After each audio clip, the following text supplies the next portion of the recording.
Good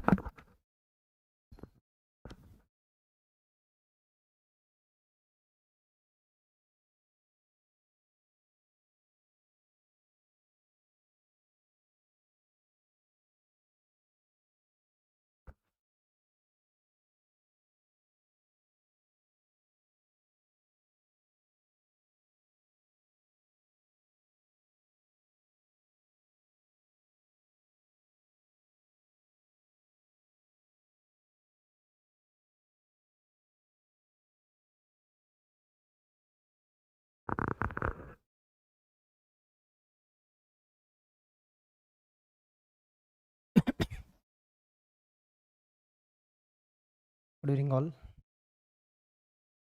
Very warm welcome to all.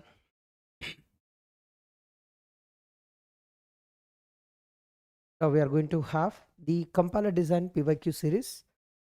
In case if you are not joined this Telegram channel, please do that from Geeks for Geeks for the GATE Computer Science and DA. In case if you want to join my groups, you can also scan this QR code to join my group. And if you want to connect with me on LinkedIn, please do it. Let's begin without waiting. Are we ready to start the session?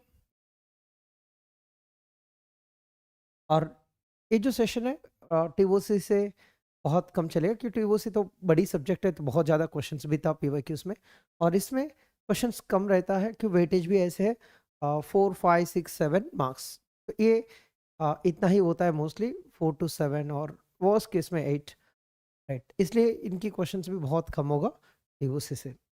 कोशिश करते हैं हम इस session को बहुत जल्दी complete करने के लिए, ताकि आपको और समय भी बचेगा। Can prepare some other topics for it. चलिए,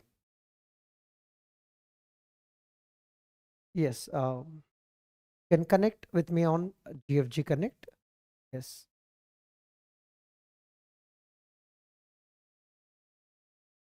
चलिए, first question, which one of the following statements is false.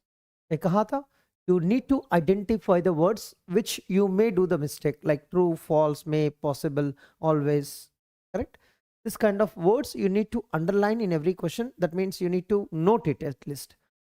Regarding the symbol table, and it is MCQ type, so easy to answer when it is MCQ, and it takes hardly 1 minute to solve this question, right?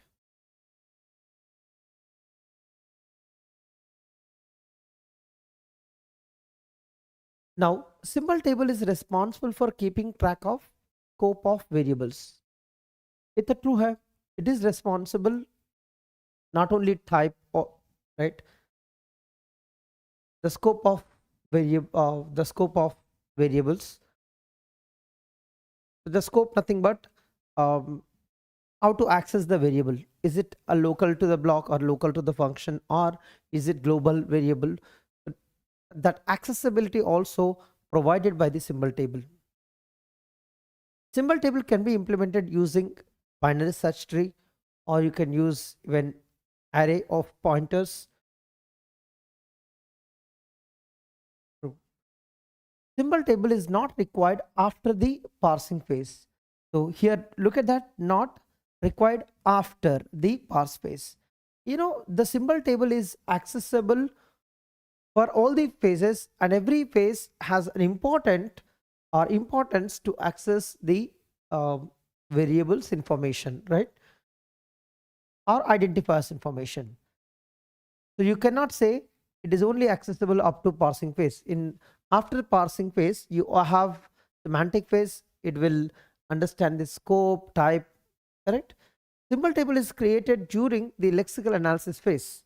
True, because that's the first phase of the compiler, so it should be created during compilation, and that too first phase के अंदर, ठीक है? इसलिए false statement C हो गया.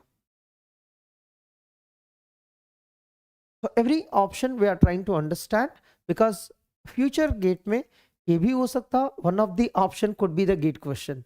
It happened for many times, and that's why you should read the options carefully in GATE PYQs. And if you understood the C but you did not understood A, B, D, then it might be the future GATE question. That's why try to understand every option even though that is not right answer. Okay, go ahead.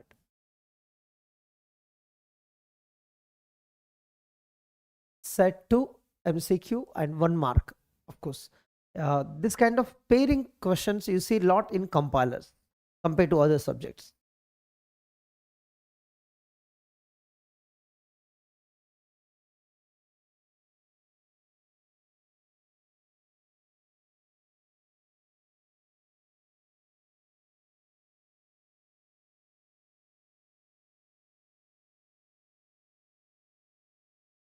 Thank you all.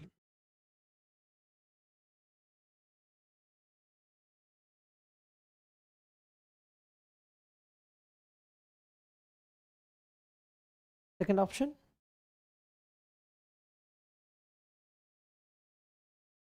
And one problem with this question is they did not mention what is this group 1, what is this group 2. And sometimes it is very important because they might ask, like they will give you phase, they will ask input or they'll ask output, then you should be careful. But now based on the options, you can identify what it matches. Like P4 and 2 only there. The lexical analyzer, will it match with the token or constant folding? Obviously it matches with the token. That means the lexical analyzer identifies the token. And once you have the two, you have eliminated option A and option D. Just cross check. Q will complete the answer. Q का answer क्या है? 1 or 3? Syntax analyzer, will it do abstract syntax tree or parse tree? Obviously it looks like the both can be possible, right?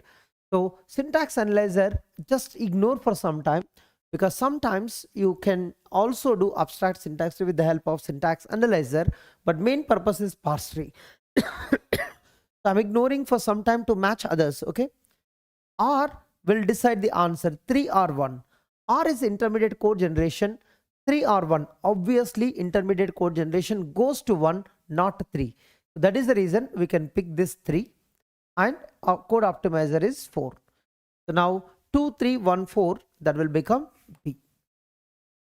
So now many people don't understand the syntax analyzer, why I did not pick. The reason is syntax analyzer can match with the abstract syntax tree, also parse tree. Okay.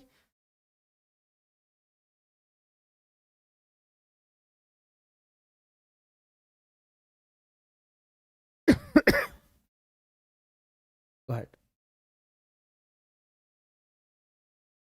One of the interesting question in lexical analyzer.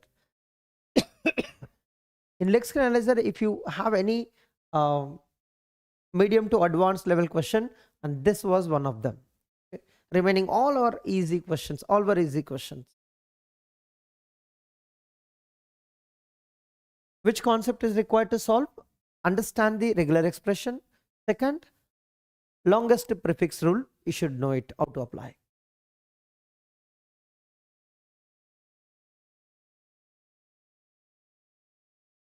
TOC PYQ PDF, please read the comments. Link was given in the comment section. Okay. For all the PYQ series videos, you have the link in the comment section itself.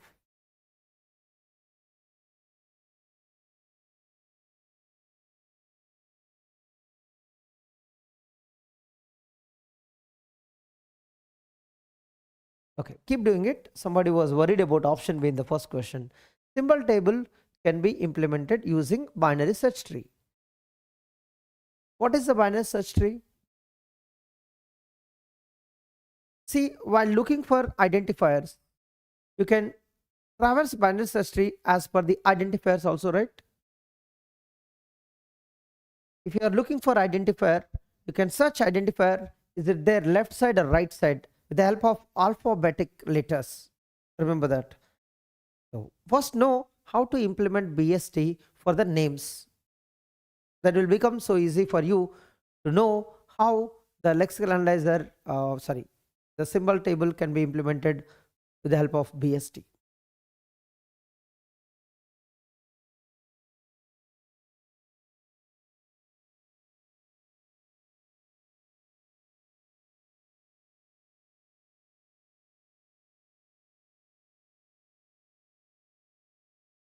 D. Crash course I was not planned due to two reasons. One, time is very short and my health was not good, so I was not planned. But in case if I get a time, if needed, I'll definitely take it. But TOC had completed and CD pending, which would be completing in 4 days if I plan it. Okay, I'll look into it. Read the question. The T1, T2, T3 are given. Here, the people need to understand what is this X question mark. It means 0 or 1 occurrence of the X. 0 or 1 occurrence of X. What it means? Epsilon means 0 occurrence or 1 occurrence means X. Correct? Epsilon plus X. That means now you can write this as A question mark means epsilon or A as per the TOC knowledge.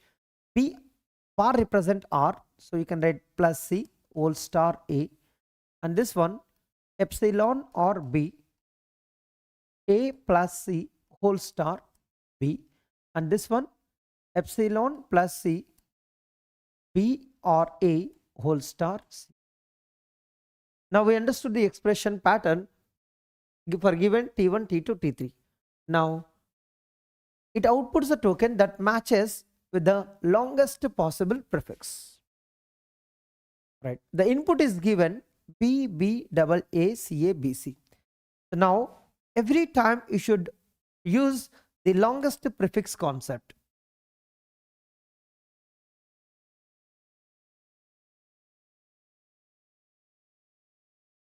Now your scanning begins from here. It has to pick the longest one, and which one will go with the longest one. But in the exam, they may ask smallest. They may give any other priority. So follow them. Okay. Now look at who can do the longest one. So this is ending with A, B, C. So look at now which one can do. B, I'll try first this. How much I can do? B directly epsilon B, one more B. A if I want, I can go here. So this can do B, B, A. B, B, A. Not much, right? And this one, let's try. B is here. Another B if you want, I have to go here. So this one can do max BB. And this one, you can try epsilon BB AAC. So this one can do BBAAC. Now understand who is going to be the longest, the token 3. So from here to here, the token 3 will generate. Now again scan begins from here. Now this time we need to try again. Now A, B, C, is there anybody can do total, or let's try A, B, C, but it should end with A. There is no A here, so it can't generate. So how much it can do? It can do only A, not much. So only A it can do. A, B, C, what? After that you don't have A, that's why you can't take. But what you can do now, epsilon, epsilon A. That's how you can generate only A. Now let's try this. Epsilon A we want, then B is here. So it can do only AB. And we'll try this. Epsilon A, B, C. Now this can do completely. Who is the longest? Now T3. Now T3, T3, that is option D.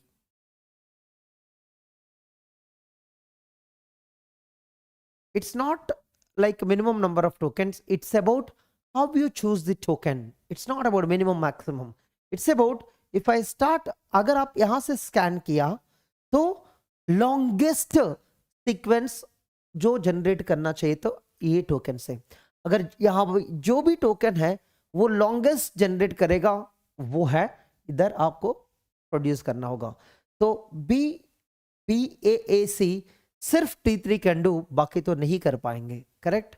और उससे ज्यादा कोई नहीं है करने के लिए. तो यहां से A से स्टार्ट किया, A B C क्लियरली लिखा. तो लॉन्गेस्ट कहां पर है? तो ये लॉन्गेस्ट है, ये भी लॉन्गेस्ट है, ये लॉन्गेस्ट नहीं है, तो हमको लॉन्गेस्ट चाहिए.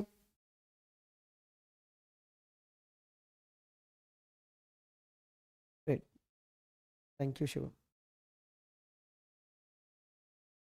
Got it.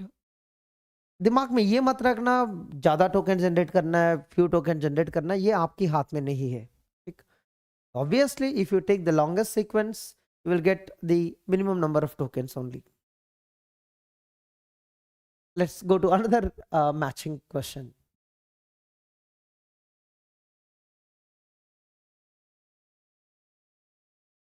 When they make the question, there is no concept of tie. That's ambiguity. If there is a tie, they will give you priority, like T2, T3 both are able to generate. If they use the concept of the higher subscript, you should give more priority, then go for T3. So read the question carefully.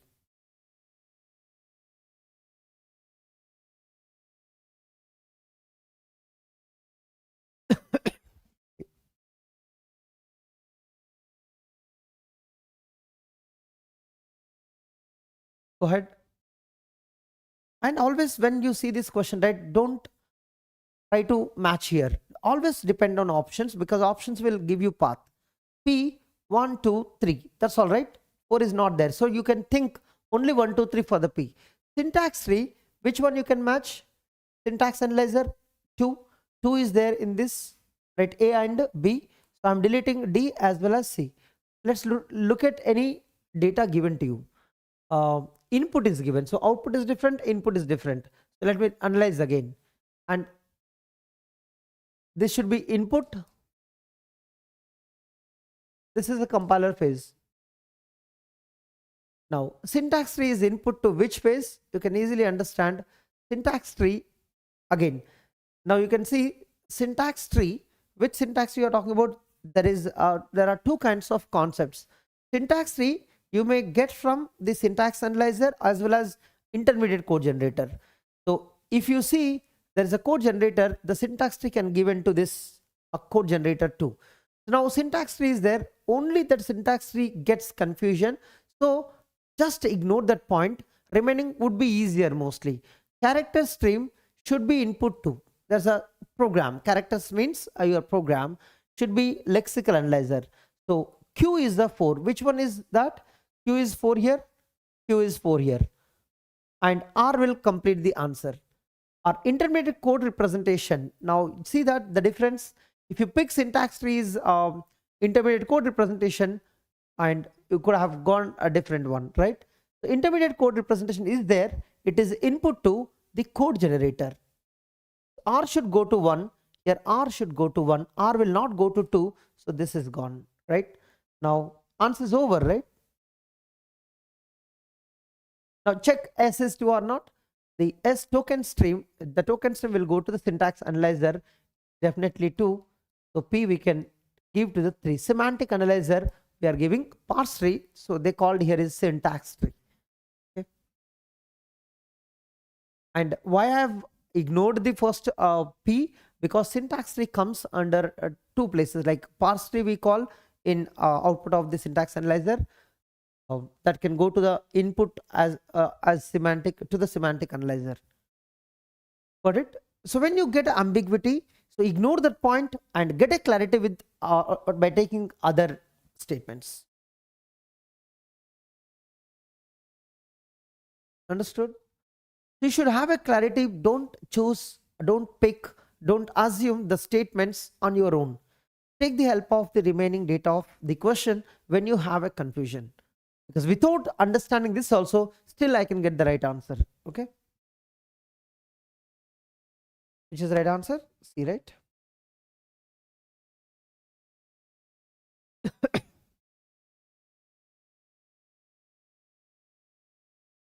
Again, matching the group. Sometimes MSQ also possible. So look at that carefully. अगर आपसे parsing की question नहीं हो पाता, then do the topic preparation very carefully. अगर आप एक बार भी अच्छा से समझ में आता, then you can do lot in with the parsing. आपको पता होना चाहिए एग्जाम के लिए क्या क्या होगा.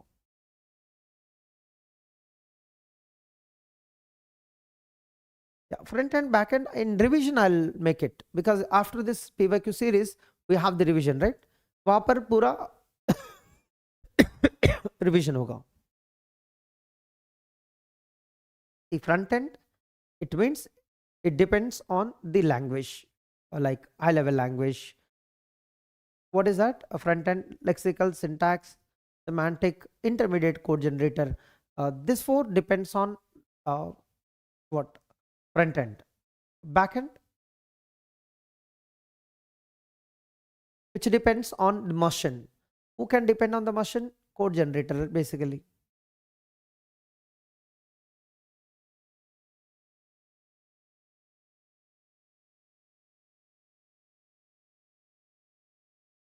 Is that B? Now nothing mentioned about list one and list two.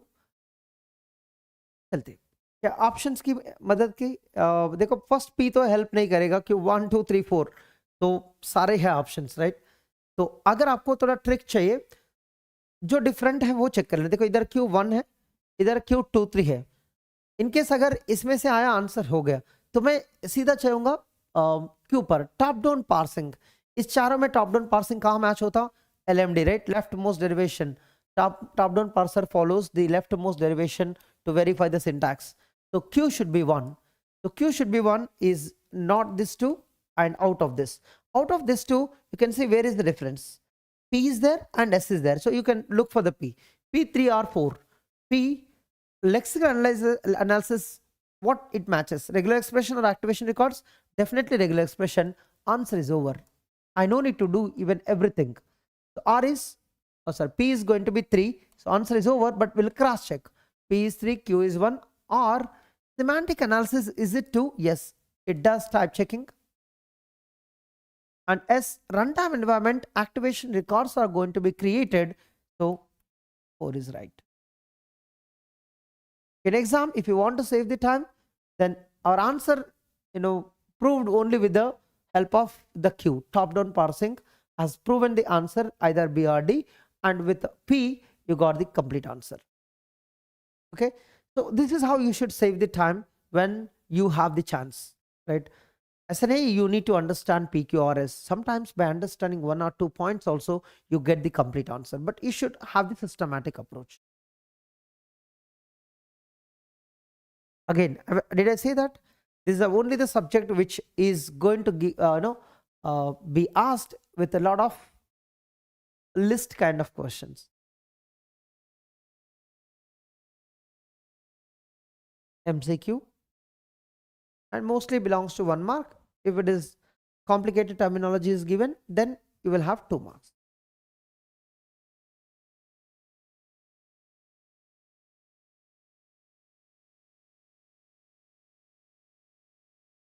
Yeah, thank you, Raviraj, but don't make don't make spam.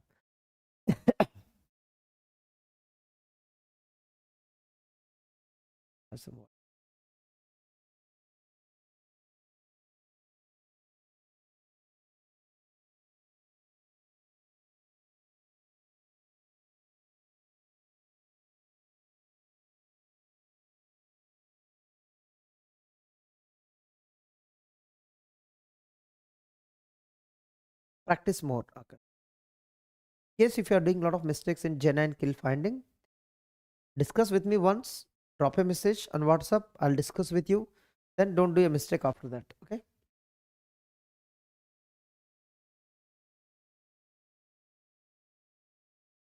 Now see, everywhere P is 2. That means don't think about P.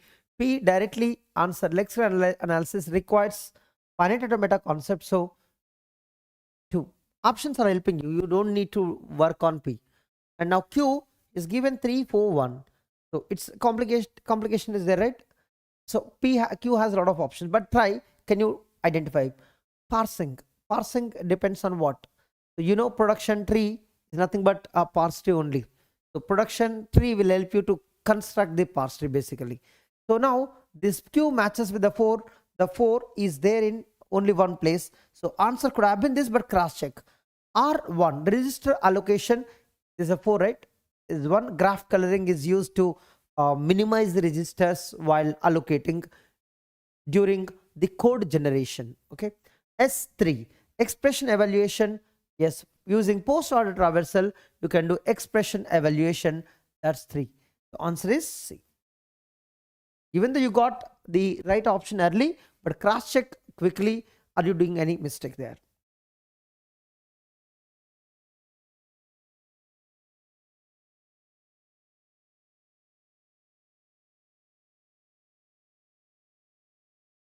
How easy? Have you seen the compiler? Those people who are not studying the compiler for the GATE exam, please do it at least easy topics like lexical and syntax. You have a lot of easy questions, theory questions. You don't need to analyze much. Reason is, you see, the question is direct. Keywords of a language are recognized during which phase? Keywords is nothing but tokens. Tokens are recognized during lexical phase, right? How easy it is, correct? The lexical analysis of the program. Okay. Take just seconds, like in 10-20 seconds, this question can be solved and you can save the time for other questions. So compiler and TOC especially, 90 to 99% of the questions will save your time.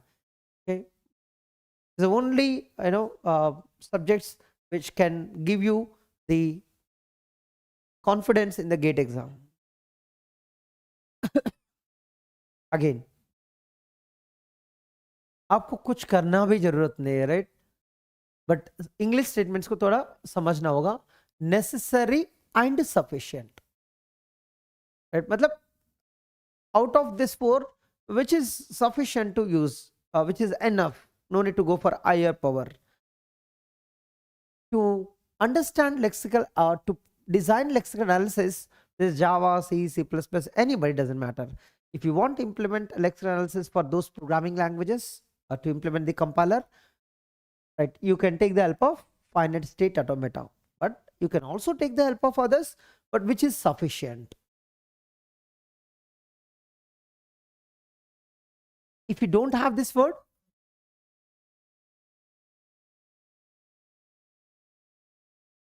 which of the following machines, then all of them are right answers. Are you able to get this point? It's not if MSQ. Please don't make that sentence. If it is MCQ, I will choose one. If it is MSQ, I'll choose all. Never do that. Already the question has a clarity. Should pick only one because they made it for MCQ. If they want to make it for MSQ, then they should change the data first. Okay? Never do that kind of analysis. Okay, if MSQ, I'll choose one. If MCQ, I'll choose one. If MSQ, I'll choose all. That's a wrong analysis. Data will change if they want to ask MSQ, right? The data will be corrected to get the multiple answers. Okay, got the point? How to make MSQ? I modified the question in front of you, correct? Go ahead. Which data structure in a compiler is used for managing information about variables and their attributes? Go ahead, first answer it. I'll go to the next one. Data flow analysis can be used in code optimization and also can be used in code generation, just like their data flow analysis may help you to allocate registers or something like that. Mainly data we analyze for the code optimization. Symbol table, right? Everybody knows symbol table definition is it stores the identifier information along with its attributes. Now, if I want to make the MSQ, look at which data structure in a compiler is used. Which of the following data structure is used in a compiler? This line is not there. Of course, I'm not making complete sentence, but I'm speaking. Which of the following data structure is used in a compiler? I'm just modifying like this. Which of the following data structure is used in a compiler? Then What is the answer? All the data structures are there in the compiler only. Correct? The also right answer. It is also one of the data structure abstract syntax tree, and semantic stack is also there. And semantic stack, even it can be used to analyze the semantic what scope information, all this parse table. Okay.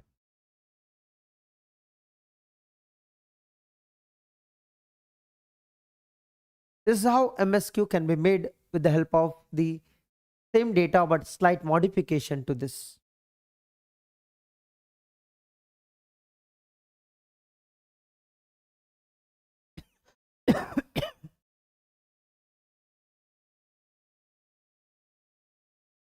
But you have two grammars, G1 and G2, with the production rules given here. Which of the following options are correct? Now see the MSQ. Now when it is MSQ, you know one or more options are correct.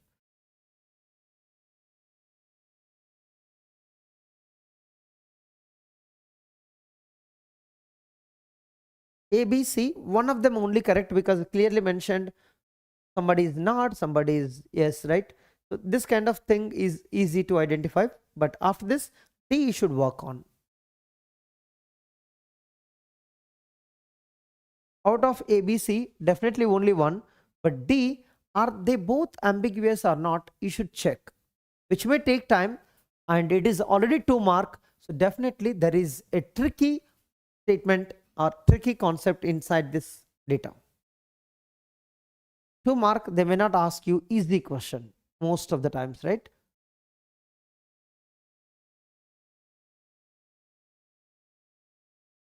If it is ambiguous, please give me the string, which string you are able to generate more than one parse tree in this and in this.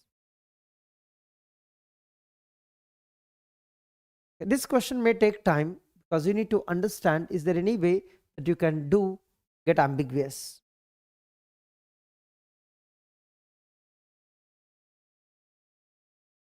LL1 checking is so easy. Just check the common prefix concept. There is no epsilon. Just do first concept. You have if, so definitely not LL1. And see here, if is there. Here also if comes, correct, somehow. So it is also not LL1. It's clear that both the grammars are not LL1s. But the concept is ambiguous also there in one of the option. If it is MCQ, your answer is over, correct? Because you are very clear, both are not LL1. C is right. But now you have to check, is this both are ambiguous? Is this both ambiguous or not? Can someone provide me who says the answer D? And for G1, what string will give you ambiguous more than one parse tree? For G2, what string it will give you more than one parse tree?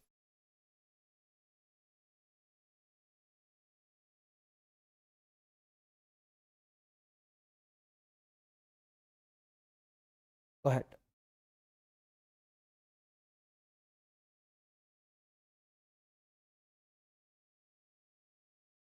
They are saying G1 and G2 are ambiguous, and now try to look at the statement, what you can do two ways.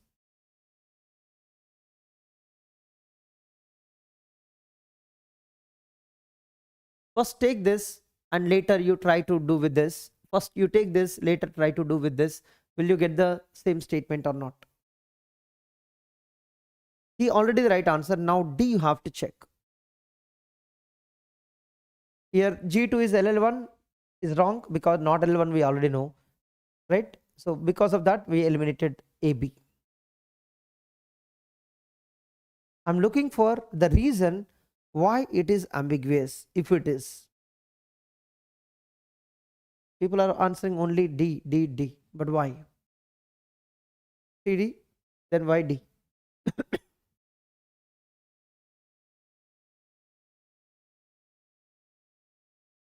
For simplicity, you can also eliminate, like E derives only B, right? So B you can put and think about it. You can save a lot of time. because putting a B and deriving will take time. So E you can eliminate and try, because E has only one production.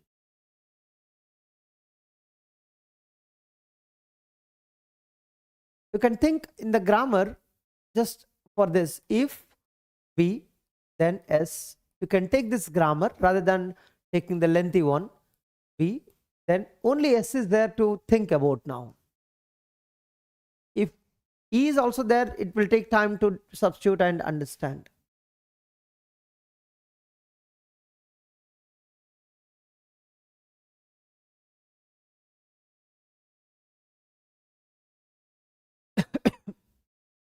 Not LL1 checking is easy. That's what we checked.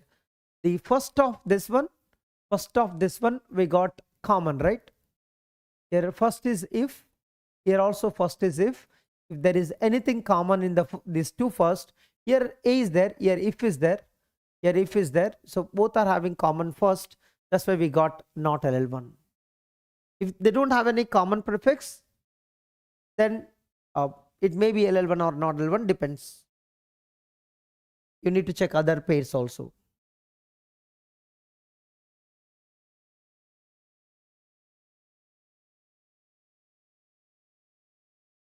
Thank you, Vinay. Now, can you think about this? Is there any way that you can get the ambiguity? First, you take this, in place of S, you put here. Let's try that. What do you get? S. If B, then S. S, we are going to substitute with another production. This S, we put this. If B, then S, else S. Now, the same string, can you get, first you take this, then you put this one wherever you want it. Let's try that way. S, first we'll take this. If B, then S, else S. Now see, if B, then S is matching. Did I do any mistake? If B, then no. Here, right? And else is matching. This S, can it provide this one some another way that I can put this, right? If I'm not doing everything, as it takes a lot of time, no? So I'm saving the time for you. S, else S is already there. Are they doing the same? Put S with A in both of them. The string you will get here, if B, then if B, then S you put with A, else A. Same string you also get here. The two parse trees I can generate, A, else A. There's a dangling if else problem, right?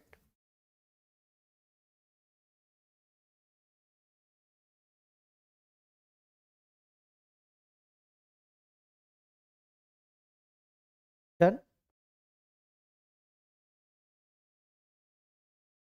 If you have it, it is called as ambiguous, but you have this one, right? If you don't have this, then it will create ambiguity, correct? If you don't have this, if you have S, else S is there, then this will create ambiguous. But because of this, you need to verify it. You don't say blind answer. Now, similarly, can you try here? Will you get it? Like this S, you may put with M and this will come. Or S to M, M to this, and here you put this somewhere to get the similar one. Is it possible here? Anybody tried?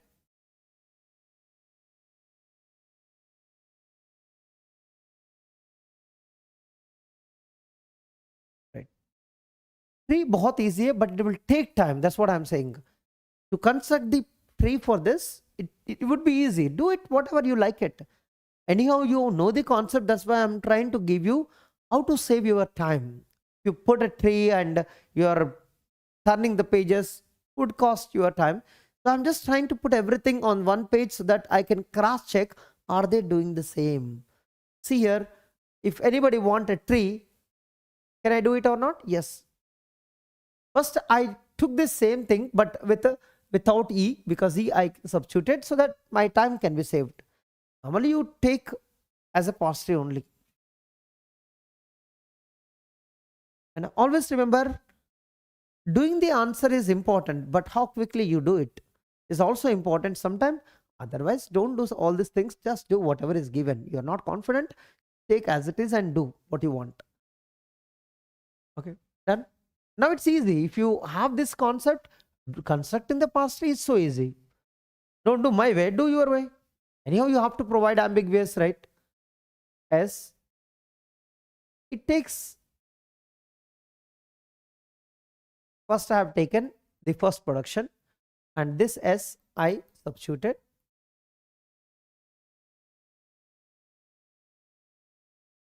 Really, it's wasting time or not? Putting the arrows, all these things. Then E you put with a B, and here B, here A. This is a one tree. Another tree is, first take if E, then S, else S. Now which S we need to put? This S, right? This S we can write if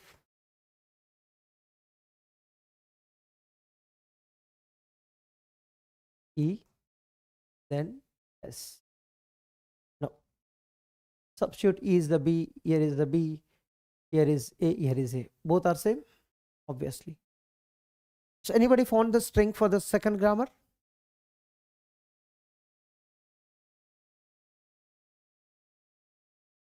Yeah, that's another good concept.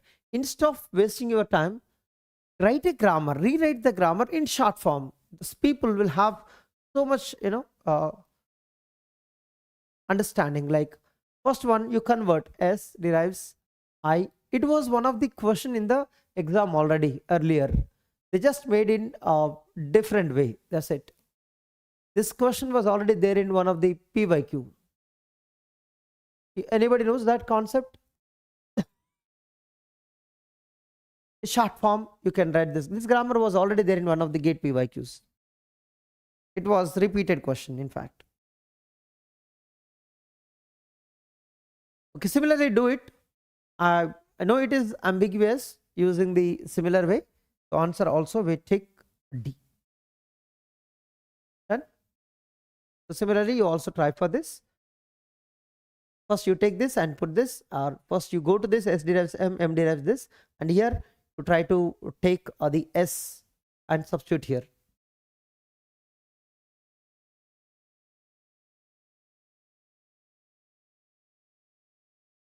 Go ahead. Which of the following statements are true while computing first and follow during top-down parsing and MSQ question 2 mark? So it's one of the important type. It is MSQ and 2 mark.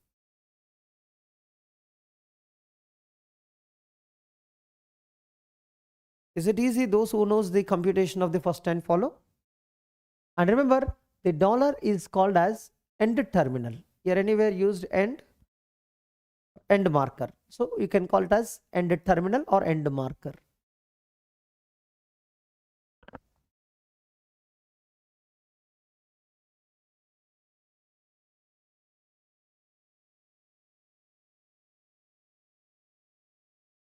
A couple of days में होगा C programming संस्कार.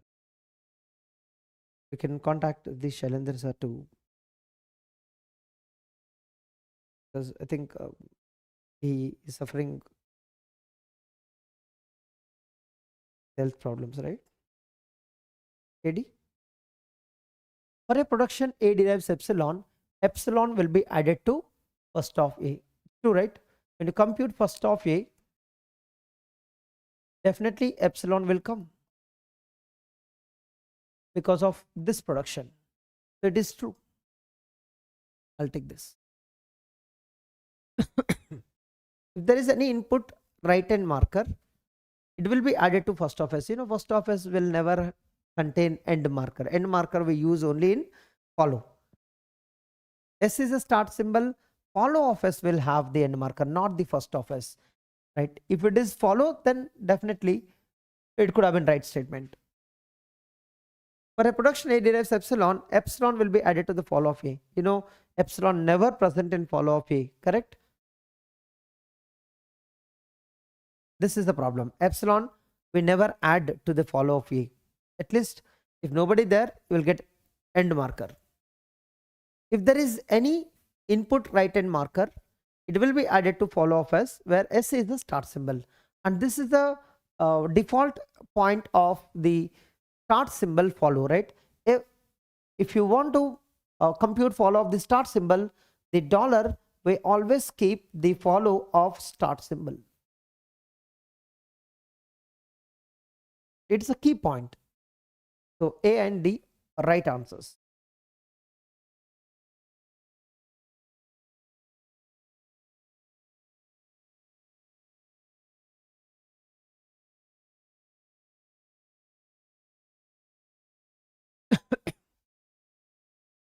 Yeah. Whenever the concept comes, please Rohit ask there, request me, वहाँ पर मैं discuss करूँगा.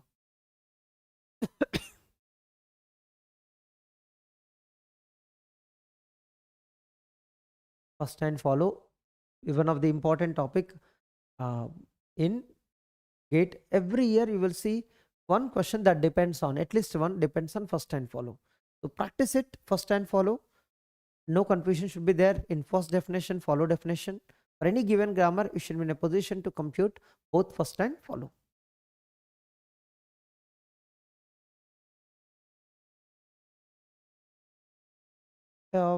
Yes, Sugandha. You may be good at TOS and CD compared to other subjects because one thing is you practiced more, maybe. Second, you understood well. Third, it might attracted you to learn a lot. So interest is one of the factor why you made it easy. Like so many people makes different subjects as interest. That is the reason for them those subjects are going to be very easy. Like for some people algorithms easy, some people OS is favorite and easy, and some people CO is favorite and easy. Depends, right, how you practice.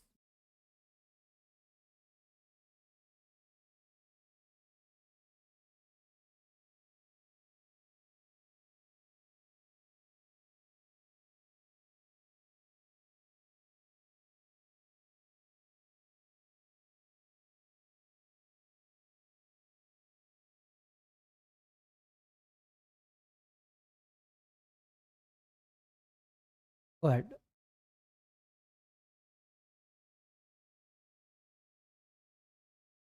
So they have missed the productions. You need to find the productions. To compute the production, they have given the first and follow definitions. So when you put these options there, you should get this first and follow. Okay, you can take each option and try. You can see RF is FR here, FR, RF. So first look at which one is the best to compute it. So first we'll put let's say try here RF. If I put here, then you need to look at first of S. What is the first of S? CDF. D already there.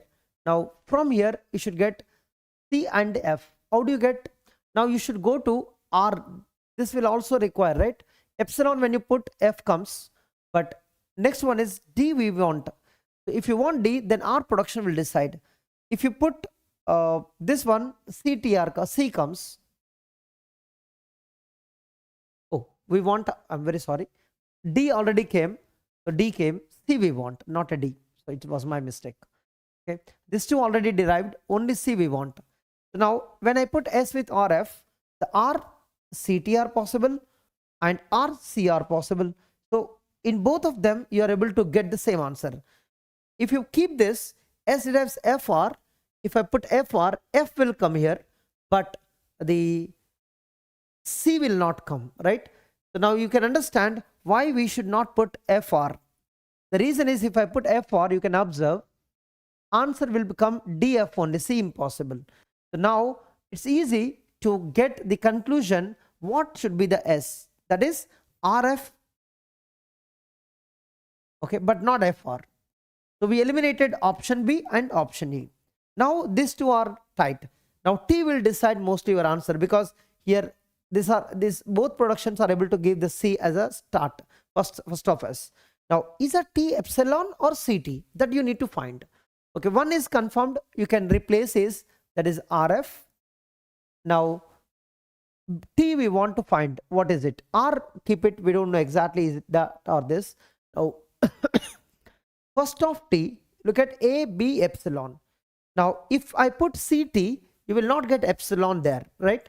If I put epsilon, then you will get A, B, epsilon. Answer is over. I should put T derives epsilon only. I should not put T derives CT, because it's not A, B, C. It is A, B, epsilon. So we should not put this. Now answer is over, option A.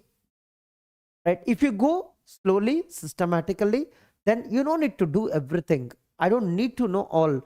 But by keeping one, you can understand whether others will come or not in other places. Okay.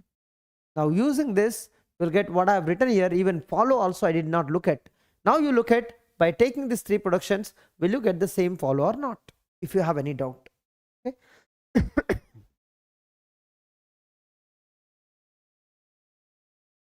Have you seen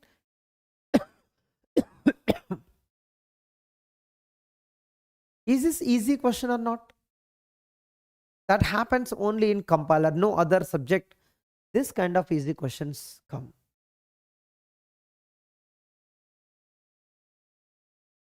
Somebody is asking now doubt. How F will come here? See, when I put RF, this epsilon, when I put here, first of S, D will come, and epsilon when I put, F will come, right? F as the start. Very simple. R you put epsilon, here you put epsilon, epsilon F means F only, na? Come on. Just use interpretation knowledge.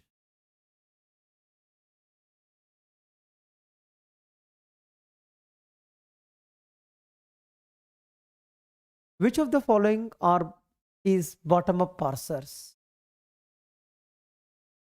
SR parser, definitely. Predictive is the top-down parser. LL1 is the top-down parser. LR parser is also bottom-up parsers. In future, they may ask the question like which of the following are top-down parsers. Then you will pick this too.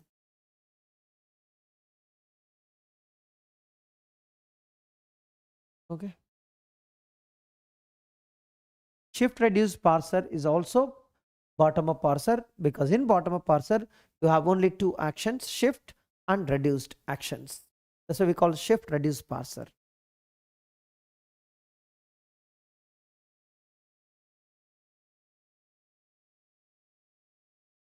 In 2022 MCQ, so only one option. MCQ questions are slightly easy than MSQ, so you can identify very quickly which one of the following statements is true. And in future they may ask false, you will get MSQ type. Which one could be true? When this gets, in exam what happens, because of fear, longer statements will be sometimes will get confuses. The longer statements are there, what you do is go for simple statements to understand. Is there any right statement here? Symbol table is accessed only during a lexical analysis. That's wrong, right? Because of only, this statement is wrong. Symbol table is accessed during the lexical analysis, but only means other phases will not access. That's the wrong statement.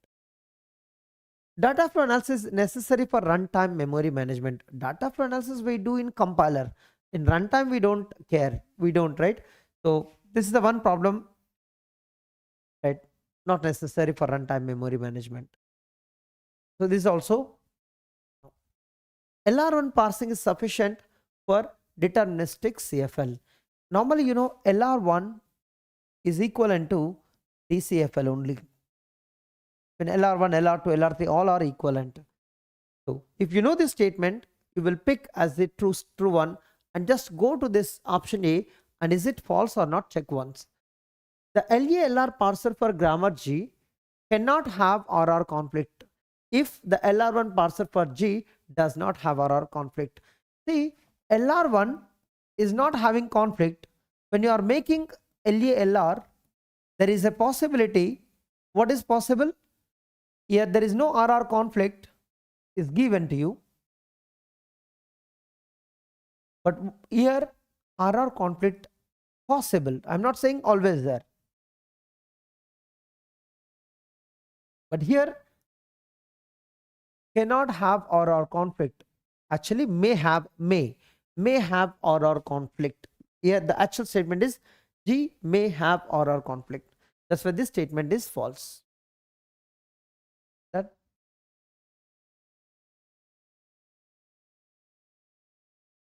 which is not there.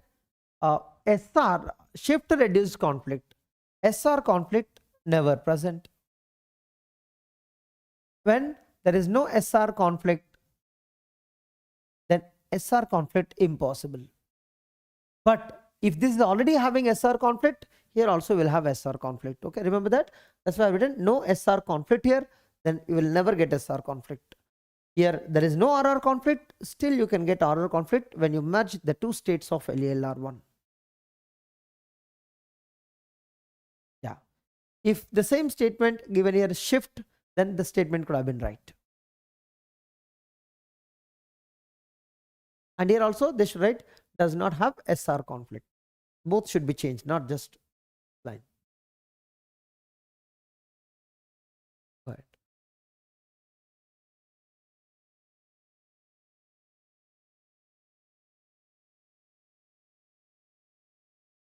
That's what I said, right?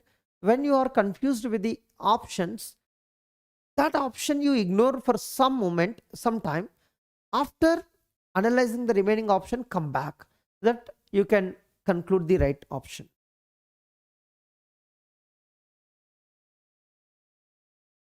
Most of the concepts you might be studied. Only the thing is to practice to apply them properly.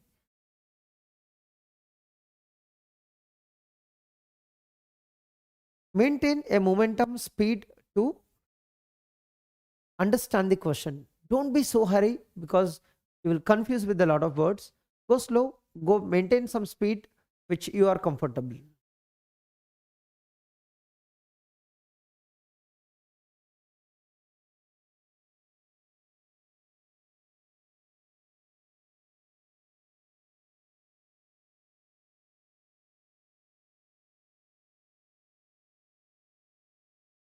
What is given? I naught is a given grammar. I naught is given to you. What is it? The I naught don't compute. They have given to you. S dash derives S dot. Another one is S derives S dot plus R. That's all. Then look at that. Closure of I naught you should apply. Closure of I naught. So when you apply the closure on each one, after dot nobody is there, after dot no non-terminal, only terminal. So when you apply the closure, you will get the same. Right? When you apply closure of I naught, you will get again same only. There's no issue with the I naught and closure of I naught. Now for this closure of I naught, you apply go to. Go to means what? Some transition, that is on plus.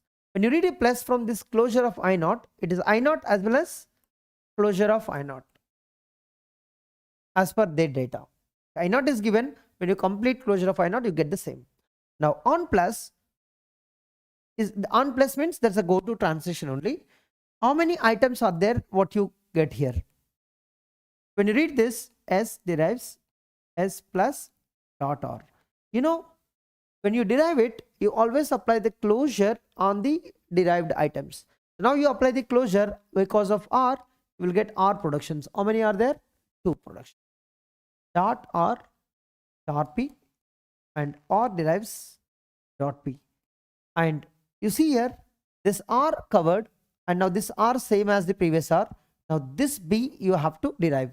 So all the P productions will keep here by keeping the dot at begin and P derives dot ID.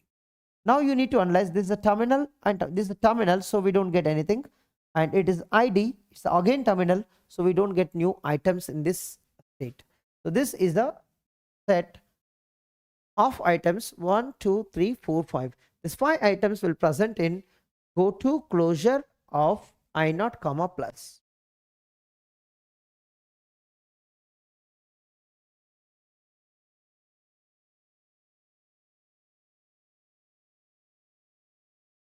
Done?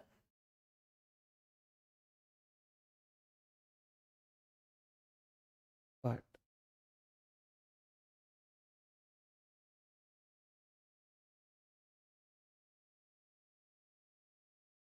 another easy question, those who practice before the gate.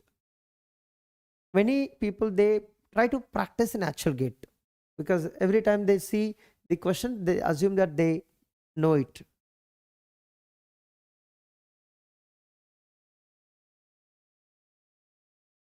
There are two ways to do. The one way is what you learn like construct the annotated parse tree and then apply the evaluation technique. Other one is, if you know the concept of the precedence, then you can quickly solve the question directly. So whether you want to solve the question directly or not, you decide. If you solve this directly, you can get the answer within 1 minute. But if you construct the parse tree, annotate it, and then do it, you may take 4 to 5 minutes. You decide you want to solve within a minute or takes 4 5 minutes.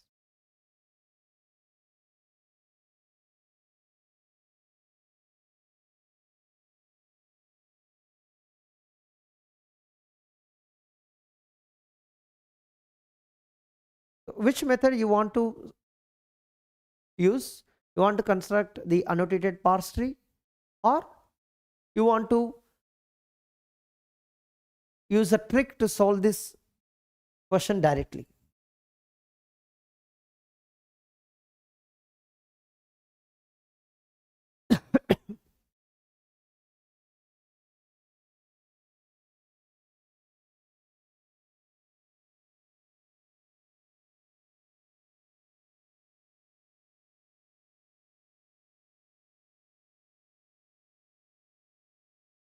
Trick.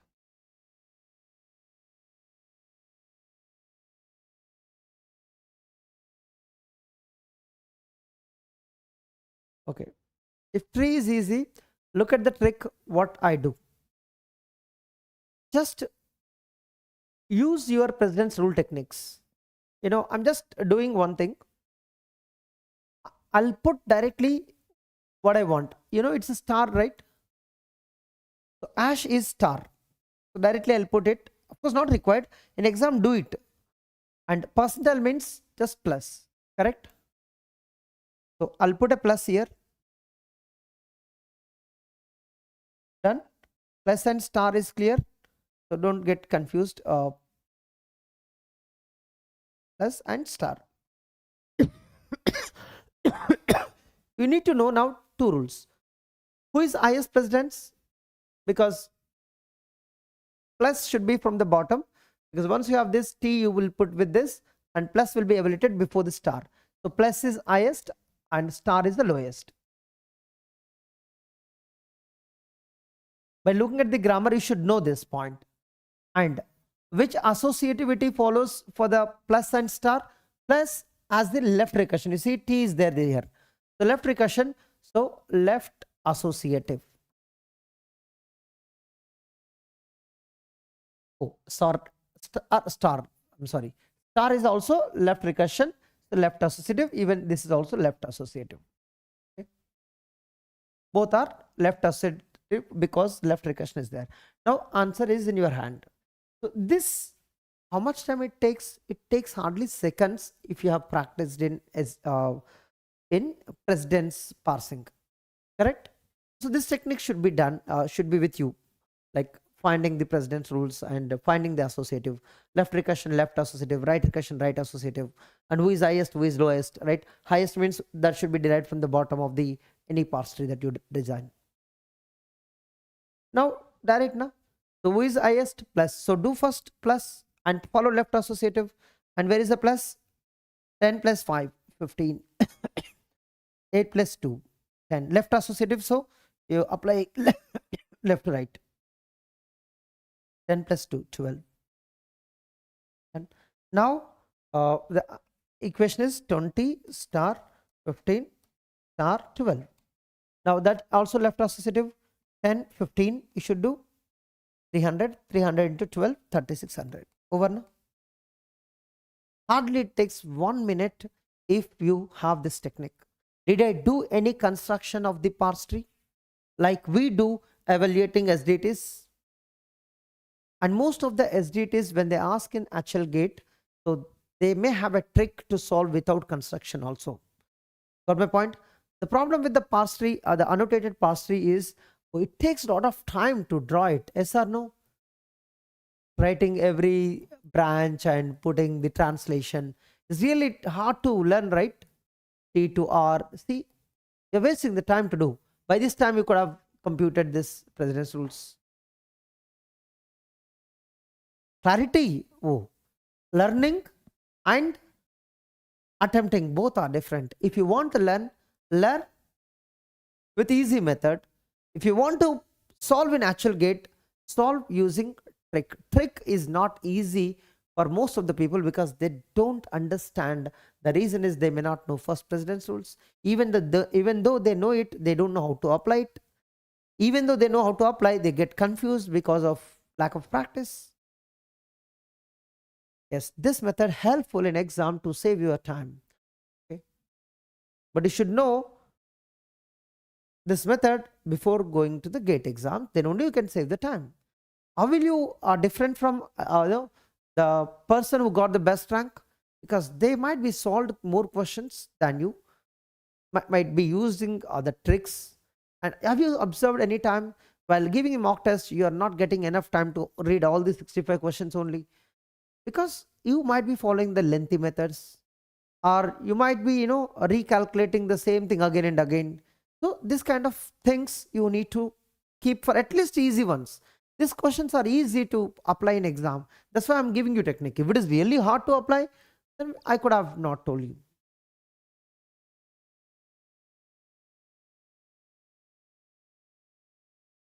Symbol kaise change kiya? Anybody understood? Here ash means what will you do? You will multiply only, na? Whenever ash comes, you should multiply only. Better to write multiplication, na? Whenever percentile comes, you should do the plus. So better to write plus only here. That's what you have to do, na?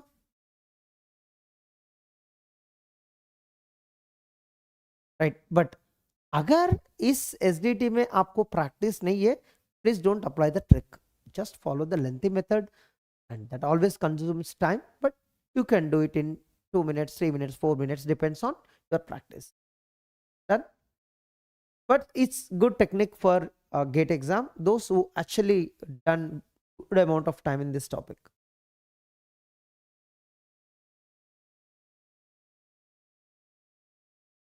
Go ahead. We've seen many theoretical questions here, right?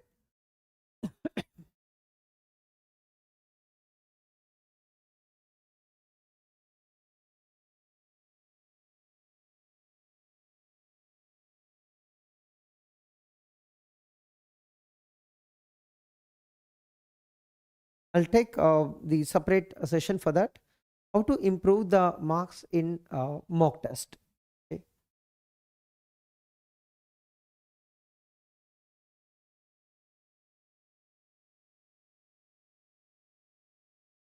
ID, where is ID? Previous question. We don't need precedence. ID is there. Only one ID. If you have one ID, the other ID will come from left or right. You check it. Here ID we no need to worry because it's one. You deriving specially, right? ID is not operator. It's a terminal. If you want to compare terminal and operator, you can do it. You don't need it. ID gets more precedence if you want to substitute ID there.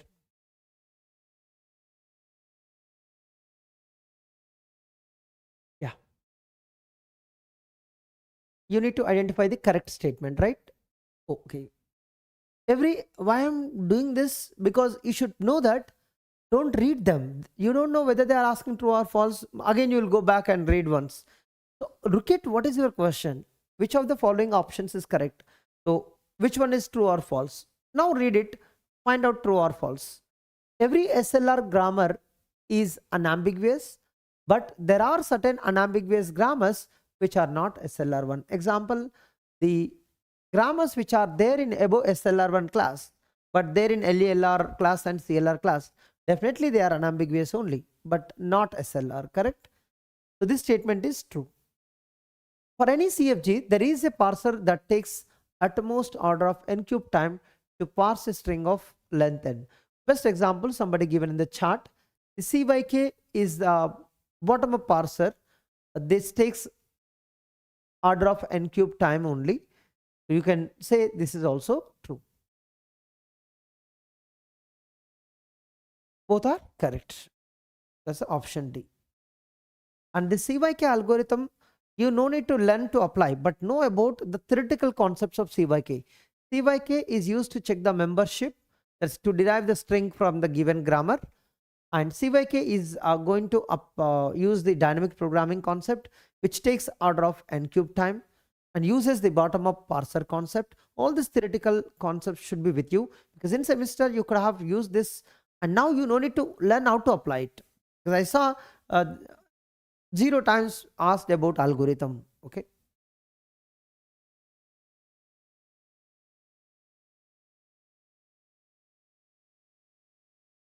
Left recursion means left associate. Recently asked another easy question. 21 they were asked.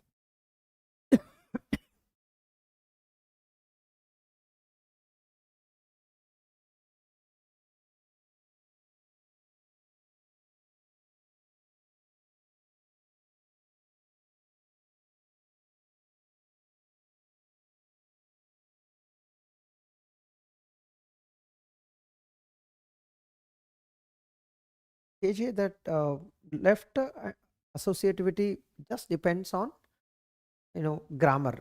The grammar has left recursion. When you have a left recursion, the operator with that left recursion uses the left associative concept. In revision also I'll repeat it, but now we just go ahead and practice why left associative when you have a left recursion. Have you seen the same grammar which is given in the PYQ? Anybody seen this? Is it same or not? Repeated or not? You just go with this data. Is it repeated or not?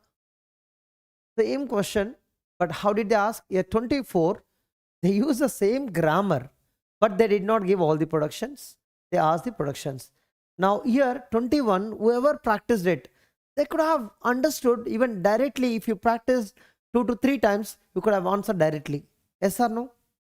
The same grammar, they copied it as it is, and they made it from the PYQ only. 2024, they use the 2021 data. That's why we say to many people, please practice PYQs by understanding. We don't need answer. We need data. We need concept in every line, what they are trying to say. Correct? That's what I'm not worried. Even sometimes I may go for the wrong answer if I don't analyze the data properly. My focus goes to data.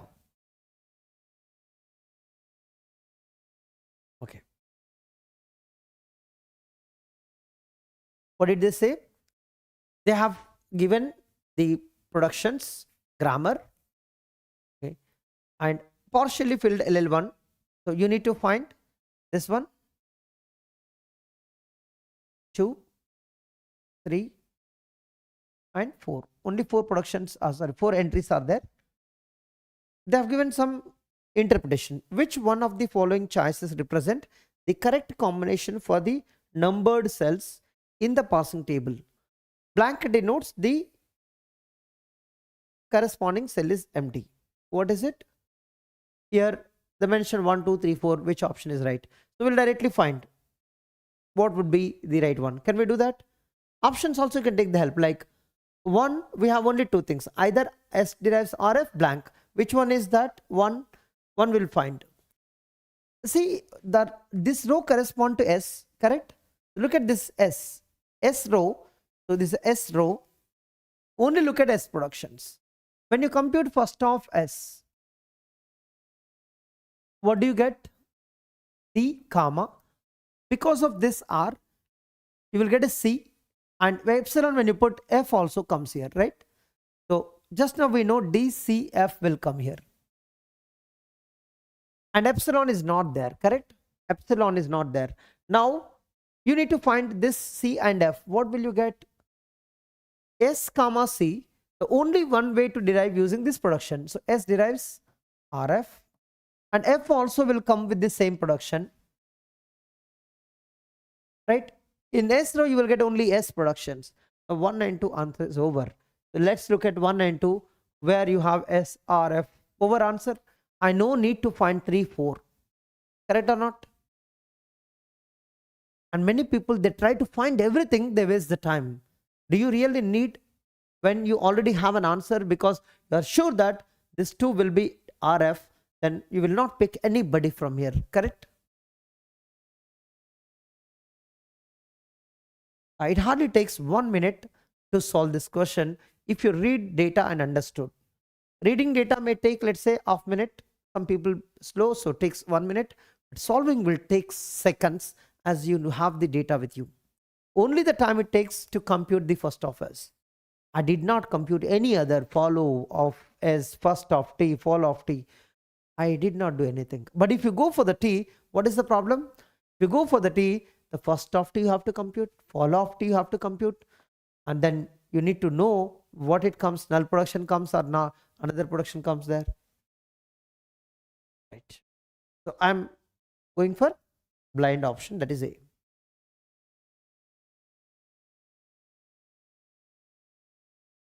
Consider the following grammar.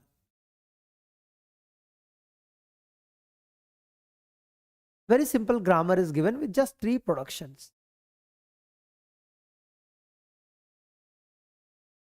When they give you grammar, please don't convert like some people do. So capital B to small b is there, so I'll put a small b there. Don't do that, because number of steps you need to compute, every production matters.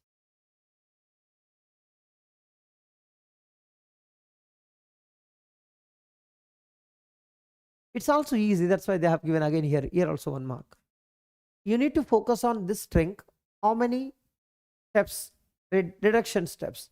Can someone tell me number of reduced steps or reduction steps is nothing but what? Taken by bottom up parser is nothing but number of steps in reverse of RMD, correct?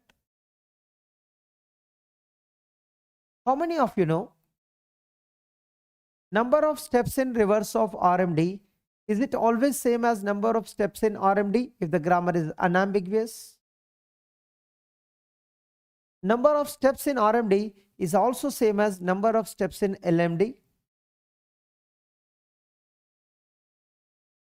Again in the revision I'll do this. Is also same as number of non-leaf nodes in a parse tree. You can conclude with one answer by constructing the parse tree. Which is easy, doing reverse of RMD or doing RMD, LMD, parse tree? Obviously you already told PT is better, parse tree is better. So directly we'll go for parse tree. Now we'll focus on the input and grammar. So now first I'll take the production S derives A, S, B. So which is derived now? A is derived. Now I'll focus on this B. B is small b. So this is also derived. Now this S should derive the remaining. Again S derives A, S and B. Now this A is derived. Now this B will derive small b. Now ADB is left with S. I'll focus on ADB. A, S, capital B. I'm putting this production again and again. Now this A is derived. Now this B will derive small b. Now target is D only. So S derives D there directly.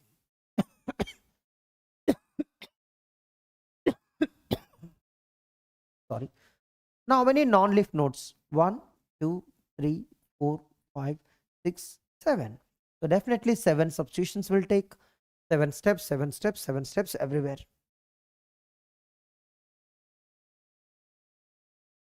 Done. Don't go for leaf nodes. It's not about leaf, it's about non-leaf, because you substitute them either using LMD or RMD, or you will reduce them in reverse of RMD.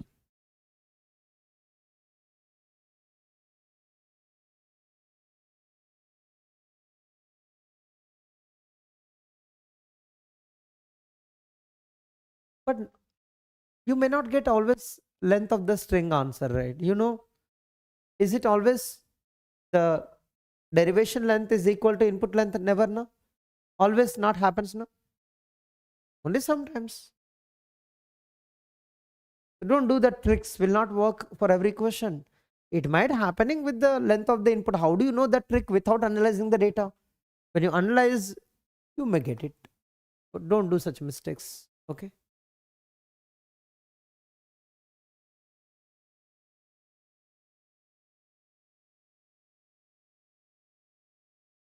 Because if you make any statement, that should be valid for every grammar in the world. Every unambiguous grammar, this is common or not. But your answer will be only applicable to this grammar, not for others, or will be applicable. Okay. Anytime you give any shortcut or statement, and that concept should be generic, okay, or conditional, okay, when that answer should be applicable.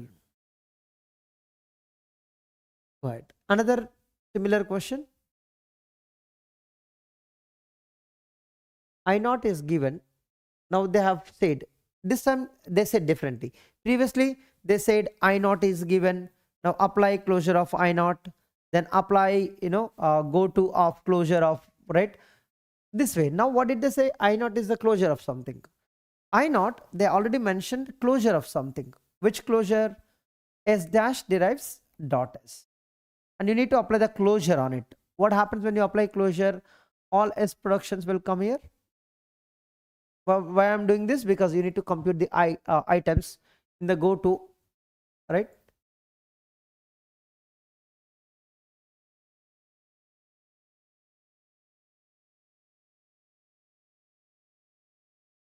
Done. All of them are covered. Now less than id, when you apply the closure on them, you will get the same. L already included, s already included.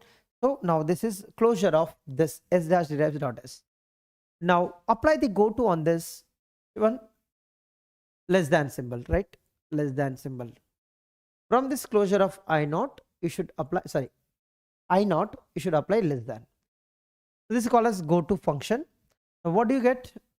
The second item will come here, so that is only having the less than symbol, dot L. Now because of L, you will write L2 productions. Because of S, because of L, you will get the same, so don't write S, you will get S2 productions. And less than ID or terminal, so you will not get any new items. So they ask how many items here? 1, 2, 3, 4, 5. Same answer, 5. So in this concept, did you require constructing all the states for this grammar? No, right? Like we do practice like LR0, SLR1, LELR, CLR, constructing bigger diagrams. Have you seen any question which you have required the whole DFA? I have not seen a question so far you need a whole DFA, because it will take time. In future they may ask, but you may take 3 or 4 states, not much, not bigger.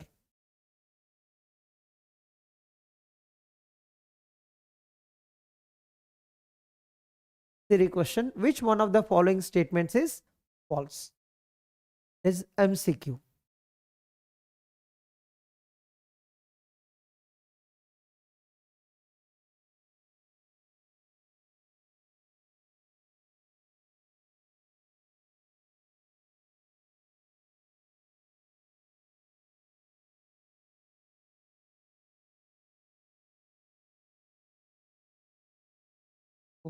Why are you adding L productions in first? Oh, I'm wrong. When I do sometimes mistake, I'm sorry. I blindly added without explaining. Dot S, so S productions, it was less than symbol, right? This is a common mistake we do. Adding all the productions, that was wrong. Okay, thanks for identifying. I took the L productions directly. I was applying correctly, but because of this S, we added this, and here less than is there, ID is there, so we don't get any L productions. Thank you for that. Anyhow, we are moving here. Because of this L, we got two L productions, and this L we already got it. Because of this S, we got this two S productions. That's it. And here less than is there, ID is there. Thanks for identifying, but I was wrong. I added the two items here and it's absolutely wrong. Thanks for that. That's what, even as a teacher, I do mistakes. The reason is careless and you need to put little bit effort, because I was putting an effort on only one line, not other things. But you should. Which of the following is false? MCQ, only one statement is false. Find out.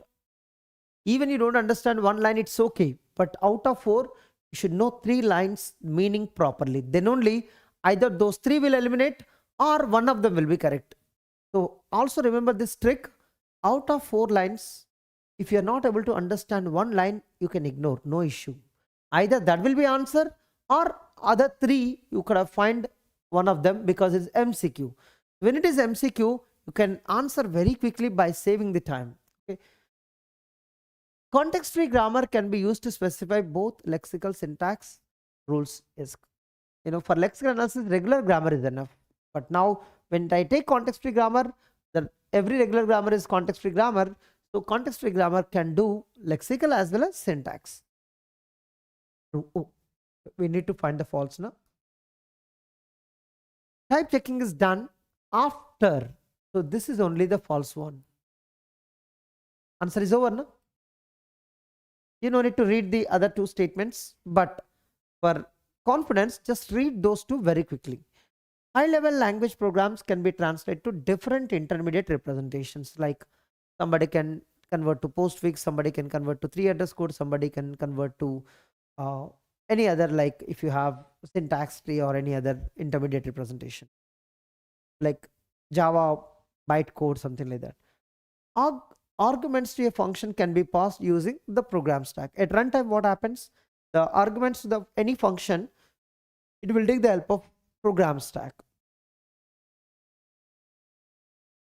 Remaining are true, but that you should analyze. Now in future,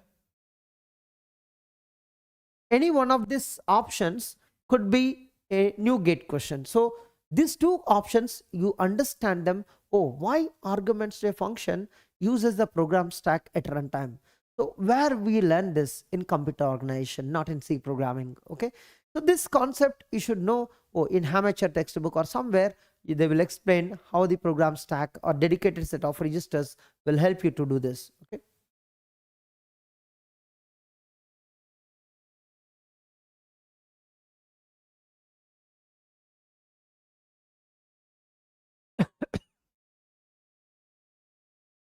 Numerical answer type.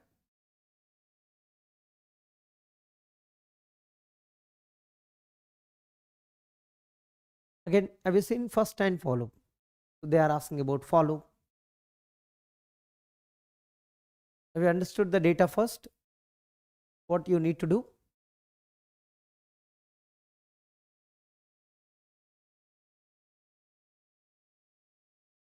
That's what I said. The explanation to that you will find in computer organization, like the statement, even textbook also I mentioned, amateur or any other textbook you can go. Passing the parameters to a function requires a program stack separately, or dedicated set of registers can help you to pass the values from one function to other function.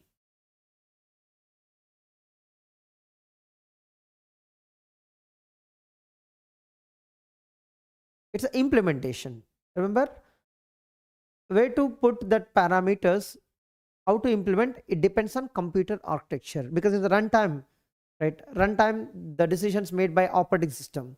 The operating system already knows about how to pass them.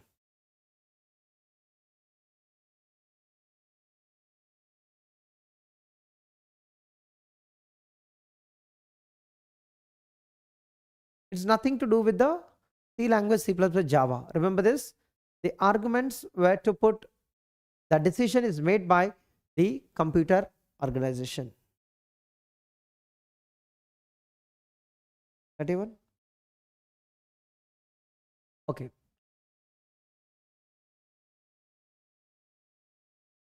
Where is the index? Okay, index is made here.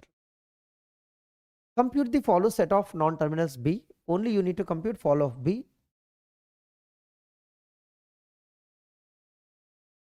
Write the index values for the symbols in the follow set in the descending order. For example, the follow set is ABD dollar.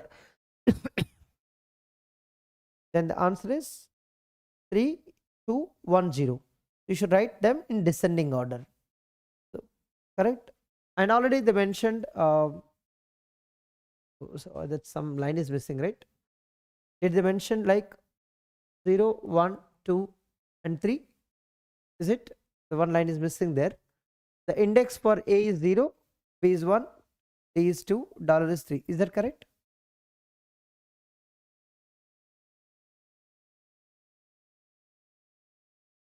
Some table was missing, I guess. Small table. Correct? The table was something like A, B, D, dollar. I don't know. How did you get that answer, right? This table was completely missing, no? 0, 1, 2, 3. This should be there after this. Fine, anyhow. Now, what is the follow of B? That means you are remembering it, the answer, or assuming the options. So many people have answered 31, but before 31, the data should be there with you, correct? If I give a different numbering, if I give this is 2, this is 1, and this is 0, then your answer could be different, no? It could be different if numbering is different. But below example is given, but you don't know what is A, what is B value. It's not A is 3, B is 2. For this, there is an order like A is 0, B is 1, D is 2, 3, and this values we are doing descending order. Understand what is given. It's not given. In example, you don't get a clarity. Do you understanding? You don't know who is the 3, who is the 1. The table will tell you what is it. Okay, please understand, no assumptions when you are solving the questions. This is what you should understand. Some people are saying example has nothing to do with, you don't have a clarity. Okay, see, even I give here 3, here 1, you get the same answer, yes or no? You tell me now. ABD dollar is my answer. Now the 3 to 1 0 only you will write now. So where is your table? Correct? Oh, please, no wrong analysis. Example is given, I will take on my own. No, will not work at all. Okay, anyhow. Now you understood the table is missing. Now I have taken the table. Follow of B, what is your answer? Follow of B means you need to focus on here only. After B, what is there? D. And from D, you will get a small d. You got it? But when you put epsilon, you will get nothing there. When you don't get anything, follow of B means follow of A. So now you got a new thing, follow of A you have to compute. The follow of B is converted to follow of A. Follow of A you get small e. Okay. Now D comma A, what is the D value? 2. What is the A value? Oh, did I do? As per my analysis, what is the answer? You said 31, but now what is the answer? 20. If I take this table, what is the answer you got? Have you seen that? If I take this table, my answer is 20, but in actual gate, they could have given different table. You said 31, no? So who is 3, who is 1? I don't know. Who is 3, who is 1? Can anybody see the gate question and let me know? What is the actual table?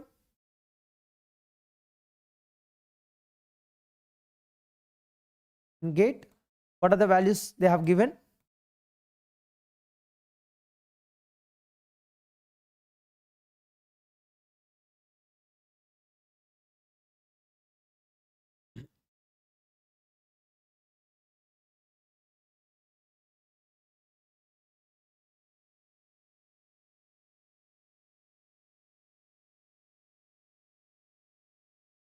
I'll do that. I'll come to you.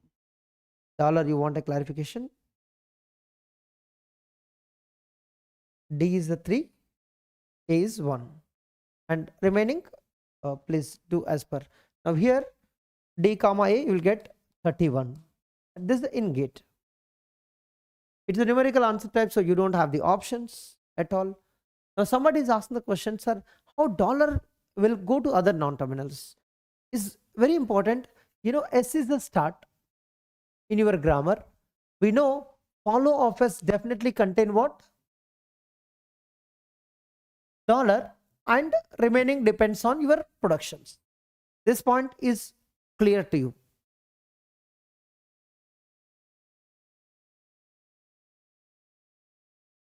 So 3210, I'm very sorry. Somebody mentioned wrong answer for me. 3210. Still you get the 31 answer only, correct?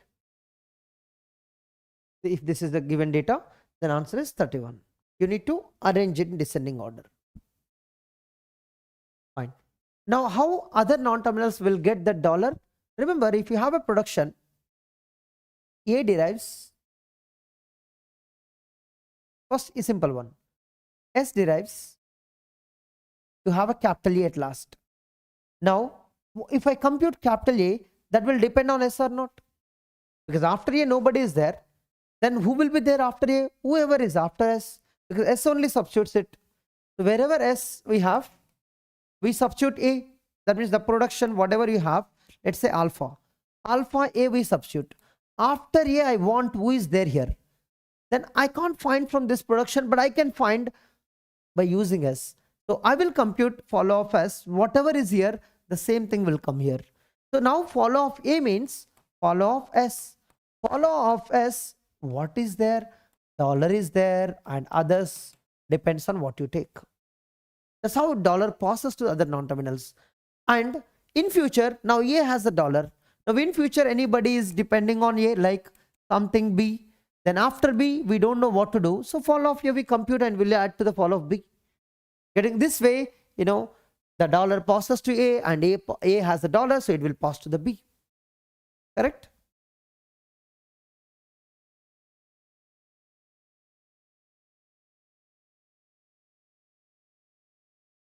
It is not D first, A first. Doesn't matter. This is same as A comma D. Arey yaar, don't. Right? I'm deleting this data now. Doesn't matter A comma D, D comma A, both are same. When will you understand this world? Doesn't matter A comma D comma A. The question is says that arrange them in descending order as per the given table. What is the descending order? Now A value is what? 3. D value is 1. A value is 3. D value is 1. You need to arrange them. 1 comma 3 arrange in descending, 31. 3 comma 1 arrange in descending, 31. Doesn't matter how do you write, answer is same.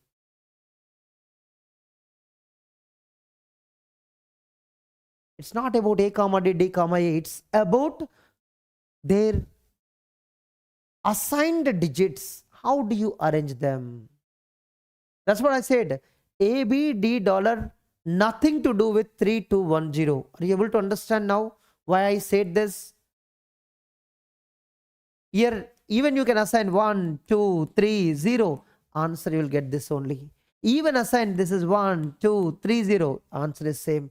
Even assign 0, 1, 2, 3. You will get the same. Because they were producing the result in descending order. Doesn't matter what values you have. If they have 4 different values, answer is always this.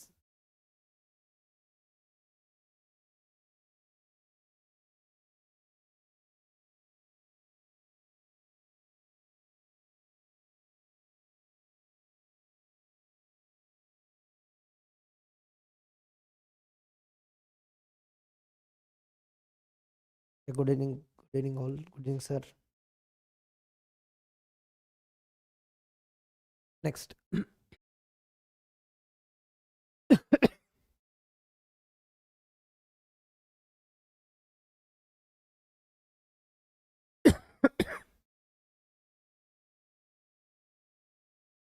Yeah, CJ sir is also not having, is also suffering, right?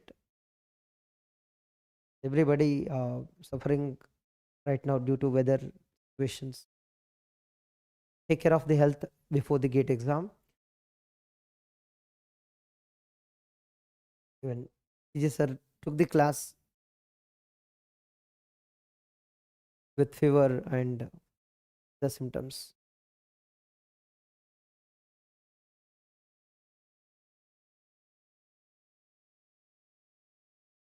B, easy question, right? I no need to explain anything. Leftmost in reverse, we did not study in compiler yet. Rightmost in reverse is for all bottom-up parsers. Leftmost derivation for top-down parsers like top-down parser, LL1, LL0, any top-down parser, predictive parsing, LL2, LL3. Rightmost we don't use in any of the our syllabus.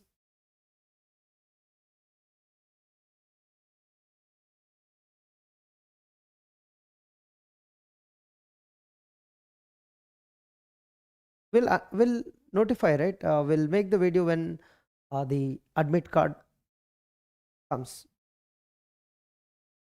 Okay. Focus on your completion. Don't focus on all other things.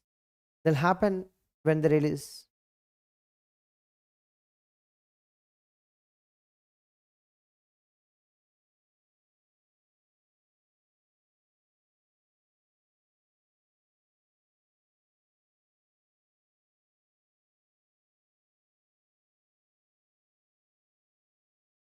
A derives BD. Here we find fall of B. If you find fall of B, then answer may be fall of D, or maybe you have to do the union with fall of A. That depends on D. Okay. ये कर लेना आप. ये अच्छा question था. A derives BD. अगर किसी को fall of B कंप्यूट करना है, what is the answer? First of D. This answer only happens if D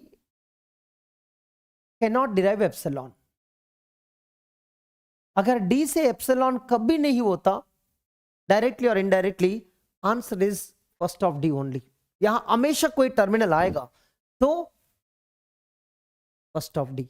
but it could be possible if D derives epsilon, answer changes. If D derives epsilon, then what happens? First of D, you have to compute, delete epsilon and put there, then follow of A, you have to compute. While studying the follow set, you should know this concept, how you compute the follow of a non-terminal, correct? This could be possible gate question in the future, like what is follow of B if the D derives epsilon, then this should be your answer, correct? And if D cannot derive epsilon, how do they say? If the first of D is not having epsilon, means if the D cannot derive epsilon. This line can be written many ways. How do you know D can't derive epsilon? Epsilon not belongs to first of D. And how do you know D derives epsilon? Epsilon belongs to first of D. Over. The condition is applied. Able to understand the point? These two conditions they may give. For this condition, answer is direct first of D. This condition, answer is first of D, but you delete epsilon and do the union with follow of A. And keep that note, how to compute the follow of B for this production.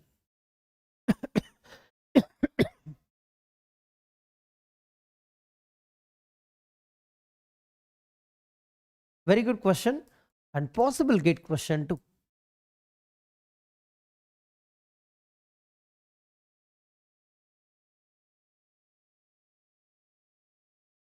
2 hours is done. Do you want a break now?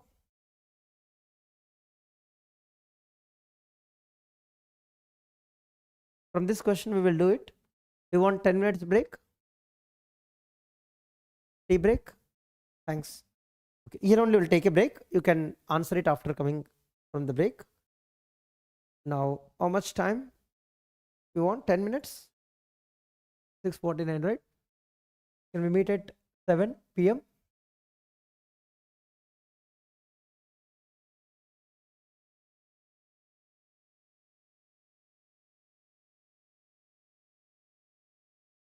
$15? Okay, 5 minutes I'll do.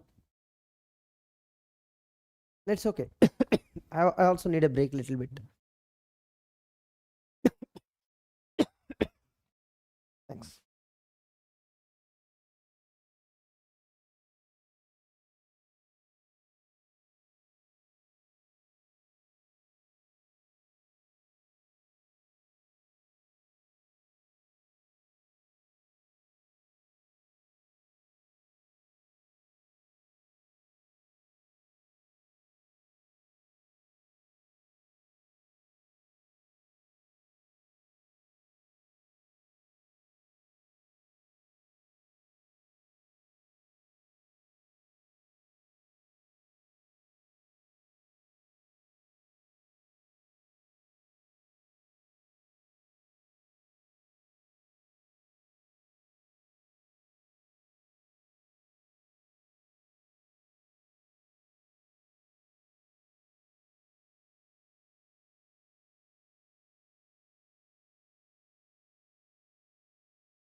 Am I audible?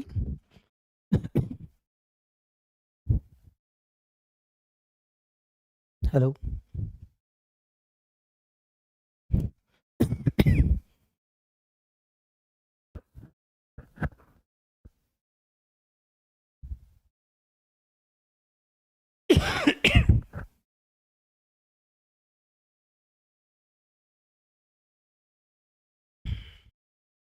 Right.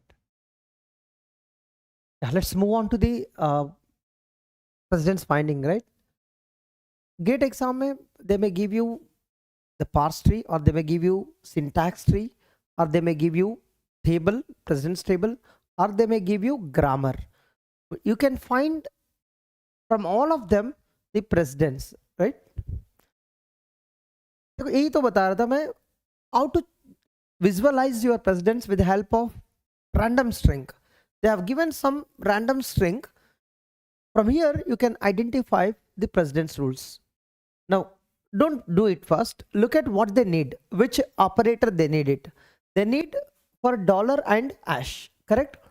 Which of the following is correct? Sometimes they ask for correct and incorrect, so keep that in mind. Okay, for this string they have some parse tree, don't worry about it. Who is having higher precedence? That's the first question. Second, which associative they are following, right? So two things you have to understand. Now when I look at dollar and hash, who is more precedence? Look at that. Dollar and hash we have here. Connection is there. And without evaluating the dollar, can you evaluate the hash? Impossible, right? So now look at these two, dollar and hash. So without evaluating dollar, you can't understand the hash because left side the dollar presents. So dollar has more precedence when you compare with hash. Is this clear? Dollar highest. Now associativity. If you want to look for associative, $2 and 2 hash you need to look at. Look at this $2. And out of this $2, which one will be evaluated first? Left one or right one? This one is left, this one is right when you write in the order. Now this is going to be evaluated first. Right is evaluated later because this right depends on left. So left right associative. The dollar is left associative. Now hash, you can look at this two or this two, both are same, will give the same meaning. So I'll look at this one, and if I assume this left, definitely this is right. Okay, so now without evaluating the right, you can't evaluate the left. So hash is right associative. Now that's all you have to pick. Is it clear? Dollar is highest, so we have A and C, and dollar is left associative, that's true. Hash is right associative, so this is we have to eliminate.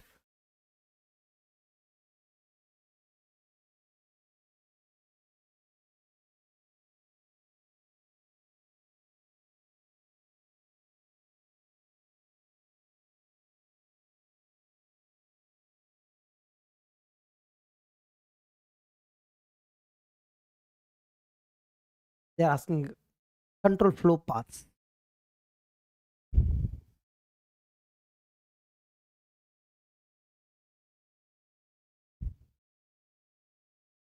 Very easy question. Even you don't need compiler concept for this. It's programming understanding, fine.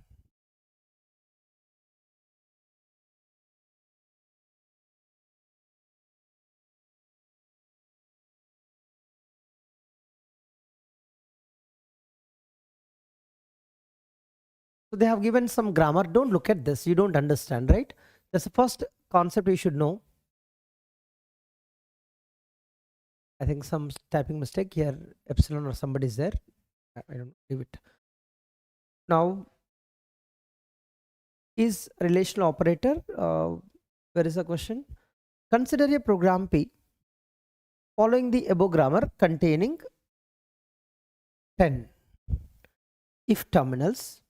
The number of control flow paths in a P is dash. For example, the program if E1 then E2 else E3 has two control flow paths like E1 to E2, E1 to E3. You can understand when you are normal flow chart I'm talking about. If condition is there, either it will go to true side or it will go to false side. True side, let's say this is called as E1 and true side is E2, here E3, and they will merge at same point after executing E2 or E3. Now, how many paths are there here to here? 1, 2. If you have one more if here,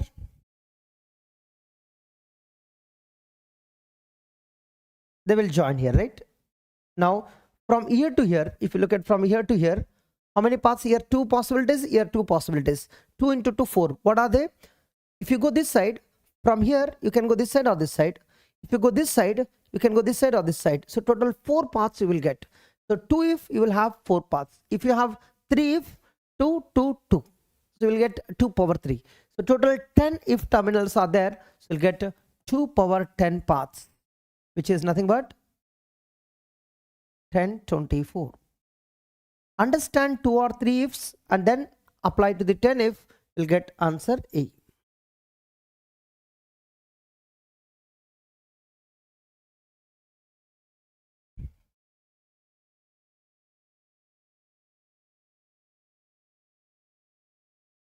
Set 1 MCQ 1 mark. How easy that question is, correct? Question has very simple concept. At any cost, compute, follow and first and practice more.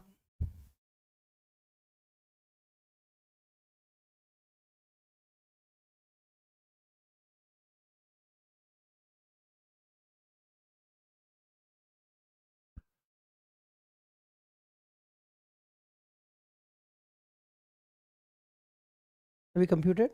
Have you tried for, how do you do normally in GATE PYQs? Not just follow of Q, you compute follow of R, follow of S, follow of P. Then you get more practice on the grammar. Now, for answers, you can cross check with others what they compute. Follow of Q, only one Q is there, right? Now you depend on the first of RS. R, what it gives, you can see after Q, if you look at this P derives X, Q, RS, you are computing the follow of Q, and from RS, what do you get? From RS,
yeah, sorry for that.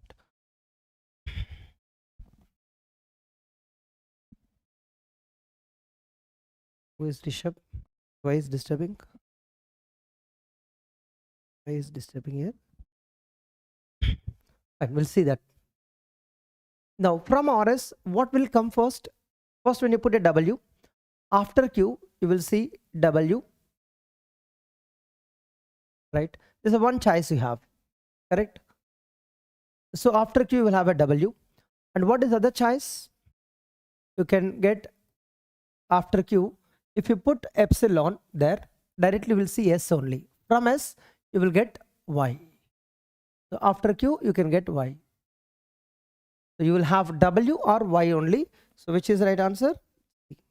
That you can do within seconds. I'm just writing because some people may not be good at computing follow set. So how do you compute?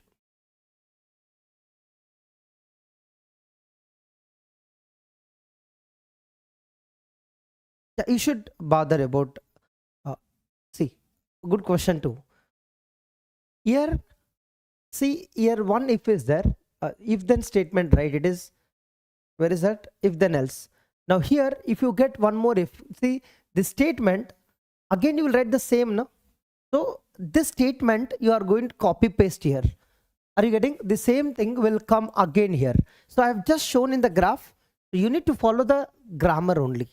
So this portion will be the first one, and this statement you will get another if statement, if then else. Again, this statement keep on repeating 10 times. First time, second time, third time, fourth time, 10 times. At the end you put epsilon, whatever you have here. Okay. Yes, you should follow the grammar only. Your grammar only says that after if then else you have the statement. That statement you replace the same thing again. Done? It's over.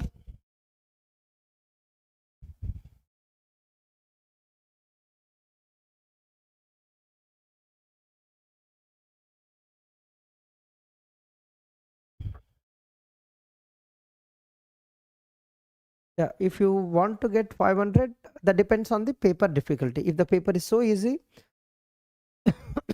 above 70 marks is must. Paper is, if the topper is getting only 60 marks, then the 50 also fine. That depends, right? But all this, last 5 years, if you see, online paper, online exam has easy questions compared to offline exam. Earlier, offline mode, the GATE was conducted. That time the paper difficulty was moderate to high, but this time easy, moderate mostly.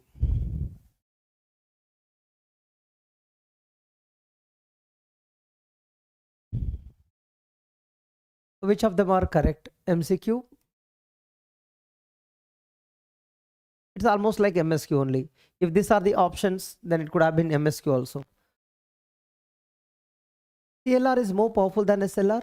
True. SLR is less powerful. You can't say more powerful.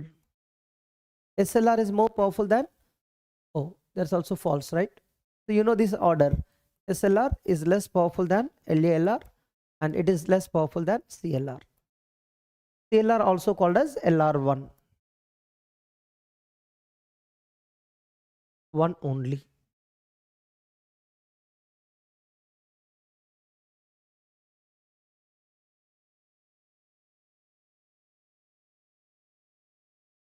Another easy question in compiler, just you need to cross check and eliminate. You don't need to even use the pen and paper sometimes.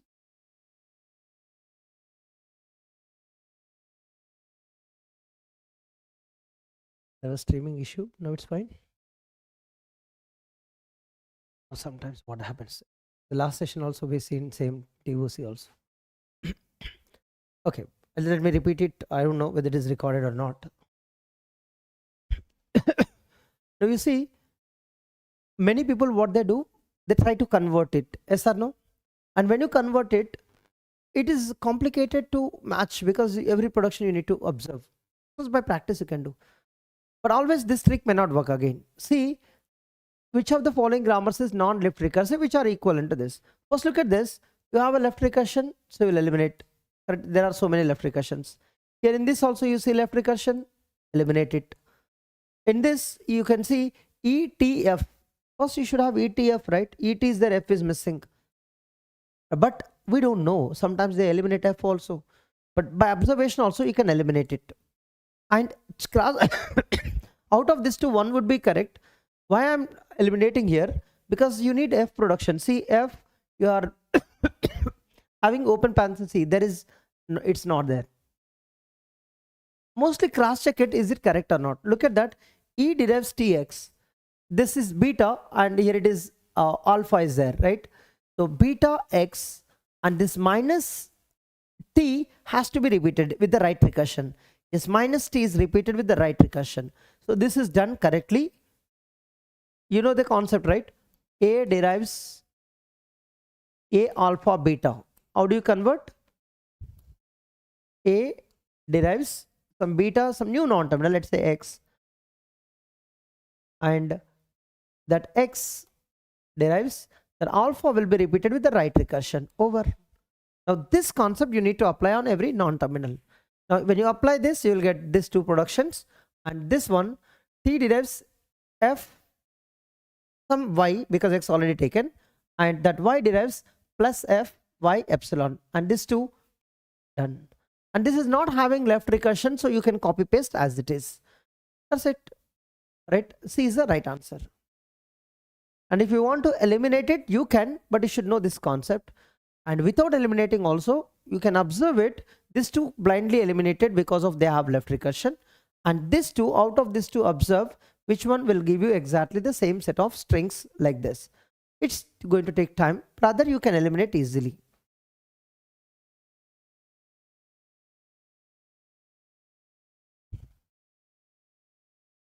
Another matching. So it is the only subject you will see a lot of matching questions. According to input from left column, okay, this is the input. The compiler phase, this is the phase in the right column.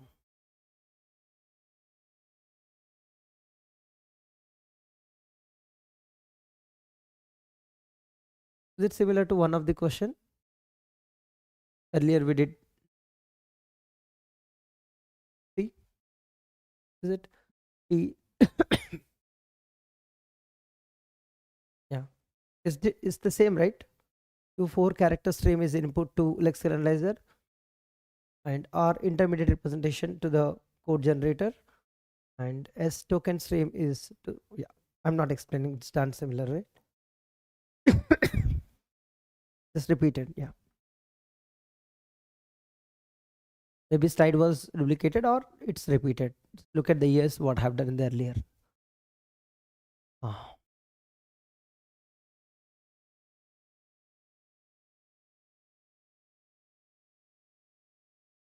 Remember this trick? This question has how many? 1, 2, 3, 4, 5, 6, 7, 8 lines are there. But answer comes within seconds.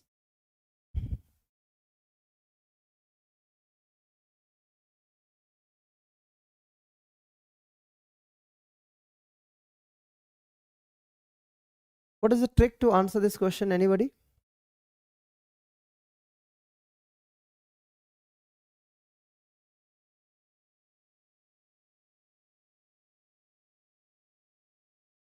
The trick is, before the trick, we'll read the data first. You have a grammar, and the question is which of the following statements are correct. You have two statements. LL1 can parse all strings that are generated using grammar. This is very, very important. Sorry. LR1 can parse all strings that are generated using the grammar. Now, all strings, if it can parse, definitely it should follow LL1 parser. Now, the trick is, it is having ambiguity. If you want to derive the string C, then C can be derived two ways: S to F, F to C, H, S to H, H to C. There are two ways to derive the string. And this makes a confused that some strings can be generated, no doubt, but all in that all this is going to be there. C is going to be there. So when I give you C, you have confusion because of more than one way to do. It can't parse as it is not deterministic. And that's the reason it is not going to be LL1 and not going to be LR1 grammar. It can't parse all the strings because for some strings it's going to fail like C.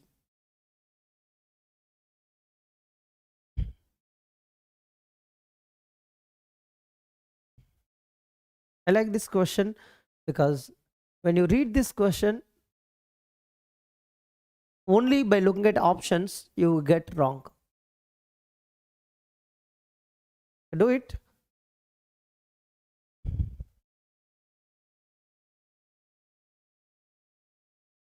If anybody ignoring the first line, then you will get wrong answer, and it can be MSQ also. If I delete this line, then answer is going to be different.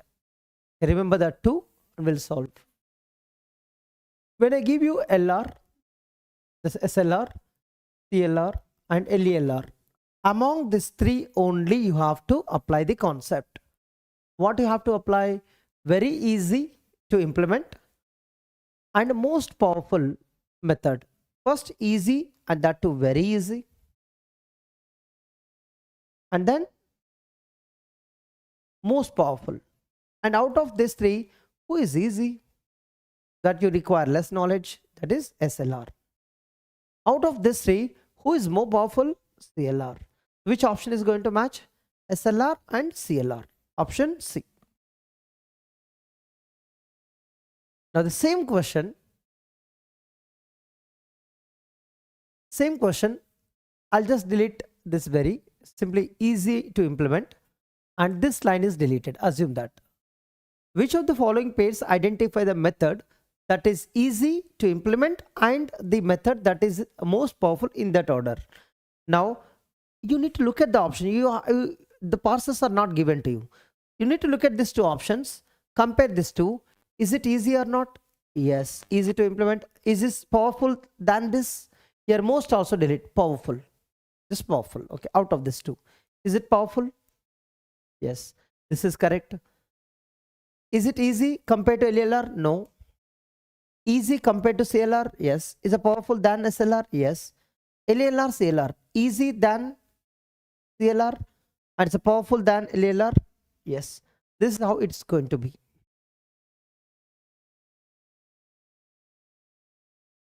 Everybody understood? MSQ, I can make this question by changing the data. First line deleted, very most I've deleted. Then the A, C, D going to be the answers. But you know, the question is, out of this three, which one is very easy, which one is most powerful?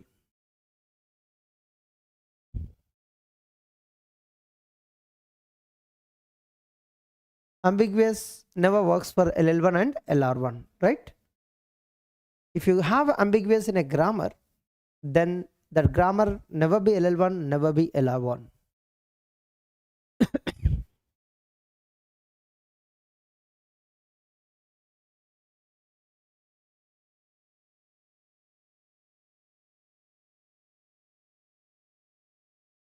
Go ahead.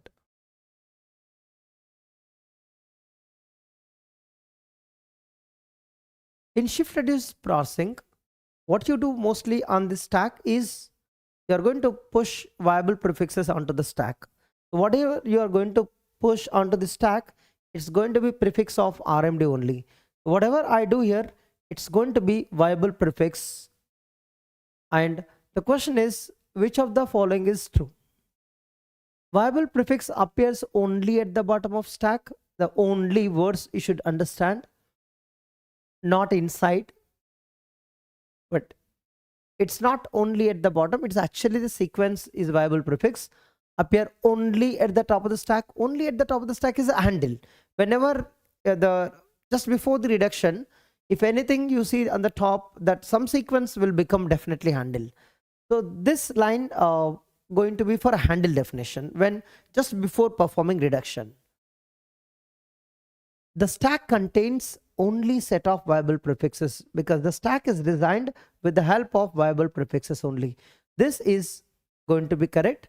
Stack never contained, it contains the viable prefixes only. You already there is another concept that if you take all viable prefixes and collect them, you will get a regular language. Okay, there's another concept for this. Set of all viable prefixes also called as the regular language.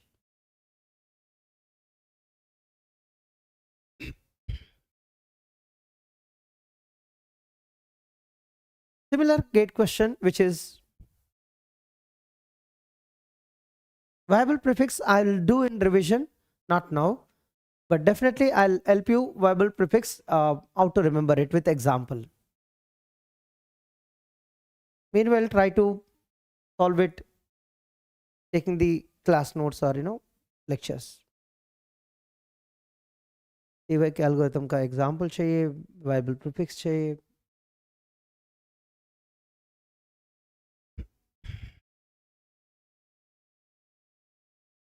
We'll see at the end of this slide lecture, in case if you need those, not in the middle.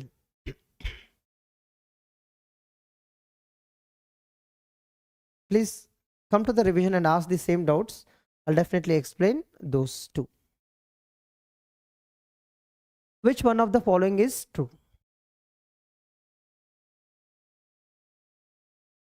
Just now, before this also I've explained, right, how to compute the associative. Now only associative, by looking at the productions itself, you can see star you are not able to conclude, but here this star you can see left recursion, correct or not? The two stars, if you want to write, the which star you will give more precedence, the left star, because of left recursion. And here the plus is along with the p, so p is forming a right recursion. When you look at t derives t star u, it is a left recursion.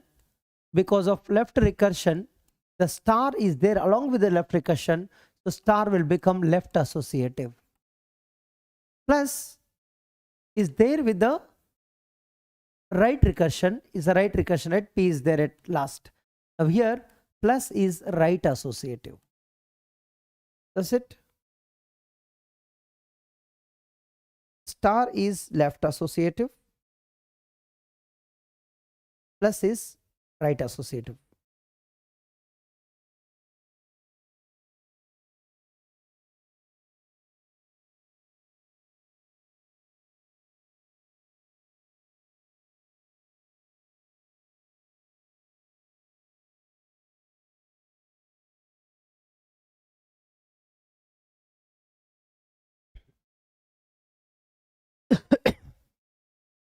Handle is same, data was there, so I was using the word handle. See, this is stack, right? In bottom of parsing, we do reductions. Yes or no? We do reductions. What happens if you have some sequence here? Correct? Dot is here, and let's say something is there, let's say AB is there, and that's converting into S or some other non-terminal. Then what happens here? That AB should be there on the stack. What happens is this AB will be eliminated, this S will be pushed down to the stack. So the top of the stack, just before performing reduction, that AB you should convert to S. This is called as reduction, reduced step, right? Before performing reduction or before performing reducing, what do? You will find the handle on the stack. It may be 0 symbols, 1 or 2, depends on your grammar, and that handle will replace with S. That was the concept. And when it comes to viable prefix, everything what you see that sequence here, the viable prefix only, because it should match with the prefix of RMD sentential form.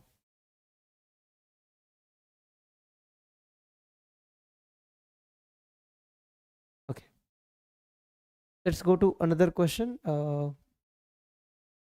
I don't know how many of you understood this, but the first time they made this question like this, from 2014 only this kind of questions are coming. Before that, the questions were easy from this topic.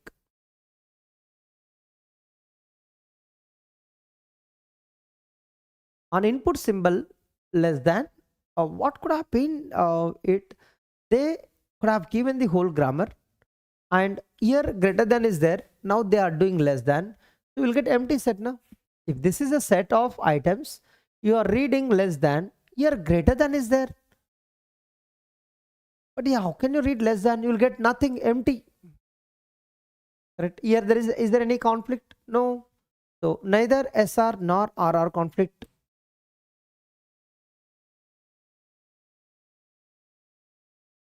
Correct? And what could have been the actual question? Here instead of less than, they could have given greater than, and they could have given R productions and actual grammar they could have given. But instead they made a question which is actually not looks like proper. And of course its meaning is there, but that kind of questions we don't expect from the GATE paper. Got it?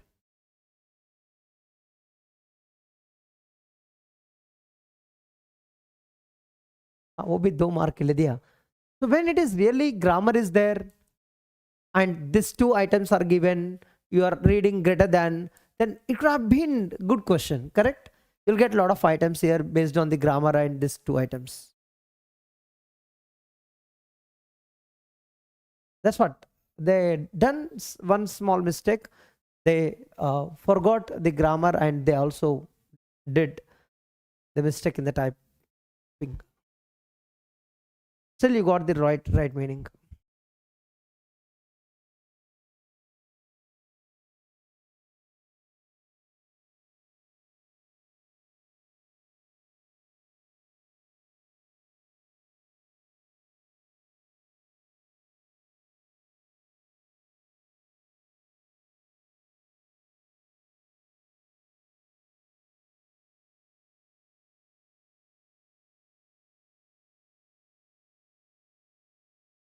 For greater than,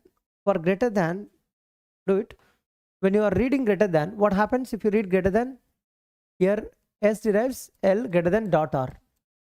Correct? Now R productions are not there here now. They could have given grammar. That's why I'm saying they could have asked for greater than and they could have given whole grammar. From there R you can copy. Based on that you will find the closure for every item.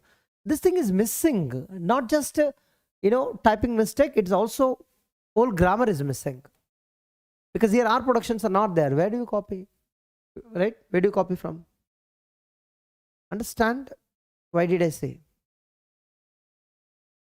Answer याद है, मतलब आप question पढ़ने के लिए कोशिश ही नहीं कर रहा है. बहुत लोग ऐसे हैं, इनको ये डेटा चाहिए नहीं होता, इनको आंसर चाहिए होता है n-1 कर देते बस. क्यों n-1 है वो करना नहीं आता, बट आंसर तो याद रहता. तो ये अप्रोच को बदलना होगा. जब बदलोगे then you will read the questions properly. आपको आंसर ही नहीं चाहिए, मैं ये बता रहा हूं, आपको आंसर ही नहीं चाहिए. You don't need an answer, you need the right approach to understand this question. Again I am saying, that's why I don't look at the options. Even I do sometimes mistake, I assume that is the right, because the question whatever is given, first focus on it, what is there in it, what you have to do, what approach you need to follow. Very very important. What is the maximum number of reduced moves? That means in reverse of RMD how many steps? Same as number of steps in RMD, correct? That can be taken by bottom up parser with no epsilon and unit. So two kinds of production should not be there, and they clearly mentioned. We know unit means we know non-terminal to non-terminal, but they also given even terminal. Even this is also called as unit production according to them. Okay, so now A derives epsilon should not be there, A derives B, and the new one, that is A derives some terminal T, like A is there. These three kinds of productions are not there in your grammar. Now to parse a string with n tokens, that is string with n length, how many, what is the question, how many maximum number of reduced moves? Maximum. If you want, let's say one length, impossible to derive here because you can't have production for one length, correct? You can't. And try to derive one length string, impossible here. Okay, you will start from two length. Two length S derives, let's say your string is AA, directly you can write, right? Apart from this, can you derive any other way as per their rules? And if you write, suppose S derives AB, that you can write, it's not matching, right? But A derives A will match with this, so you can't write it. There is no other way to prove except this way. Now if I want to derive two length, how many steps you have to take? S, substitute with AA. Only one step now. That n is equal to 2 I have taken. I got only the one move. Only one move means one step. You can follow RMD step or reverse of RMD. They ask for reverse of RMD. You do for RMD. Both are same.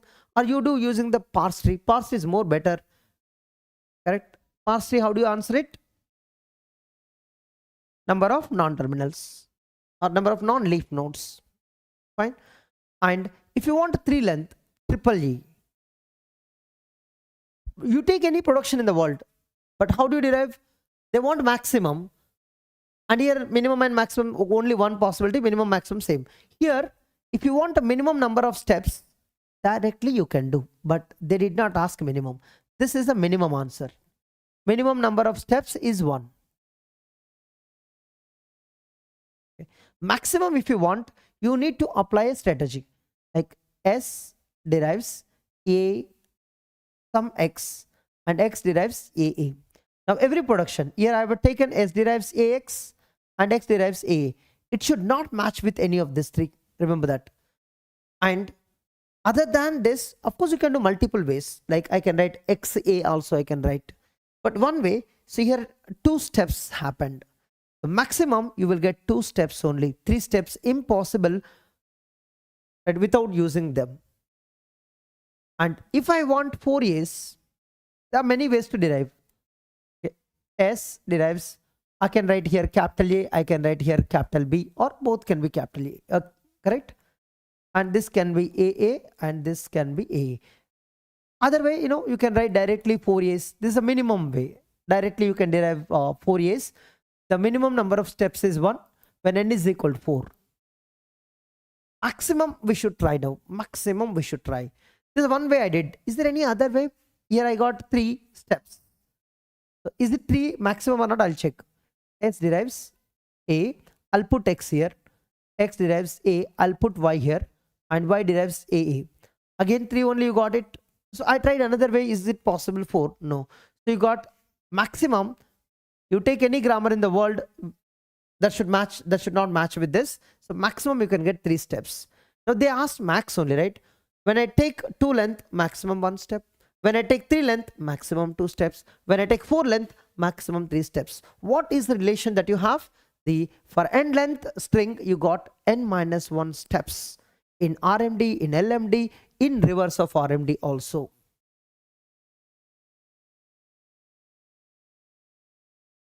Question is definitely good, but you don't understand, then don't conclude it is not good, correct?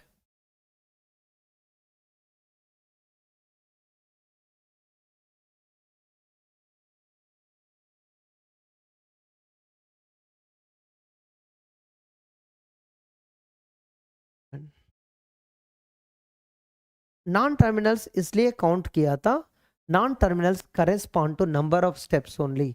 If you want to find number of steps, you look at RMD, S derives, you put AB, and B you substitute, that will be AA, A you substitute, that will be AA.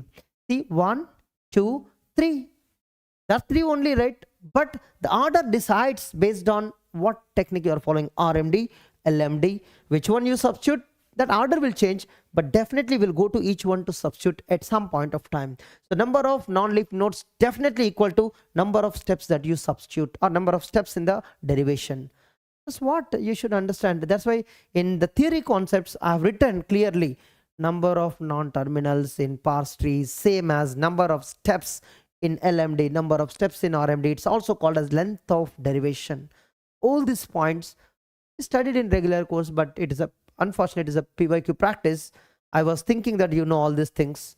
Now still you are asking the doubt, means please go through them, and in case if you have any doubt, I'm there for you.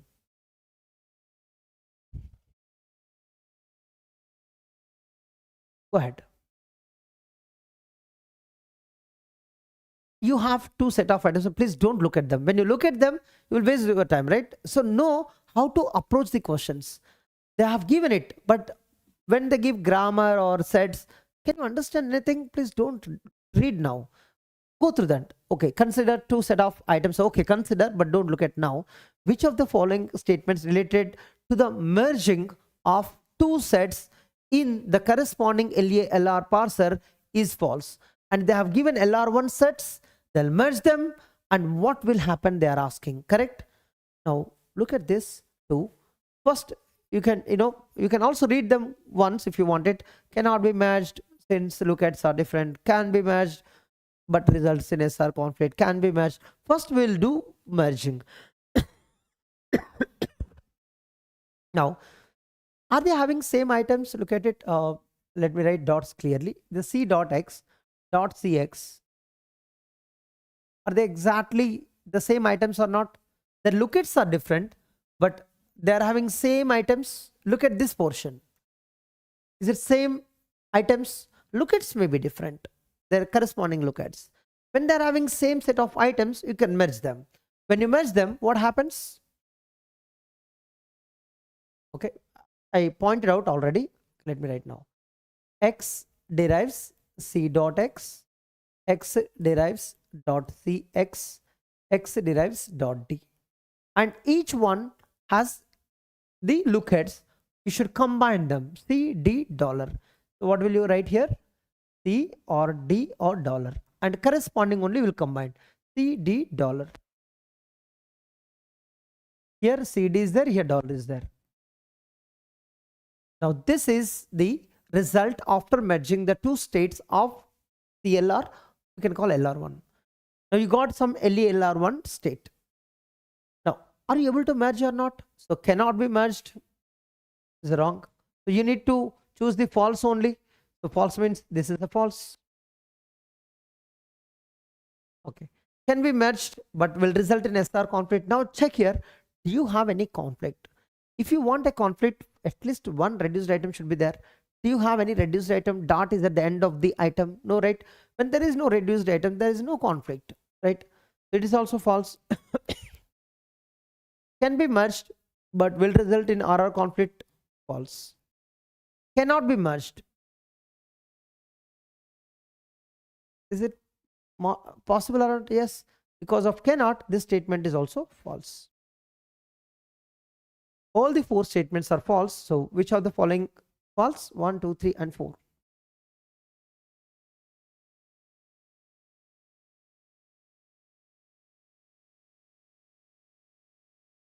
Yeah.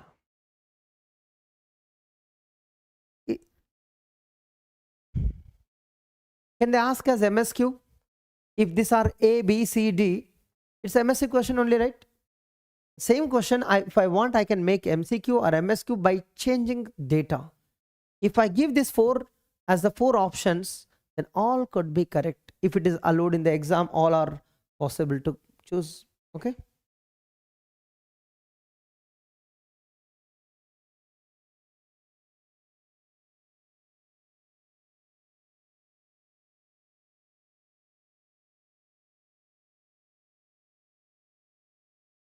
We can make numerical answer type, we can make MCQ, MSQ, same data, but slight changes. Same production with the different lookouts. That's what the question is, right?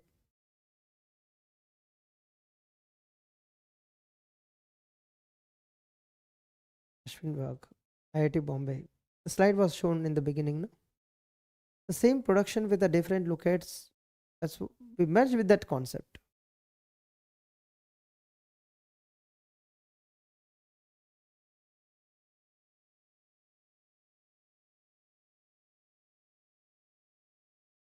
In revision class, I will explain, but understand those terminologies only two types: top down and bottom up parser.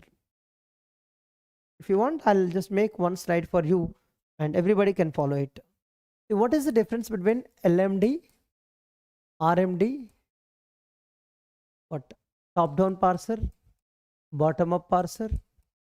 What did you ask? Predictive parsing,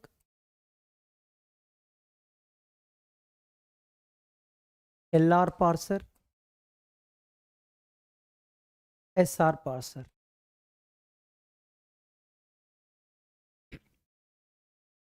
These are derivation techniques, correct? Derivation methods. You can follow anyone, including parse tree. Right? There is another one, parse tree. These all are derivation methods. So you can use them whenever you want to derive the string. Deriving the string means verifying the syntax of the program logically. Now, top down, these are parsers, right? All are parsers. Here there are synonyms are there. There are classifications. Now, top down, bottom up are two types in general. Parsers are two types, correct? And many more. Of course, we study only these two types. This top down parser follow LMD. So it follows what?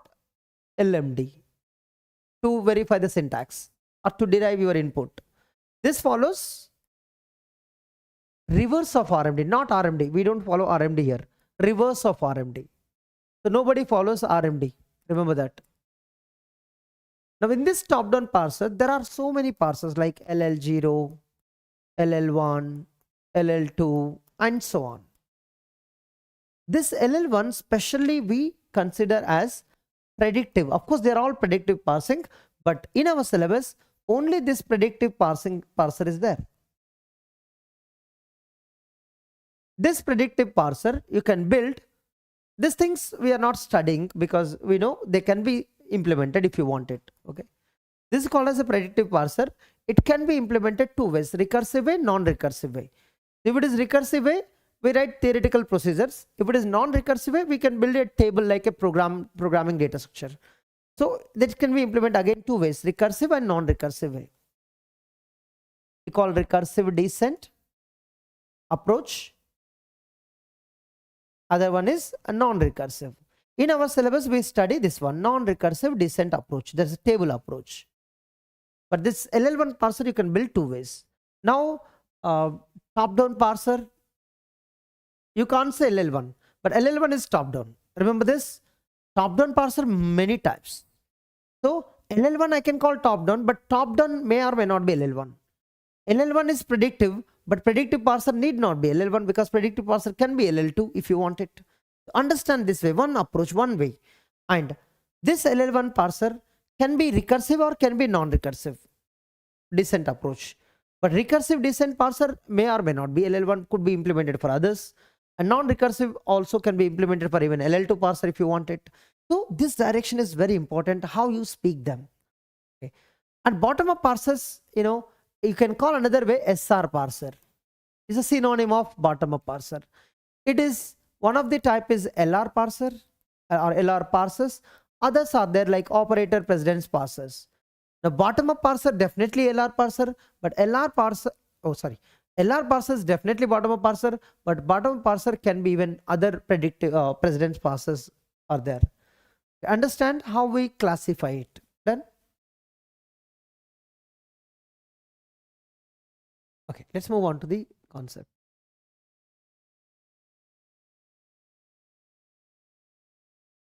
We'll cover them in revision class, but right now let me discuss all the questions what you have.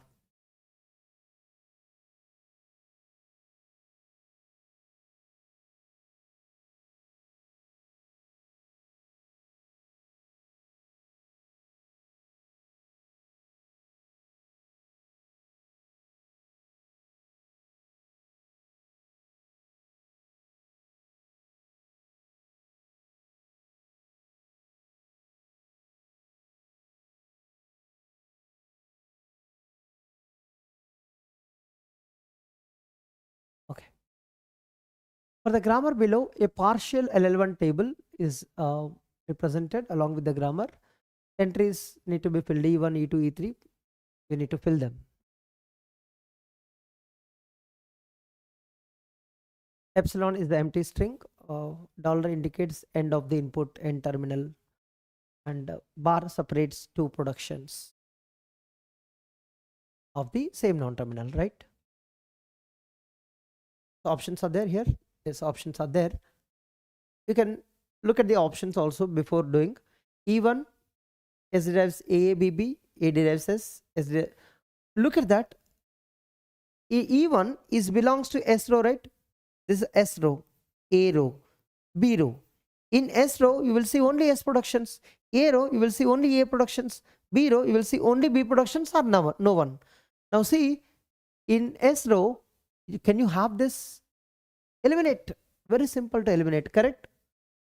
Likewise, do you have anywhere E2? What is E2? E2 is also in S row. See that? E2, it's actually, you have B derives S. How can be B production in the S row? Delete this. Able to understand? Now we have only this two. Again, look at the E1, you have S productions, E2, you have S productions, E1, you have S productions, E2. But look at E3. E3 is B row, so definitely B productions are blank.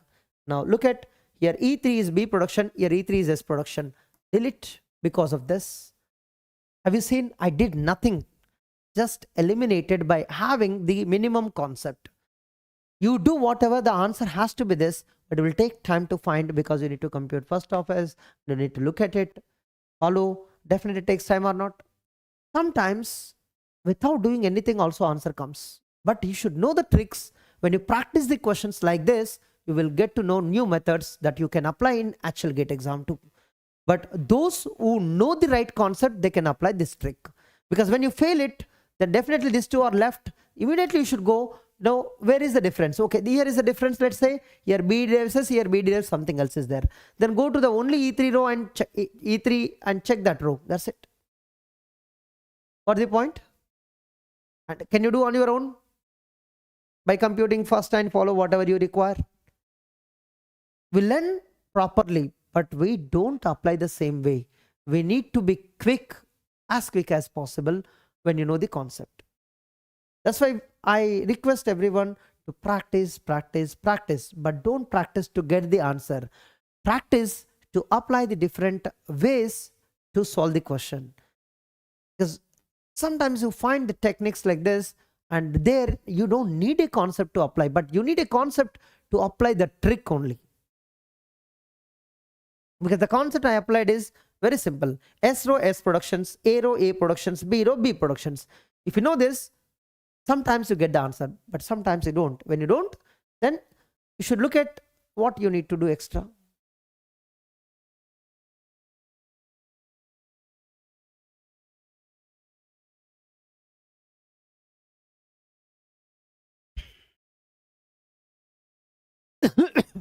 Sorry. What is given? Okay, same data. So they asked follow of A and follow of B. I think they should have given after computing those productions. Now you need to compute. So can I copy them here directly? Because it's a linked question, I think, common data question. S derives AABB here. 2. It's there now. I'm very sorry. Now table is also not needed. Because computing first and follow, why do you need a table again? Just you need a grammar. Can you do that? For the grammar below, the data is same. Just compute first and follow.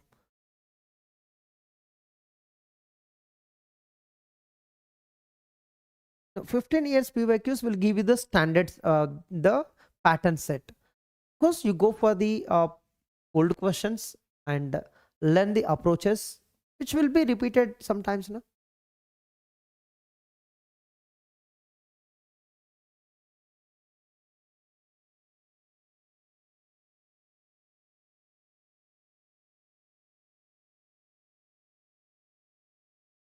To solve it, I'll be there.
Okay, Kishan.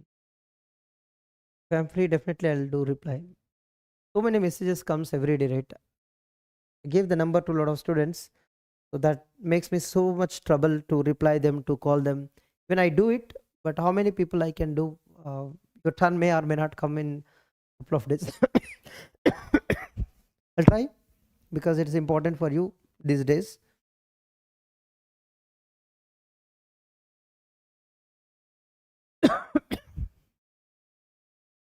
Can we cross check directly?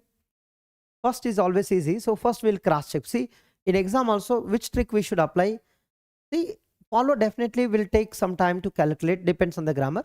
First is so easy. Look at the first, everywhere same. No, right? It is different. Here AB, here AB epsilon. So we'll check first. First of S is A, B epsilon. Correct? First of, sorry, yes, first of S. They did not ask S, oh, they asked A. So first of A means first of S. First of S, we got it. So first of A, AB epsilon, and first of B is also same as first of S, and it is also going to be the same. Now you got the answer. It is correct, and this one is same. And here first of A, AB dollar is there. So delete. You know, first never contain dollar. Here epsilon is missing. So delete.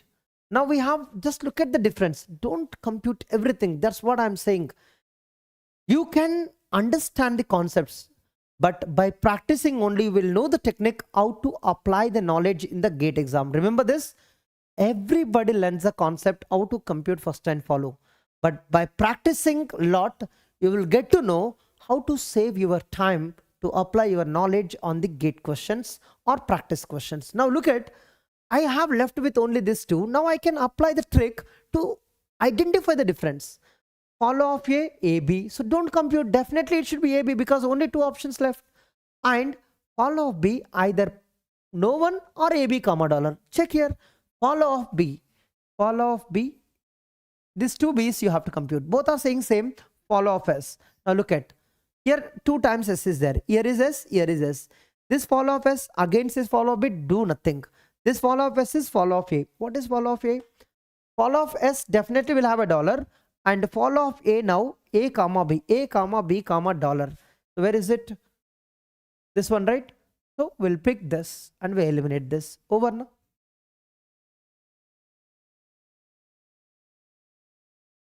Understood? Normally what we do, we try to compute follow of A, follow of B, first of B, first of A, whatever. And that's also easy if you do it. Again, I'm saying, if it is really lengthy grammar, then this kind of elimination will save your time. This grammar is already so simple, you can compute whatever you want it. Okay?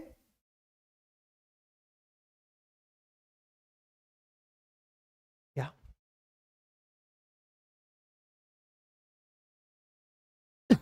Repeated options. Go ahead.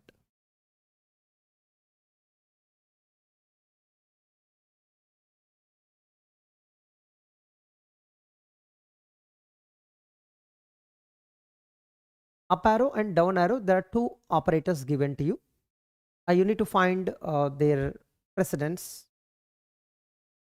in the given syntax tree or expression tree. They said call it as a parse tree. It's okay.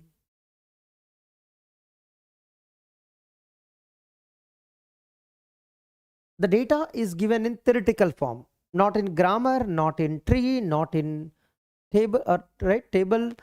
They have given in the theoretical English line. So find out. Down arrow is lower than up arrow. So now up arrow is higher precedence, low or down arrow is less precedence. So this line is very clear. And operator, that up arrow is right associative. It is right associative, while down arrow is left associative. Over. Now this data, it should match with the given trees. And for this input, what will be the right expression tree? So first, can you apply the parenthesis here? Easy to do it. First up arrow, take this 7, 3, 4, 3, down 2. Now here focus on your up arrow first. Up arrow right associative. There are two up arrows. Right associative means first you will apply this. Then you will apply this because right associative. Then down arrow which is left associative. So you will apply first this. Then you will apply this one. Complete. Now you got the answer.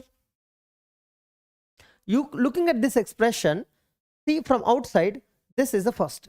So down and root will be that. 2 will be right operand and whatever you have it is the left operand. So whatever you have left operand. So right, these two are matching with your boxes, right? And this is definitely not. Now out of this two, just look at what is the next one. And when you look at this box, down arrow should be there. Here down arrow is there, here up arrow is there. So this will be eliminated. And down arrow, left is 7, right is something is there. Yes, something is there. In there something, up arrow is there. And left is 3, right is this box. And this box, up arrow is there, left is 4, right is 3. Exactly matches here. Correct? So answer is B.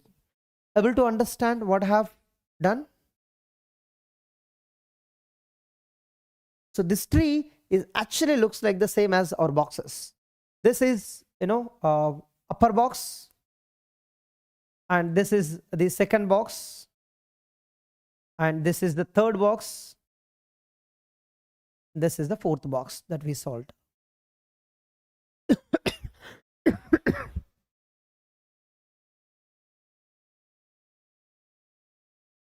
Yes, so I'll do.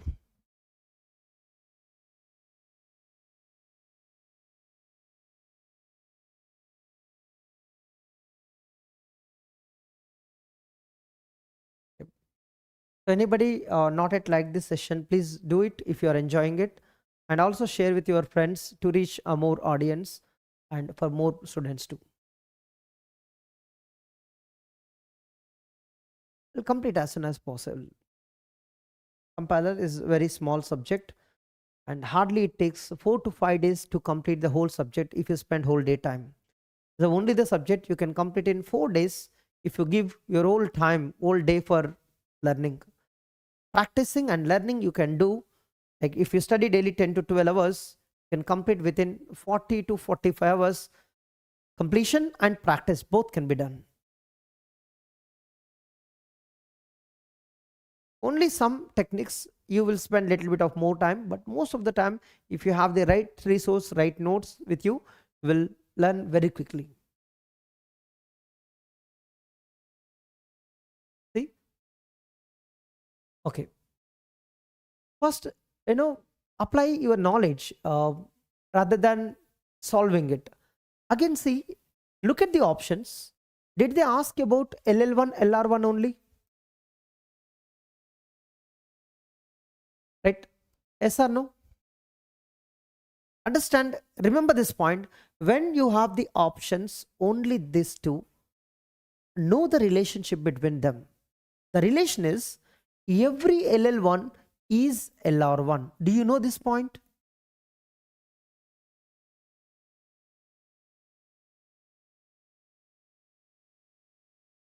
LR1 no need to be LL1, may or may not.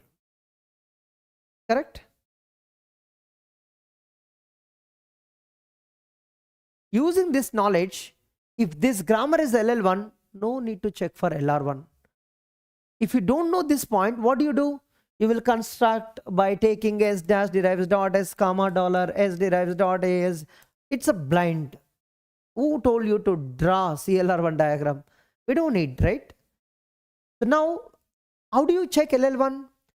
First of ASA is A, first of BS is B, and first of C is C. And intersection of this two empty, intersection of this two empty, intersection of this two empty, and there is no common terminal between every pair. Correct? That's why it is LL1. Got this? Every LL1 is LR1. So it is both LL1 and LR1. It takes just 1 minute to solve this question, but we may take 4 to 5 minutes if we don't have this trick. Correct? That's what. Practice more, apply different ways, and identify the key relationship or key differences between the different pauses. That's why they ask for 2 mark. Even though you go for lengthy method, you can answer it, but construction may take a little bit of time. That's why they have given 2 mark for those people who don't apply this trick. But for those who have this trick, it's just 1 mark question only. But you save a lot of time, right? Such questions are there many in compiler. You have seen it.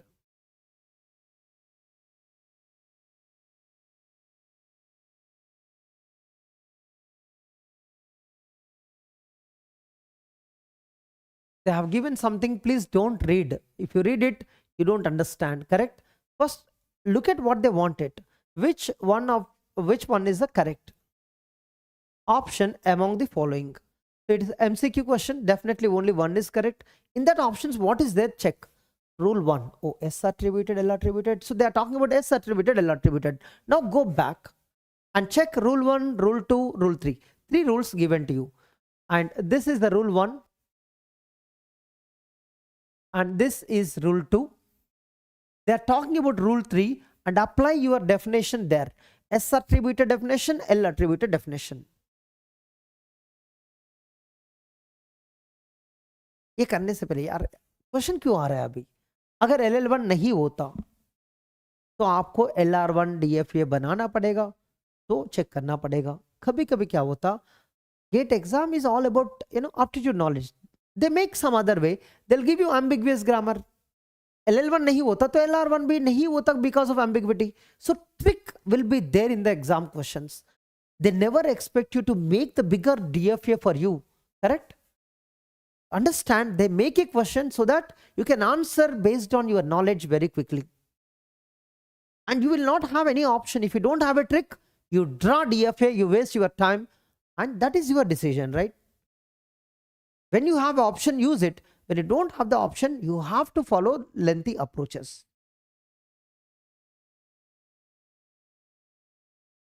If the DFA you take and you did wrong construction, obviously your answer is wrong.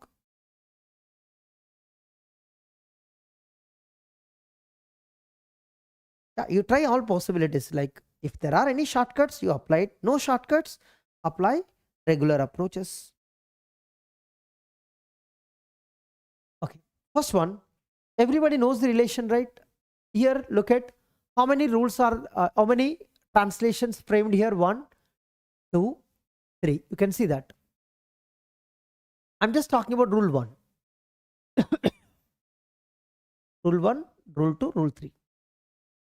In rule 1, see that OR derives A and B. In that rule 1, translation 1 I am talking about. In the translation 1, you are calculating here by depending on parent. That's it. So here depends on parent. I'm writing here. Depends on parent. And this one, you are calculating at A. You are calculating here. So you are calculating here by depending on right sibling. So this depends on right sibling. B is right to the A, right? So A depends on right sibling. Here only the answer is over. No need to check that one. The reason is L attributed and S attributed, they never depend on right sibling, correct? S attributed depends on children. L attributed depends on parent or children or left sibling. But right sibling concept is not there in S attributed, L attributed. So rule 1 is neither S attributed nor L attributed. You see this? So you eliminate option A, and rule 1 is neither S nor L, and it is S attributed but not L attributed. Delete this. So now you left with BC. Now use our technique. Why do you waste time to check everyone? Just check the difference. Rule 2 is S attributed, rule 2 is not S attributed. So rule 2 can give your answer. Rule 3 is same in both. So don't check rule 3. Rule 2 is concluding. P derives CD. So we'll take the P derives CD. How many computations? 2 computations are there. First we'll check one computation. We'll check this computation first, then this one. Here the P means this one, computes by depending on its children. So this depends on children.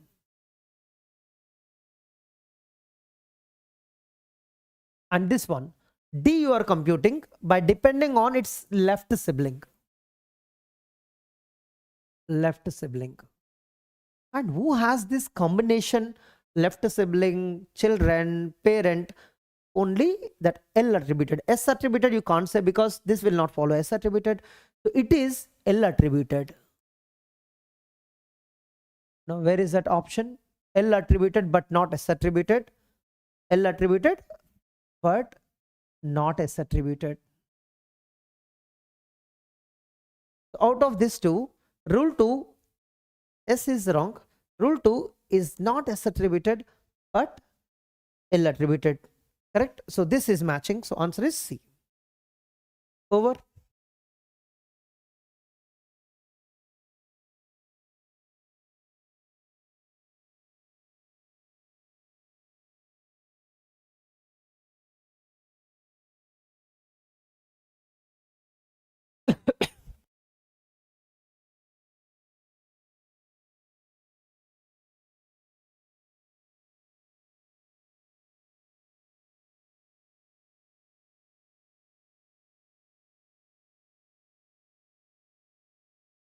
Which of the following statements false?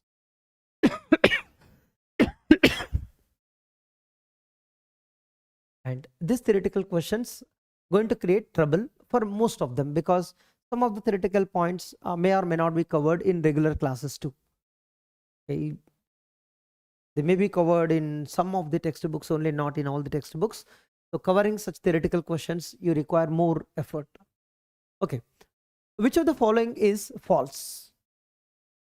First one, read every option, understand is it true or false.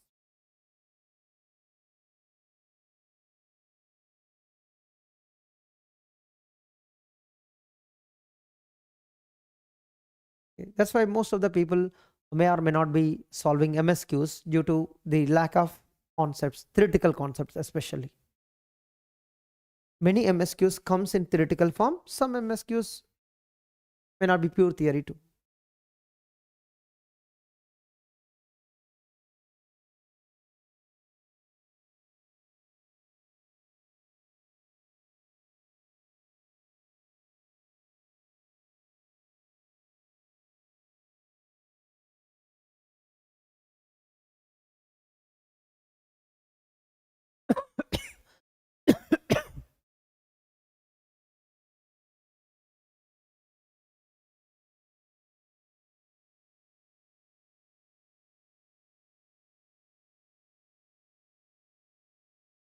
So in attributed grammars, to compute the attributes, we use definitions, right? L attributed, S attributed definitions. Why we use those definitions? Because to make clarity in computation. So these functions will create the semantic rules without any side effects. Correct. That is the reason we do the L attributed, S attributed definitions to avoid such conflicts. This is a true statement because to avoid the side effects only, we do the translations to give the meaning to each production.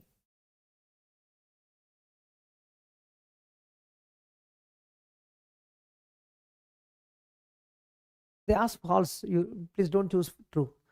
The attributes in L attribute definition cannot always be evaluated in a depth first order. Tell me, L attribute definition is going to be depth first order only, right? You'll go depth first and you will evaluate all of them in left right manner. Correct? So cannot always means that's the technique you should follow, right? Because of this, it is going to be false. Let me read the question again.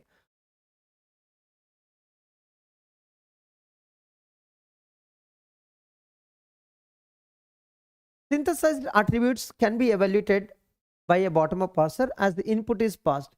Synthesized attribute concept is, you can depend on children and you evaluate using bottom-up parser. It's a true.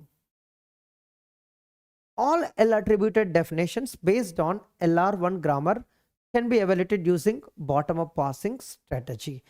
See, all is very dangerous because in L attributed there are two types. You can see L attributed grammars in which S attributed also there, some of them.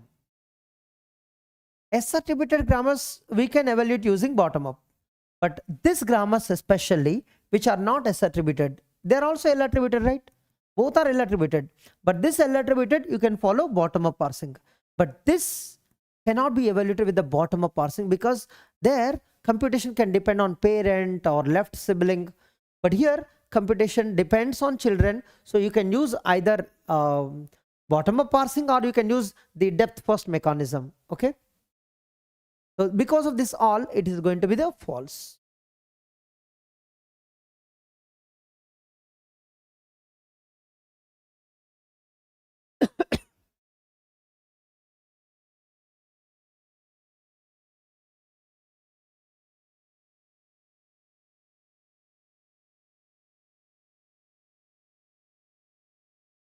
Then answer is B, and you need to choose only false now.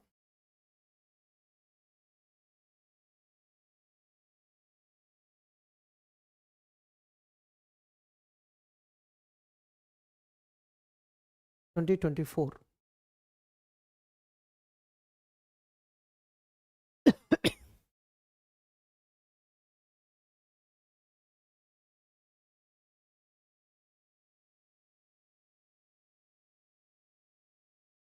Go ahead. How do you solve this question? Any trick that you can apply to solve it? All right, MMLK, you should draw the tree and do it. That's the best option. Shortcut may not be there.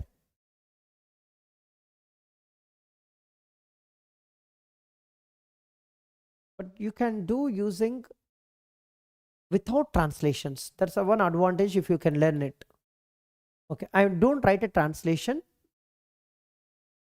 This SDT always, computing by depending on children, right? So then it's easy to compute. Look at that. All of them are depending on children only.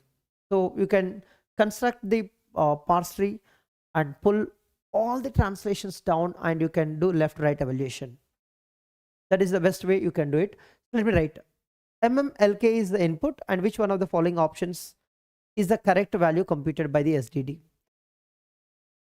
S, D, H, T, U. And can someone help me how to derive MMLK? And you have the production. That production we will evaluate using even reverse of RMD also you can do it.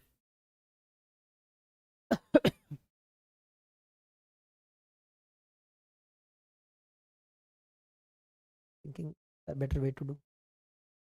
Okay, 1M we derived. 1M we derived. I'm underlining it. Next we need to target on MLK. And D we have one more M we can derive. And D we put epsilon. And we want second M is also derived. Next we want L. H can derive that L. L, H. One L only there. So one L derived. And H we need epsilon. We can put it. And T we have epsilon, but we want a K. K is possible with the U. Put epsilon. U can derive K. Is over. Now all the non-terminals that you do in reverse of RMD manner. That's the one technique that you can follow. L is epsilon, no, sorry. Okay, that's it. Don't put this rounds because L, K, M, they are not non-terminals. They are leaf nodes. They are terminals we call here. MMLK is the terminals as per this grammar. Now what is the answer you get?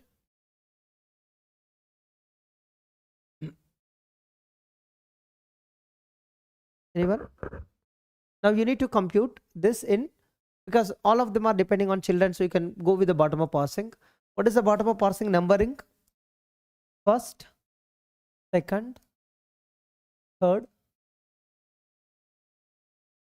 fourth, fifth, sixth, seventh, eighth.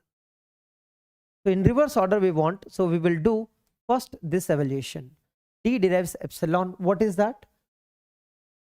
-5 goes to the root. Here -5 goes. Done. And second we will do this. And what is this? D derives MD translation. 5 plus D1 dot value. This is -5. This is 5 plus -5 is going to be 0. That you are going to assign here equal to 0. And 6 is the third one in the reverse direction. So we'll do this.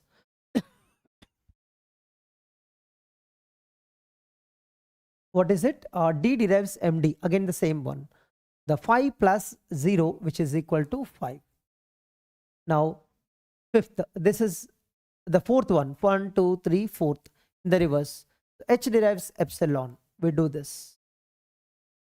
H derives epsilon is -10 assigned here. -10. And next, after fifth, fourth. H derives LH. What is the value that you get here? H derives LH. 5 multiply with 10, 50. 50 plus H1 value. 50 plus -10 is 40. So here you get 40. And then third one, T derives epsilon is -5. Get here -5 when you do this. Then second, Q derives K, that is 5. Here you get a 5. And the last one, D dot value is 5. So we get a 5 here. H dot value is 40. And T dot value is -5. U dot value is 5. So 5 minus 5 cancels. 5 plus 40 is 45. You get here. When you construct this kind of tree, do a little bit bigger so that you can put the values inside the node itself.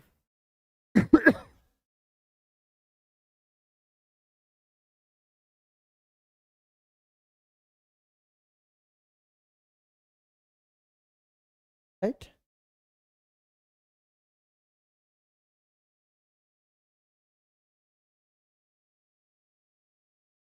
Just follow the tree. It's not left to right. Follow the tree. First find RMD. Why I am doing this? Anyone? Because non-terminal decides when to evaluate. Then do RMD numbering I did. What is RMD? First, second, third, I did up to 8th. Then do reverse. When you do reverse, 8th should be first, then 7th, and you go till the first. First you should know what is the RMD order that you can do on parse tree, or you can do manually. Manually will take time. So on parse tree, LMD RMD numbering is easy. If I want LMD, look at 1, 2, and I put 3, 4, 5, 6, 7, 8. This is LMD numbering. Numbering कैसे करना है? Practice करा दो आपको numbering. अरे numbering करना practice करो यार, ये तो रेगुलर क्लास नहीं है ना प्रैक्टिस कराना. Right. See, when you put S, understand with DHTU. First you will take this. Out of this 4, which one you will take in the RMD? This one, right? I numbered second. Once U is completed, then you will go to this, right? DHTK comes. Then you will go to this T. T I numbered. T you put with epsilon. Then you will get DHK because T is epsilon. Now H is only here. Now H you numbered 5th. Oh, this H. And this H you substitute with LH. That will be 5th. And it's over. Now D left, that is the 6th. And D, when you put MD, again D comes, you substitute. D with MD, D comes. Right? Numbering. Got it? Please, at least write RMD. Look at RMD and parse tree. Start numbering both parallelly. You will get an idea how to do it. Okay. Just practice. Little bit of practice required. Because normally we don't number on parse tree, so you get confusion. But practice it, you will save a lot of time in the actual GATE exam like this. So answer is 45. Why I'm worried? Because the new recent GATE question. It is possible to come again in the exam similar to that question.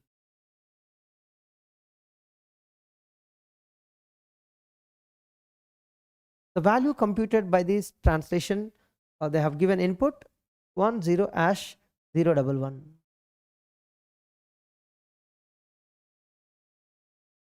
Anyone knows what do you get from here?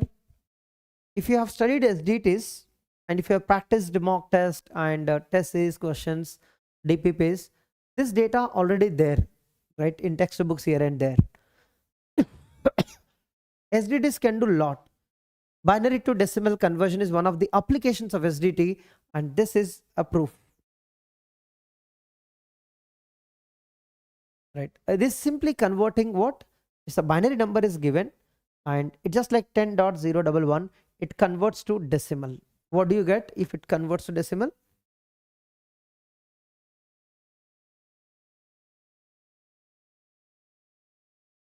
If you know the productions already, you can do very quickly. If not, you need to apply it now. For this, construct the parse tree, and the similar to the right. N depends on children, I depends on children, I depends on B. Everywhere depends on children only. So similar to the previous question, you need to apply the reverse of RMD. 10 #011 and I is integer, f means here fraction. Variable names also given like that to understand. And is done. Now you need to target 10 with I, 011 with f. I you want 10. I you have two options, B, IB. IB you have to go first. And 1B you got it. The other I will do the B. So this B should be 1, this B should be 0, and this B should be 1, and this B should be 0. 1 0 is done now. Now 011 from F. F you have the recursion here, BF. BF. 1B is done. That first 0 is now you can derive. And this F, it should target other two B's. T. And this B, you want 1. Yes. F, can you write directly? No. You should go to B. That B should give 1. Now you got a parse tree for this number. Now you should calculate, as I said, numbering is very important. This is first and second, third, because RMD means rightmost, fourth, first, okay, second, third, fourth, fifth, okay. And then here it's a one non-terminal left, that is a sixth. And here one non-terminal left, that is a seventh. And this side is over. Now we'll come here, eighth. And here rightmost will happen, 9. And then 10, 11. So 11 steps you are going to take, and 11 substitutions you are going to take. But now this RMD number, what I did, now you should go in reverse order. The 11 is going to be first. When I execute the 11, 11 means B derives 1. What is the translation? B dot value is equal 1 dot value. Its value is going to be 1. So after executing 11 and 10, I derives B. That is going to be B value goes to L. That 1 goes to I, right? Sorry, I. 1 goes to I. So here 1 will happen. Now after 10, 9. So B derives 0. B derives 0. 0 will go to B. Here it is 0. And after 9, 8. Just reverse number, right? Reverse of RMD. I derives IB. I derives IB is 2 multiply with L1. This is L1. L1 or I1? I1. 2 multiply with I1. So 2 into 1 is 2 plus B dot value is 0. 2 plus 0 is going to be 2 here. What I did? The 2 I1 dot value, that I1 is this one. Here it is I1. So I1 dot value is this one. So 2 multiply with the I1 dot value is 1. 2 into 1 is 2. 2 plus 0. B dot value is 0. That will be stored here. After 8, 7. Where is the 7? Here. So now B derives 0. It's same as 0 assigned to B. So I'm going to assign here 0. After 7, 6. B derives 1. 1 will be assigned to B. It is 1. After 6, 5. 5 is here. This 1 will assign here. 4. F derives B. Oh, half of the B value will go to F. Half of it. So 1 half is a 0.5. Correct? Half of its value. Correct? F derives B. Is it coming first time? Check it. Did I do any mistake earlier? No. The first time we got it. F derives B. Now F derives BF. F derives BF. Check it. Half of this sum. First do the sum. 1 plus 0.5 is a 1.5. 1.5 you need half of it. What is half of it? What is half of it? 0.75.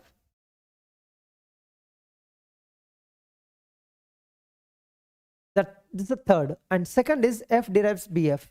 Again, do the sum and take the half. 0 plus 0.75 and 0.75. Now you need to take the half of it. Normal 75, if you take the half, how much it comes?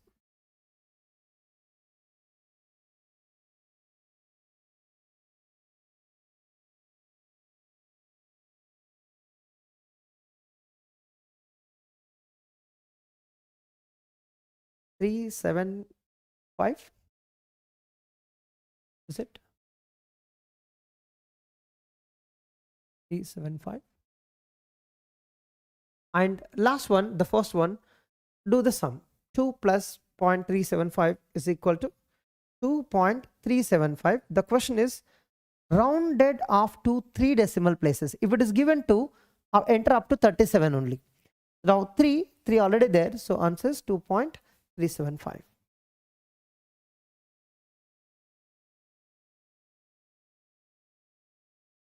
Here the root value is going to be sum of these two. 2 plus 0.375 is 2.375. And read this parenthesis carefully. Rounded off to how many decimal places? Okay.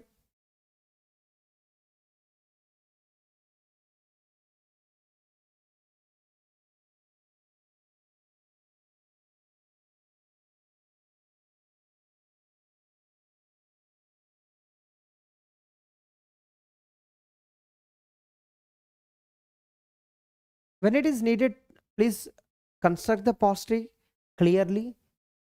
Tricks may not be applicable all the time. Trick was there. Those who have practiced before, and the question, if you are understood, it is the binary to decimal. Is this, if I write 10.011, you convert to decimal, is this the same value that you get? Because the, right, 2 power 0, this is a shortcut. 2 power 1, 2 power minus 1, 2 power minus 2, 2 power minus 3. If you do the sum, you will get exactly same answer or not? 1 into 2, 1 plus 1 into 2 power minus 2 plus 1 into 2 power minus 3. Is it same or not?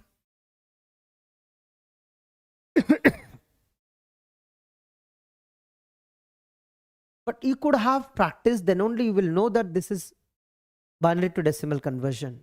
Otherwise, you need to do this way.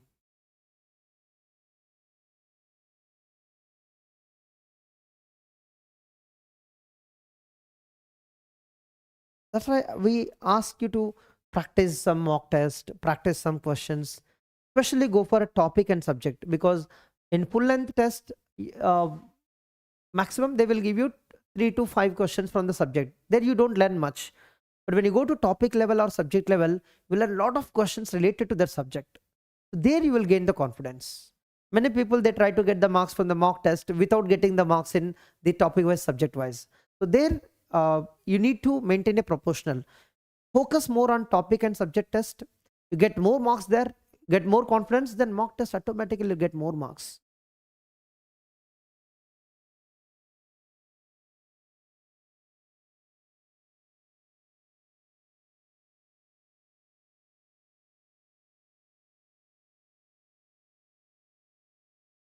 So one of the SDT is given and they are asking about what is the functionality of this SDT.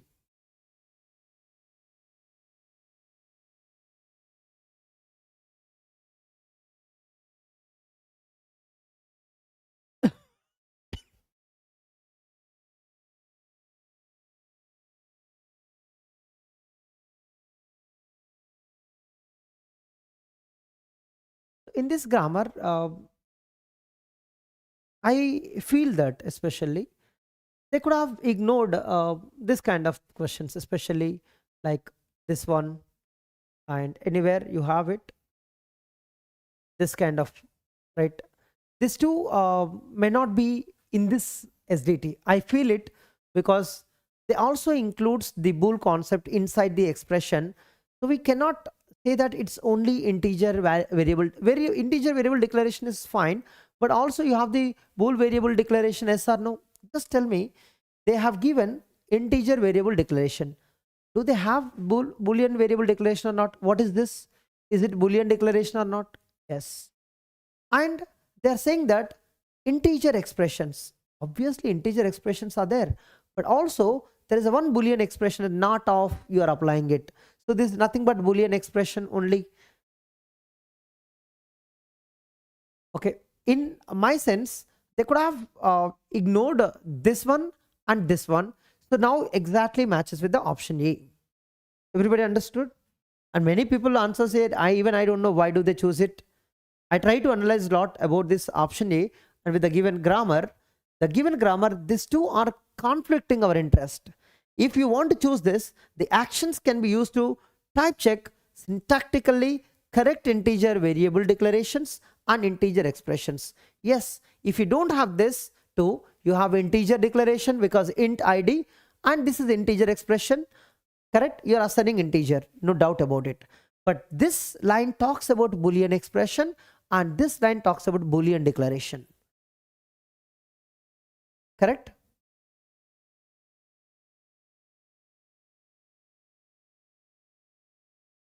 The actions can be used to type check syntactically correct program.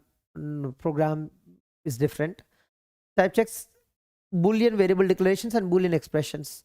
Here we have integer expressions, mainly e plus e, and not e is about the integer also you can do, boolean also you can do, but here type is bool, and you can understand that id is you are assigning to e, that is integer type.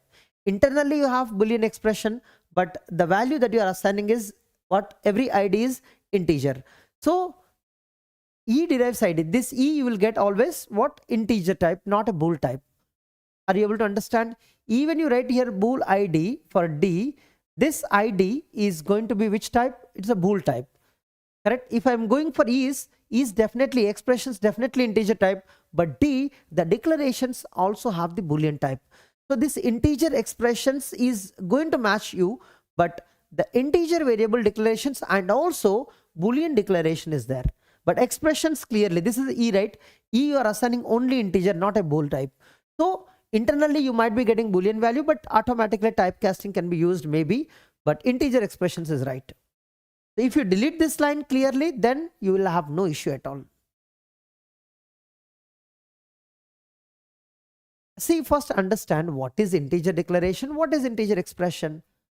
You know the concept, right? C programming, right? Integer variable declaration. How it looks like? Int x, yes or no? Integer expressions, how they look like? Here only plus is used, so I'll use plus only. Like x is equal y plus z. This is integer expression, this is integer variable declaration. How the bool looks like?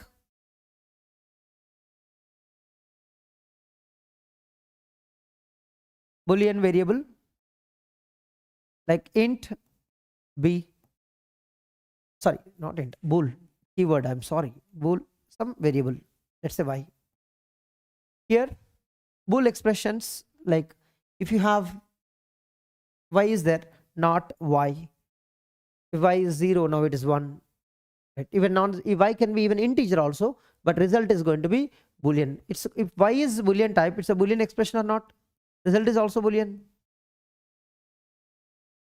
I was talking about this.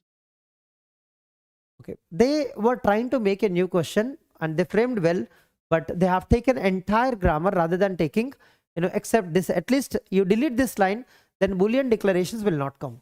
Here the problem is the actions can be used there is one more. can be used. That's true, right? They are not saying the whole grammar is having the this one. Actions can be used to type check syntactically correct integer variable declarations and integer expressions. True, right? The actions can be used to type check syntactically correct Boolean variable declarations and Boolean expressions. But here the problem is the expressions are starting with integers. That's why this interest is missing. You can take the Boolean variables, no problem, but Boolean expressions, the type is coming as integer. So here int, the E1 is going to be int, not a bool basically. Okay. So here you will be assigning only integer in the expressions. Anyhow, much complication here. That's what we have chosen, no doubt, because it will check integer expressions without any doubt. But if these two lines are deleted, then this option is exactly the what is given. But now still you can use this grammar to check syntactically correct integer variable declarations and integer expressions. Using this grammar you can do it. So I'm keeping it, but to understand it, these two lines are not interest of option A, right? So ignore these two, and now this grammar can do the option A. Option B,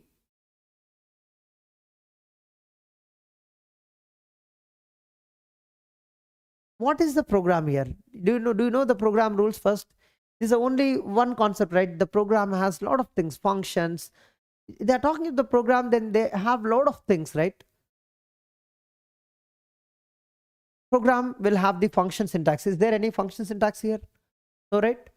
They are only talking about how to declare the variable, how to check the integer expressions, and also the one Boolean expression. This one is Boolean type. And there could be one more here. E derives ID, like it can also have set E dot type is bool. It is also required. The reason is here, if E1 dot type is bool, set E type bool. So here is the problem. Understand this, even if you want a bool, then somebody should assign the bool, right? Nobody was assigning it. Okay, analyze it. I analyzed multiple times. So there was ambiguity in the data, but still option A will match by ignoring the two lines. So spend more time when you have difficulty. That's what I'm trying to help you. This question especially can check no doubt integer variable declaration. This is an integer variable declaration, and integer expression, that is also only addition, not other expressions. Okay.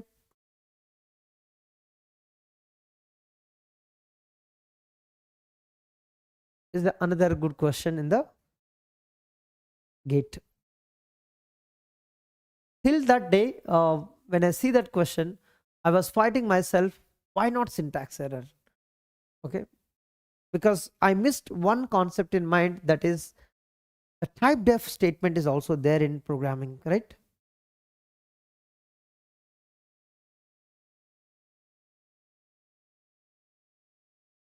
%90 of the students, they assumed it is syntax analyzer will produce an error.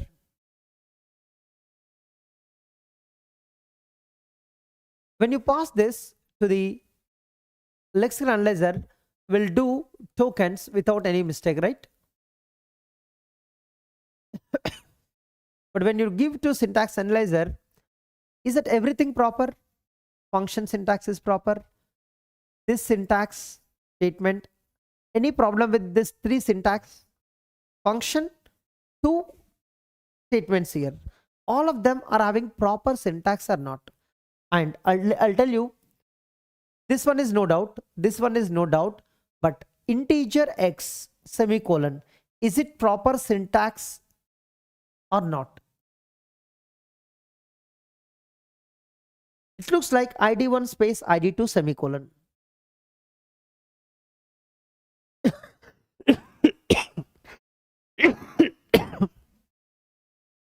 When compiler does it, right, it will wait for the semantic check.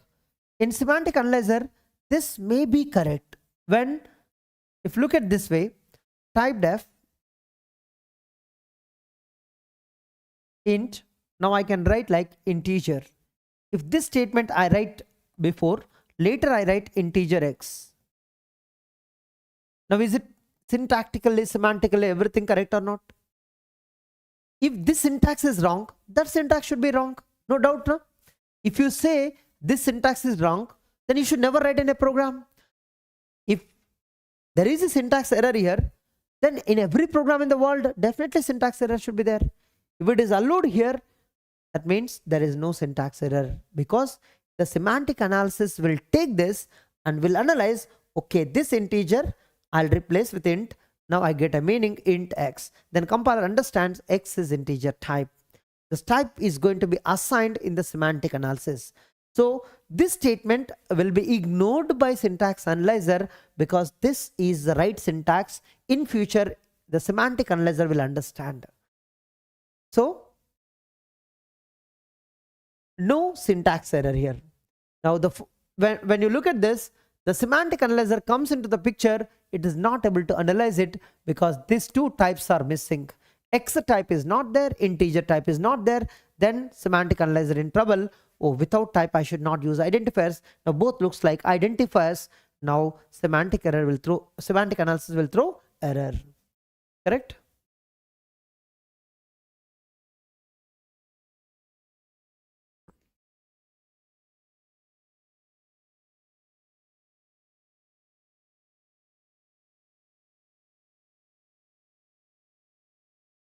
(2020) MCQ.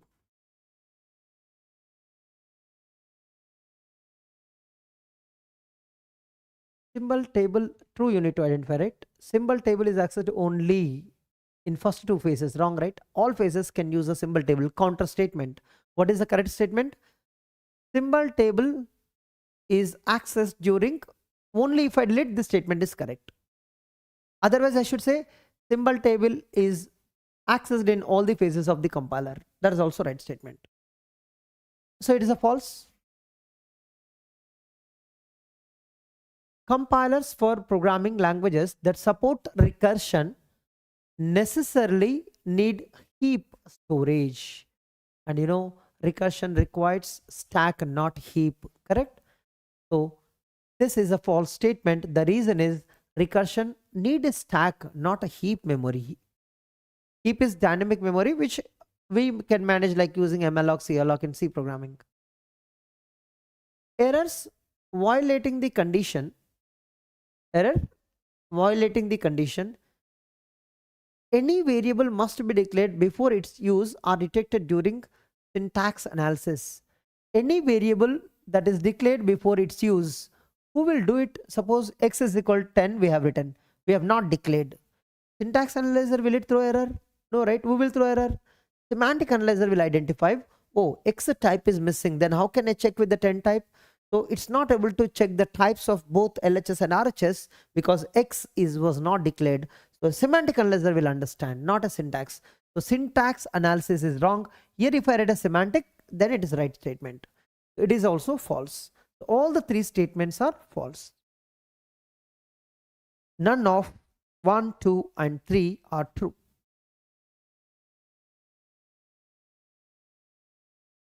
If you want, I'll ignore the remaining questions. You can do it. There's no dinner break now. Break is just like end of the session. Remaining questions, if you want to do it alone. How many questions are left with me? 81. So 22 slides are left. If you want to remaining, I'll leave to you. Do you want to?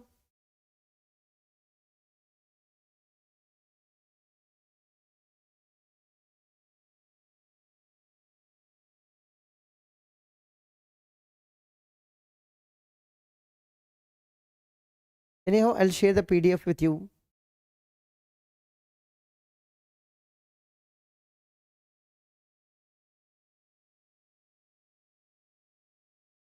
Continue. Skip to the last chapter directly. Okay. Answer it. I'll skip this question. Can I do it quickly? I'll not explain which is repeated, right? Which one of the following is true? Rule 1, rule 2, similar to the previous data, right? Repeated concept. Rule 1, Look at this. Where is the production? The A derives PQ. This one is a rule 1, it's a rule 2.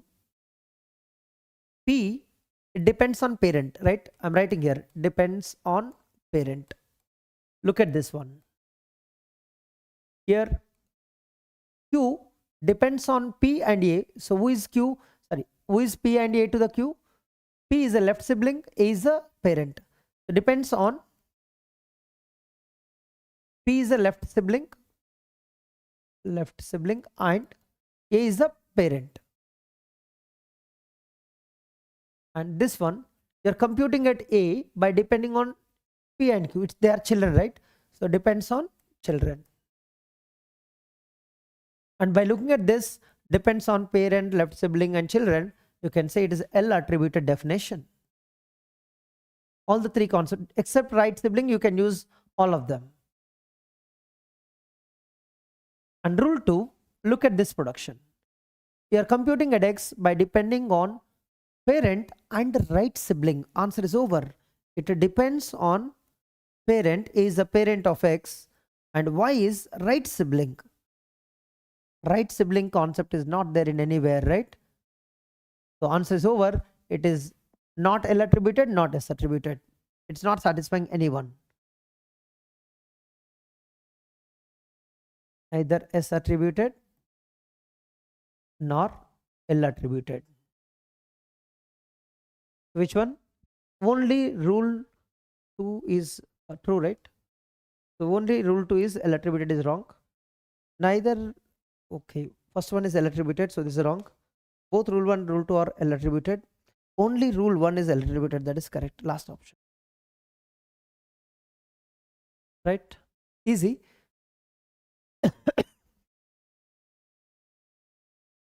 Okay. This is also one of the tricky question. L attributed definition is used here, and one of the important example of declaration of the variables. Like, you can declare int x comma y, int x comma y comma z. All these declarations can be analyzed with this SDT. Here I've taken int only, but you can take float also here. This will allow you to declare multiple variables in the same line. So this will allow you that. So this will tell you T means type, int like int or float, L means the identifiers which you can declare more. Now the question is, what is x1, what is x2, what is x3, what is x4? And they did not ask x5, x6, but you can still understand. To understand it, you need to take one example, like you can take int x comma y comma z or int x comma y. That will help you to understand how the attributes are depends on others. Can you try one of the declaration? I'll just take int x comma y. I'll make a tree for it. Suppose I want to make a tree for int x comma y. How will you make the tree?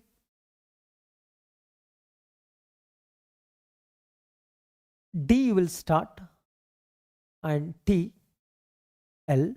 Now T you want integer, L you want x comma y semicolon. That semicolon is not important here, so you can ignore it. L comma ID.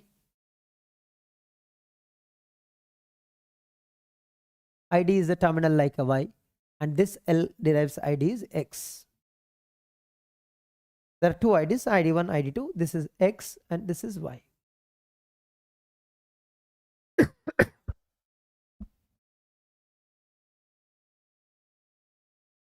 Now all the translations that you are going to do left to right. Now these translations are there with this. Assume that they did not mention even where to put. Let's read the question clearly once. Consider the following grammar and the semantic actions to support the inherited type declaration attributes x1 to x6 be the placeholders for the non-terminals d, t, l, r, l1 in the following table, and they have given the semantic actions. Now how do you evaluate this tree? Because if you see here, the type integer should be going this side, right? I'm saying this integer should be assigned to x as well as assigned to y. Yes or no? Because x and y should be integer type. So in semantic analysis, in the symbol table, the x type and y type should be computed using these translations only. And x type, y type, both are integer, right? And what you do is int, you will send to the t type, you will send to the l type, you will send to the this L type, and that L type you will add to the x, and this L type you will add to the y. So this y you can take from here or here because both will have the type integer. So understand what I'm trying to say here. First, this integer you will send here. The t dot type should be integer. So when you look at here, this integer type should be stored in t dot type. So t dot type is integer given, right? So this int will go to here. Correct or not? So we have this type is integer now. Now d derives tl. Look at that. Which type will go to which? Now t known, that should be copied to l. Now that means this t should be copied to l. That means we should compute this l, that is l dot type. You should get from t dot type. Have you understood what I have said? Because this int already given here and this t we will store here. Are you able to understand? यहां पर आपको t का type पता है तो t का type l में डालना होगा. मतलब l जो है you can depend on left sibling using l attributed definition. You can copy the t dot type into l because you can compute the l by depending on left sibling. Have you understood what I did here? I got the information of integer to the t, and this t I will copy here. Now we got l dot type is int. Please reply in the chat. Look at this flow, how I did it. Now we got this l. This type you have to throw to the both of them, or you can throw here. Later on you can compute if you want. So this l derives l comma id. You can come here. L derives l comma id. Look at that. L derives l comma id. Already we know this type is integer. This type we know already. This integer we should throw to the children. Like which one? This L1.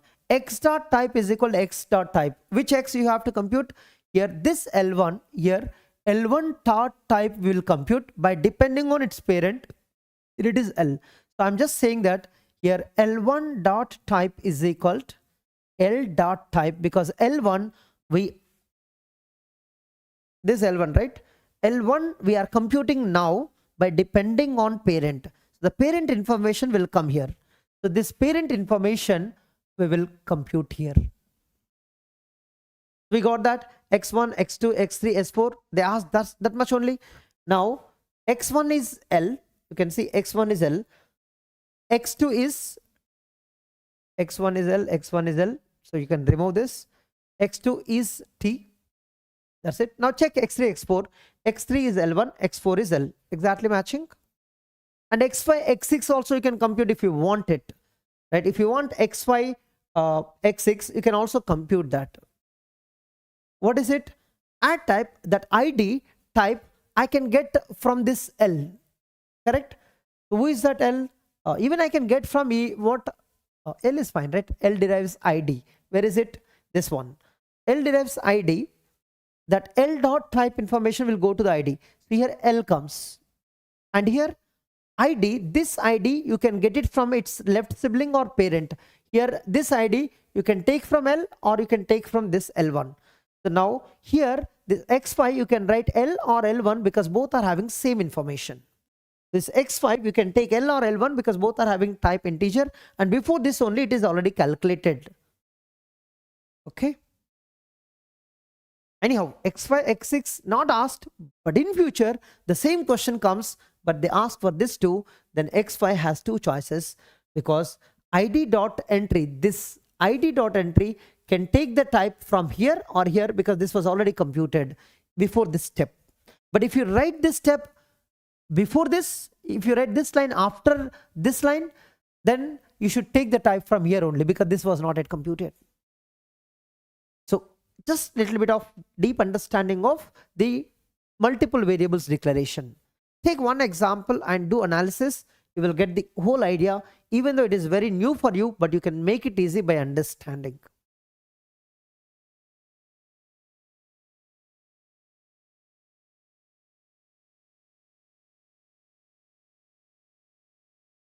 Okay, go ahead. Input AAB, so easy, right? You can just construct the tree.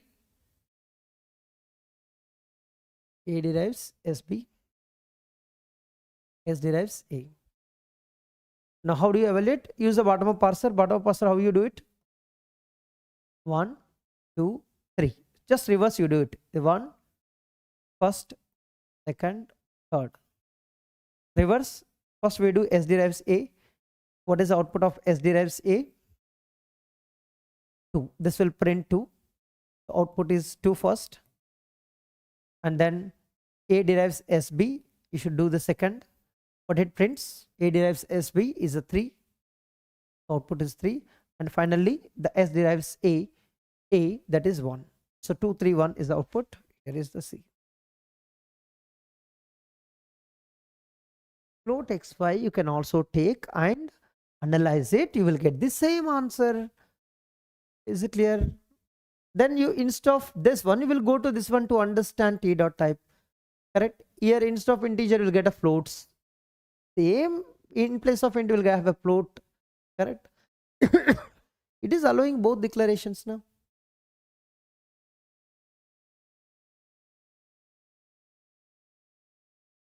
Whether you take integer or float, the computation of this attribute is going to be the same.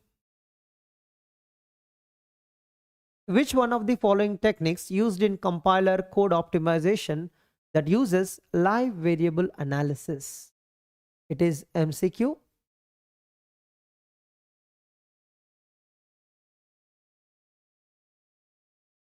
live variable analysis,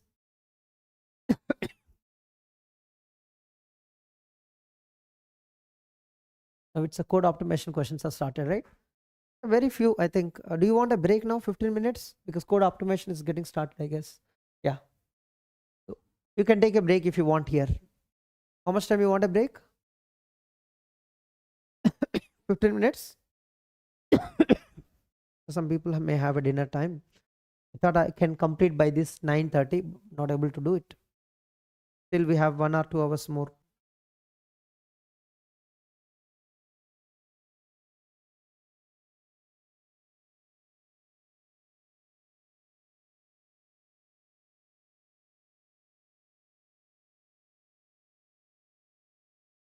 So from this question, we do this PDF. I'll provide after the class. No? Let me save it. That is, I may.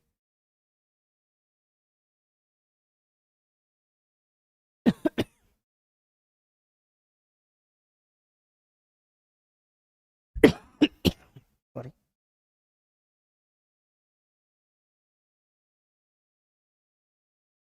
Let's have a break because it will take much time. The questions are going to be so big. Even one question may take 15 minutes after this. If I don't spend the time 15 minutes, some people will get confused in the last topic, especially computing live variables. We have 2 to 3 questions in the GATE exam, right?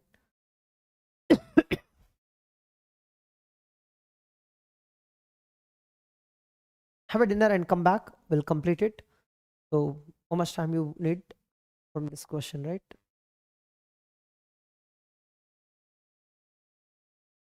Wait.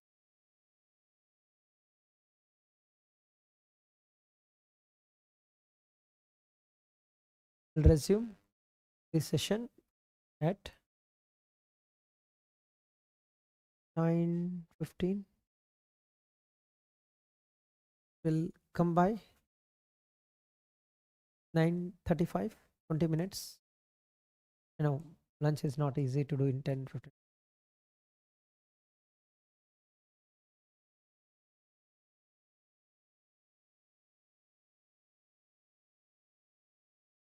Go ahead and take some time.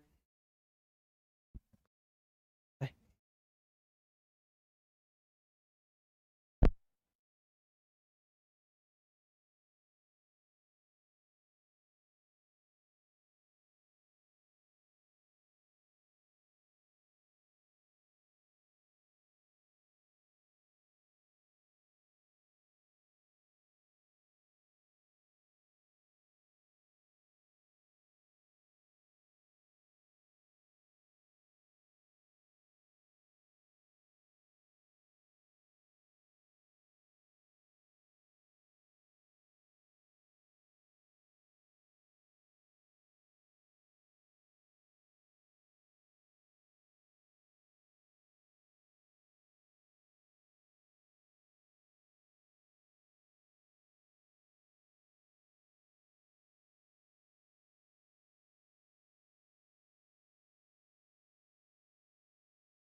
Break is over.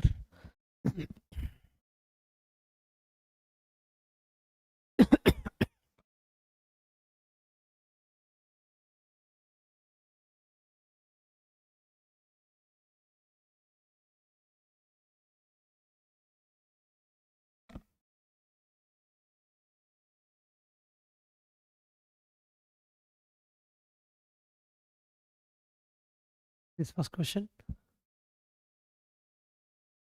Yeah.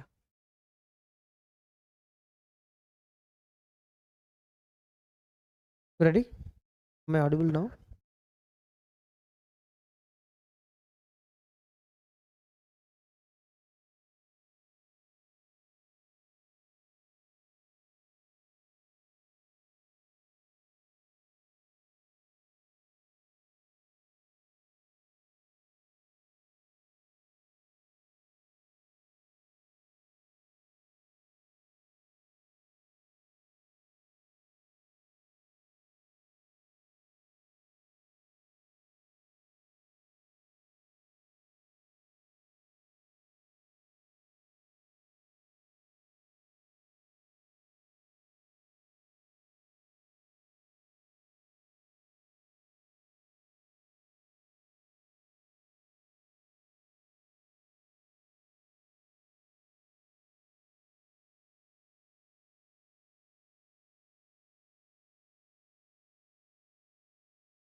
Have you tried this? The runtime function call management done through call tree mechanism, right? Stack you require for this.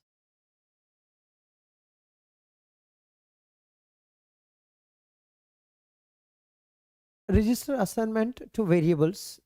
See, if you want to assign registers to the variables, like which variables we need to allocate registers.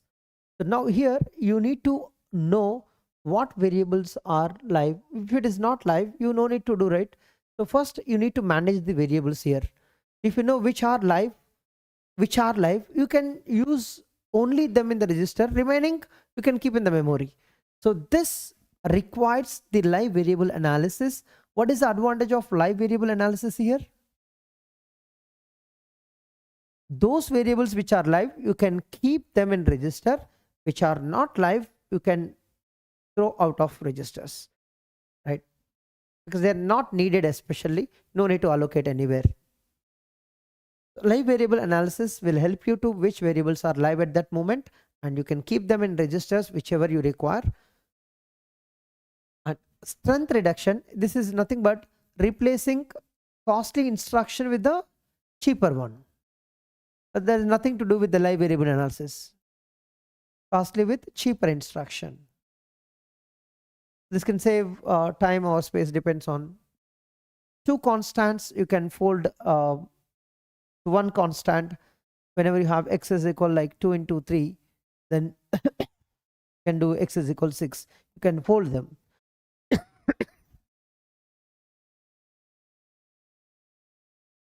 Runtime function call management, we don't need the live variable analysis. Function calls, live variables, both are different. Function calls is like calling one after other. That requires some calling mechanisms, so that you need to maintain a stack to store them all, calling all function calls in calling order. Answer is register assignment to variables. Those variables which are live, we will assign the registers. In during code generation, this can be done in generally.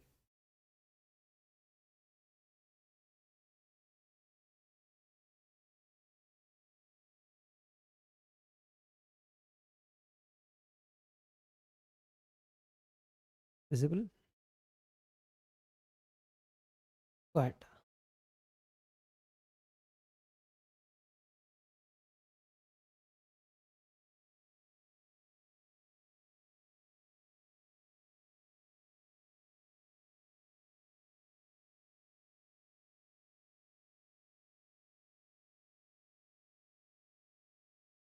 Anyone? Can't do it quickly. The code sequence is split into basic blocks. The number of basic blocks is, to draw a control flow graph, you need to understand the flow of this execution first. What is basic block? Anyone?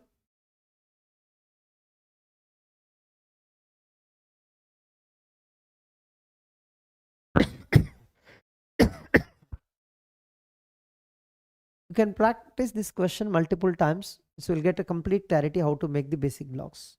A very big program you'll understand very easily, because big programs will take time, but you will understand them easily.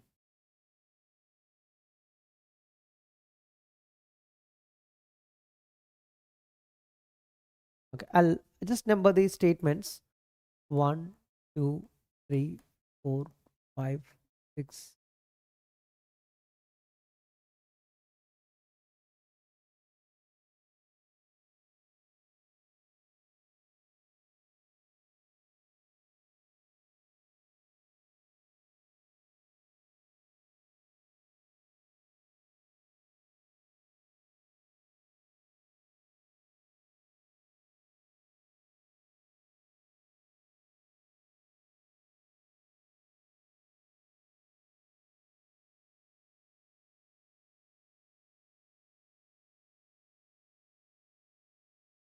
Okay, let's create the flow. First you will start with 1, you will write. After 1 you will go to 2, after 2 it's 3, after 3 4, after 4 5, after 5 6, after 6 7, after 7 8, after 8 9. So here the flow decides go to 1003. 1003 is nothing but 3, or it will go to next statement. If it is true, it will go there. 1009, the control can come down if it is false, or it can go to the statement 3,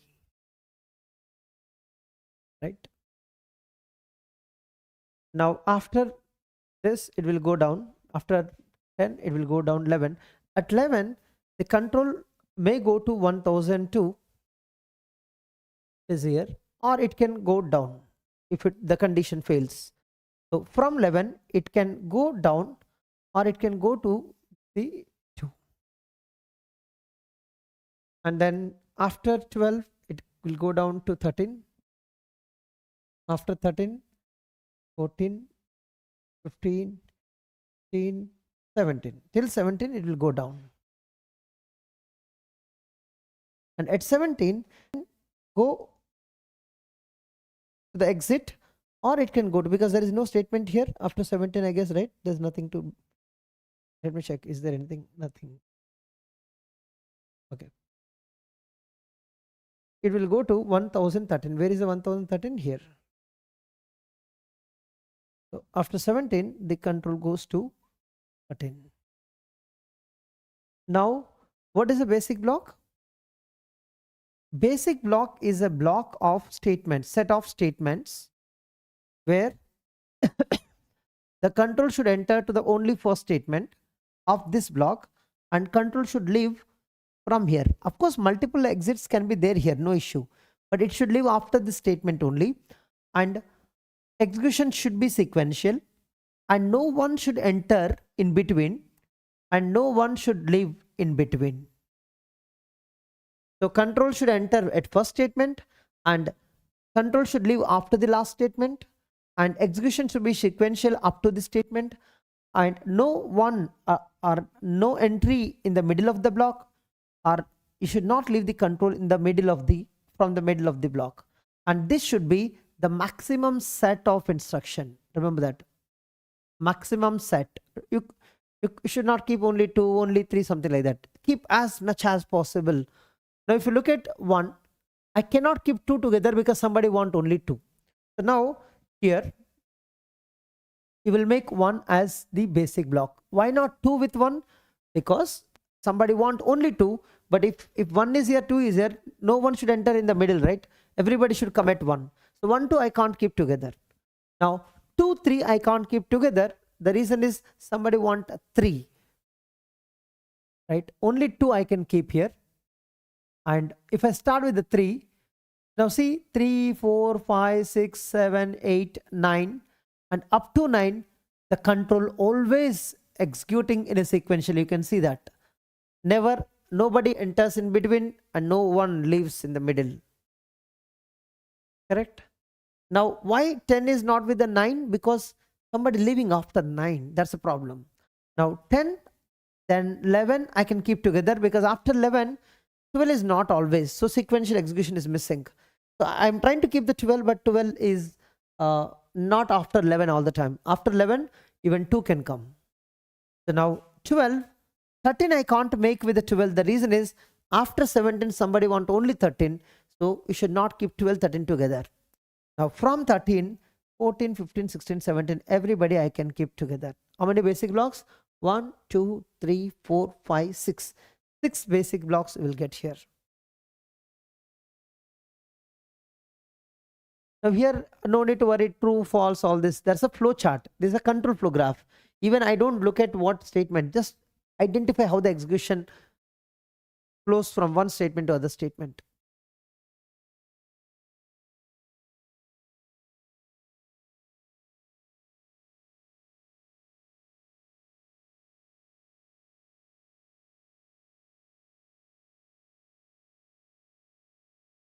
Sorry, chart is not working.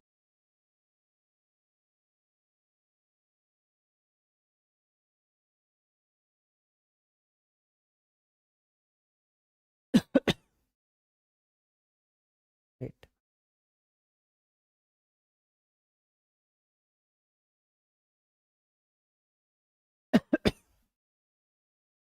Yeah, 2024, it's another good question.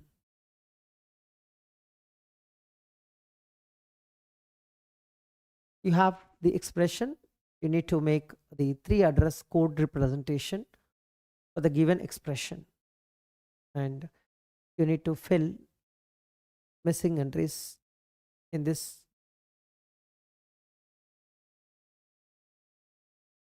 What is 1? You need to find what is 1, what is 3, what is 4, and what is 5 and 6. Among them, they were asking about only 1, 3, 6. You don't need all of them also. Suppose you can find 1, 3, 6, only they want this 3. But you can also try 4 and 5, what can be there. Start and end, they are nodes, not blocks. Okay.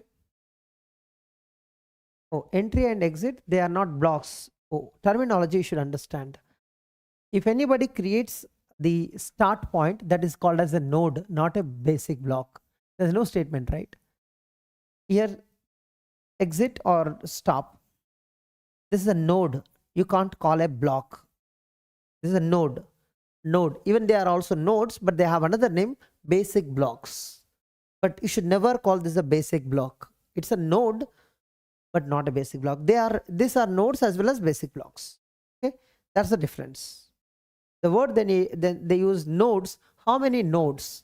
The number of nodes then you count as 8. Have you seen the difference? The nodes means you can include, when they don't mention about start and stop, you should always include them. The question, if they ask number of nodes, answer is 8, but it is number of basic blocks, so answer is 6.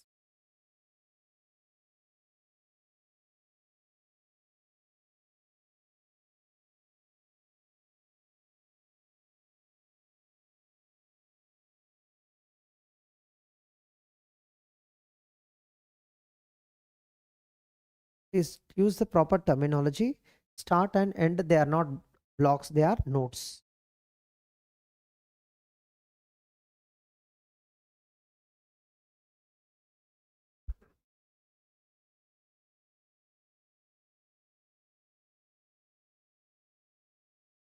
Okay, please analyze. We'll see how to solve them.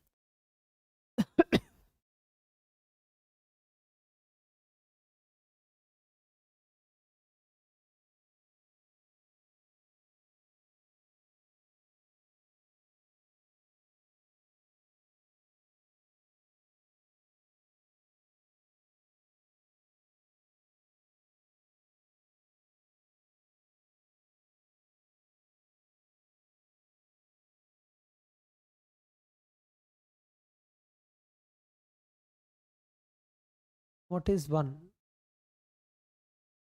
So please compute this 1 and 3 as well as 6. These 3 are completely missing, right? So you can compute them.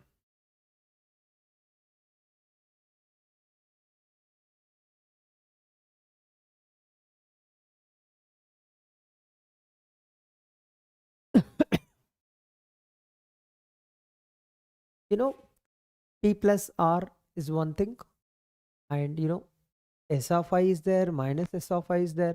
Many things are there. S of I minus S of I, U by W, and multiplication, addition.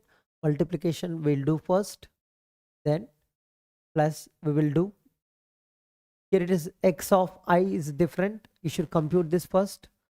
Then whatever you get here, you need to assign here, right? That's the last step. This many computations are there. You can see how many calculations: 1, 2, 3, 4, 5, 6, 7. That's why you have 7 steps here. And remember that this X of I you can compute anytime, because this is independent of this. And just before doing the last step, that is 6 and 5 you are assigning, right? 5 you are assigning to 6 if you assume, and before this, these 2 should be computed. Let's do one by one. Plus PR. 1 is done, right? This is done. Now S of I, you can see that, oh, this one is about S of I calculation. Look at that S of I, how to calculate. You can see everywhere it is same now. That means even you don't know what is the representation, this is 1. 1 everywhere same. Then that means indirectly the 1 you are not computing. Understand, 1 you should not worry at all. आपको जरूरत ही नहीं है 1 को समझना, कि 1 already दिया है आपको. यहाँ पर इक्वल होगा, S होगा, I होगा. अब ये समझना होगा S of I ये 3 एड्रेस में ऐसे क्यों लिखा है. तो ये जो इंडेक्स है ये इक्वल के बाद है, इक्वल से पहले है. तो इक्वल क्या है, इक्वल के बाद है, करेक्ट. तो यहां देखो सब में एक ही है ना.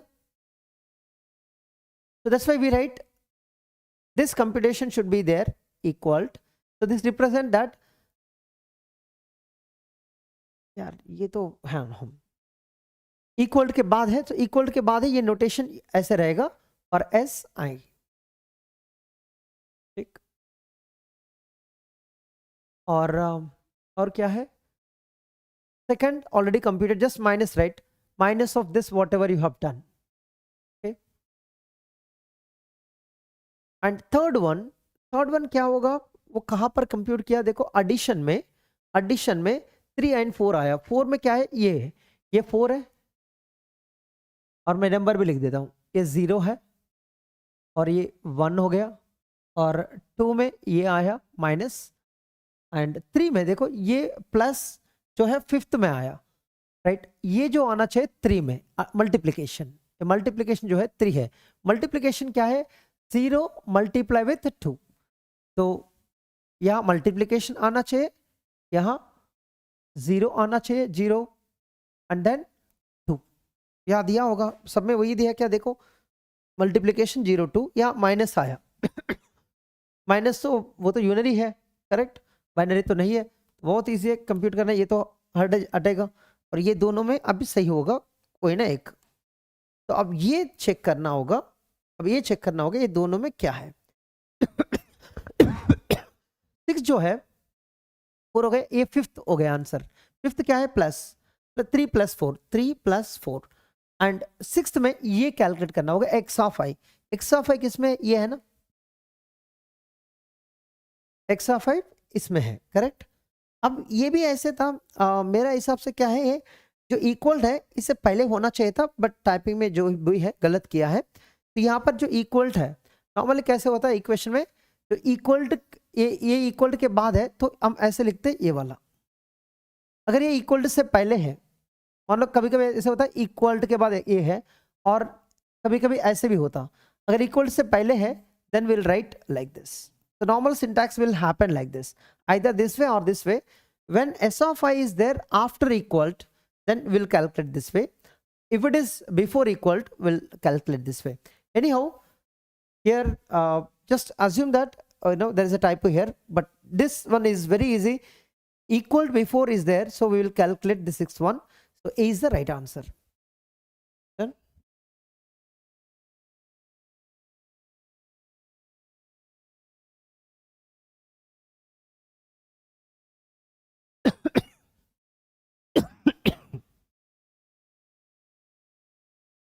Please look at the actual gate question options. Is there equal before present or not?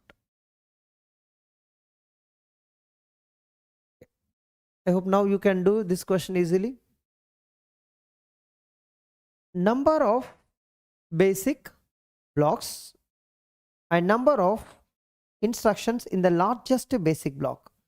Now you need to construct all control flow graph, and there is no question of what node, only they are talking about basic block.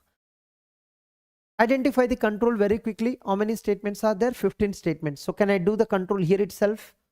One after that. See, after L1 L2, after L2 L3, after L3 L4, after L4 L5, L6 L7 L8 L9. Now see, it will go to L11 or it will come down either here or it will come to 11, right? And then after 10 11, after 11 12, after 12 it can go to L4,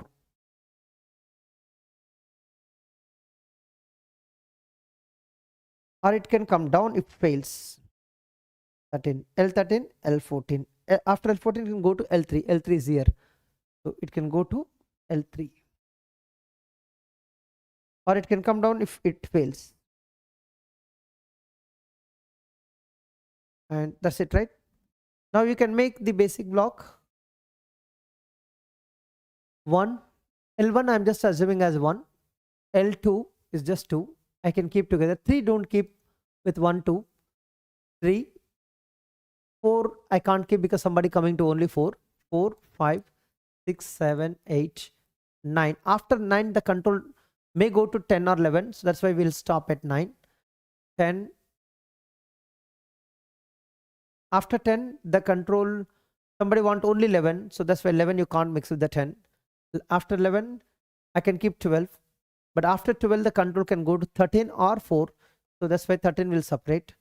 13 14, after 14 the control may go to L3, that's why we separate 15. Now how many basic blocks? 1 2 3 4 5 6 7. 7 basic blocks. Which is the largest? How many statements are there? How many instructions? Among them, this is the largest. 1 2 3 4 5 6. 6 instructions in the largest basic block. In largest basic block.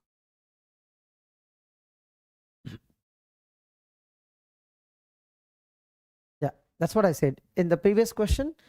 It's equal should be there. Before it was a typo. It's clearly understood by me somehow, because instruction they have given wrong. Okay. So why we take this one? Because S of I is there after equal, no? So that's why we should prefer this after equal to. So this is to indicate the this array index or array element access is there after assignment or before. Is it L value or R value? If it is R value, then you should use this one. If it is L value, you should use this one. What do you mean by L value? You can see that this S of I here is R value, X of I is L value. This is called as L value. Here everybody is the R value only.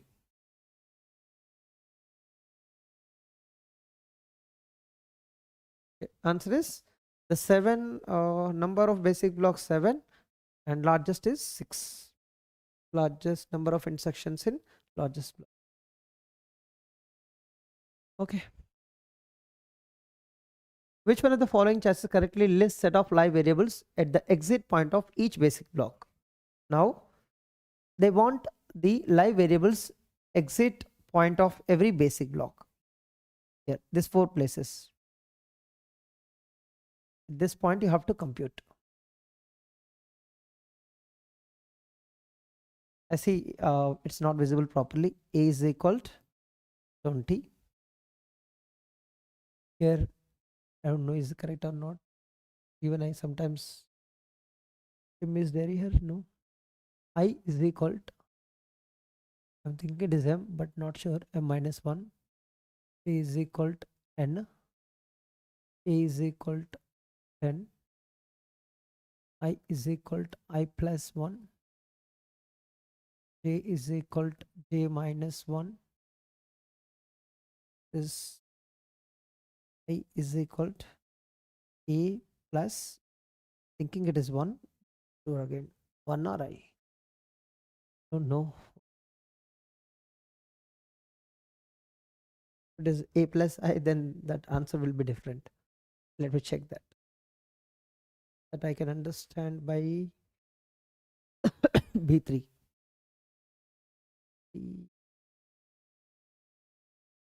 Okay. For this you compute. In case if it is I, the answer will change. So as per this I am computing. It's a B1, it's a B2, B3 and B4. Your job is to compute at exit point what will be the live variables. Now it is nothing but out, but using algorithm it's outset, out of basic block, outset. Here outset for basic block 2, here outset for basic block 3. But computing outset is so difficult because you need to compute gen set, kill set and then in of the successor basic blocks. It takes a lot of time to compute out at every basic block. So we can use another technique, just you need to identify out only, right? So directly manually also you can do it. How? Here you can see who is the successor nodes of this. We can depend on this out 4. Here it's given few things you can see here. Out 4 is A, I, I, J. Which one? Oh, J is there. Okay, it's there. Which one is going to be like in the future? In future, this will be there and this will be there after that. So you are going to, even this will be there in the future. It can come like this or it can come like this. You are going to look at the future nodes till the end of this program, correct?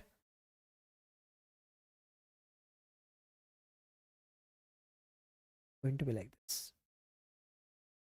Now, if you want to compute here, and from this point to every statement we are going to look at, you have a read but there is no write before it. See, from here when I going here, I'm reading here, but before that there is no write. From this point only, don't look at the past again. From this point, reading, and after that you are writing, not before. So this is going to be after reading. You are reading here and then you are writing later. So I is going to be live here. I is going to be live. Directly I am computing by standing here and reading here, but before that there is no write into J up to here. So j should be live here, so this j value can be used here. And when I'm going this side, oh, I'm not reading anything, so not required. If I'm going this path, this a should be there here, then only that value can be used here if you don't come this path. So there must be some a value, so that when you are going here, that a value should be used here.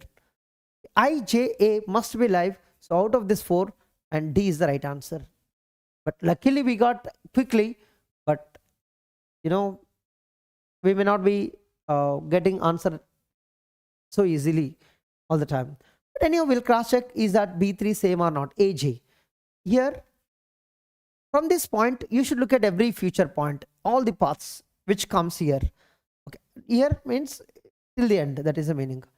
Now look at from here till the end of the program. Is end of the program, or by reading also you can come here. So when I'm traveling, A you are reading, no write before this up to here. So A should be live here. And when I'm going this path, I'm reading here, but I have write here, so I cannot be live. J you are reading here, and when I'm going this path, oh J, there is no write into it before, so J can be coming here, and that's it. And if you are going to this path and coming here, this A you see that you need to keep live here, so that the same A already taken, I'm sorry, already taken, that's it, AJ only. B3 AJ is matching. Now B2 is also AJ, check it here. From here to here, A is you're reading here, so it should be live here. And in future, I you are reading, but there is a write before reading only here. So J you are reading, and before this there is no write. So A comma J, same answer. And B1, at this point, what are the variables are live? Look at entire past. Like from here, I you are reading and no write before this till this point. J you are reading, before this no write into it. And A you are reading in this path. This path don't look at, there is a write, but this path when you look at, A you are reading, no write before. A should be live. Anything else? That's it. I, J, A. Got this point? Without computing gen kill,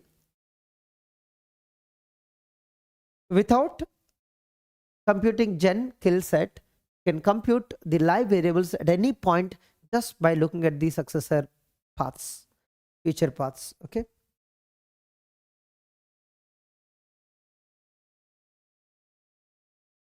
Okay. If you have any doubt in any point, let me know which variable you are not able to understand.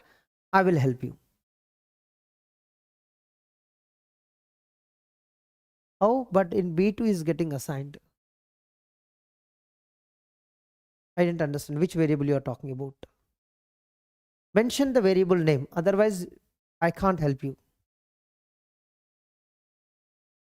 But this can be answered within a minute if you only compute B4, because with that all differences are over.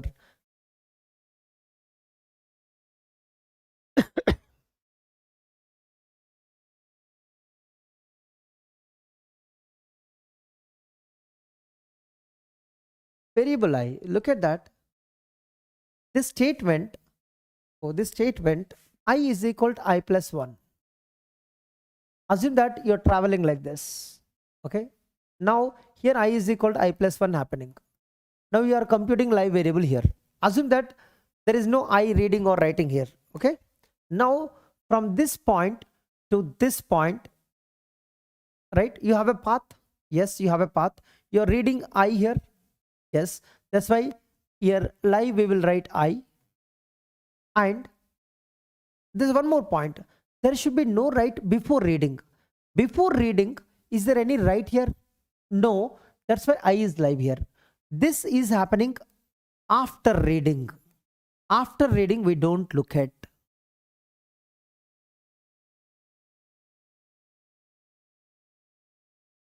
Okay. The definition of live variable is, if I'm saying X is live at some statement Si or program point, you can say, if and only if the first point some Sj, in the future this is Sj, now this is Si, assume this is Si and this is Sj. Sj reads that value, that X, Second, there should be a path from Si to Sj. Path exists from Si to Sj. Third point, no write before reading at Sj. No write into X. Before, remember that? Before reading X at Sj. Please understand the definition, then only you will get to know what is live variable.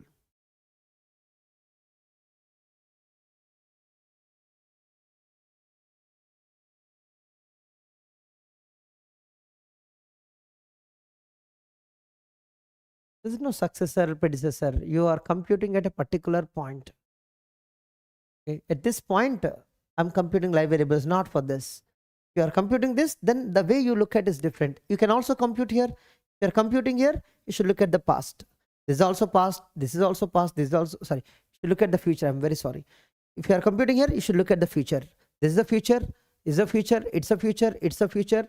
And till this point, you should.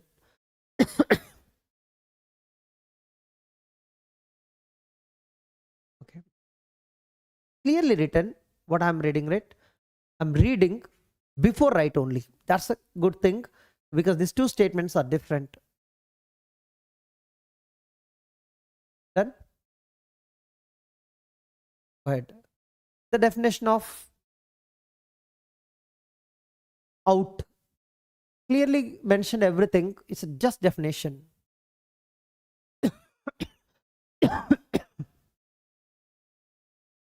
U is also called as what? Gen.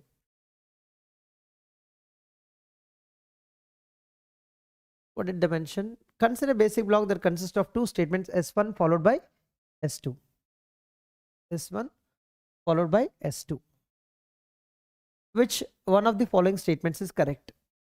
And they mentioned like in and out is clearly after every statement. Normally we do for basic blocks, but they mentioned statement. That's also fine. Here you will have in 1. Here you have out 1. Here you have in 2. In 2, out 1 both are same because it's a single flow, and out 2. So the question is the out for the statement 1 they are calculating. When you are calculating, see, you are directly, because of backward analysis, right? Out 1 if you want to compute in a backward, what do you do? This into you will copy it simply. They ask just what is out 1. Out of statement 1 is nothing but in of statement 2. That's simply answer is C. Just copy paste of the in to the out. In the backward analysis, if you have only single flow, you'll just copy the in, right? It's a successor is in, its successor is S2. S2 in will copy to out 1. But also, this was one of the gate question.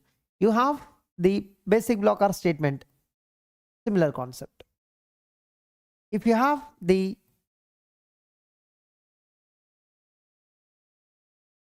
this kind of structure, either statements or basic blocks, then if anybody want to compute here the out of this basic block, let's say this is a 1 block or statements is your choice.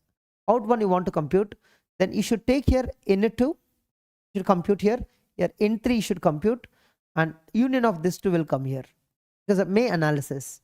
The may analysis will do intersection, the must analysis will do forward analysis by taking intersection.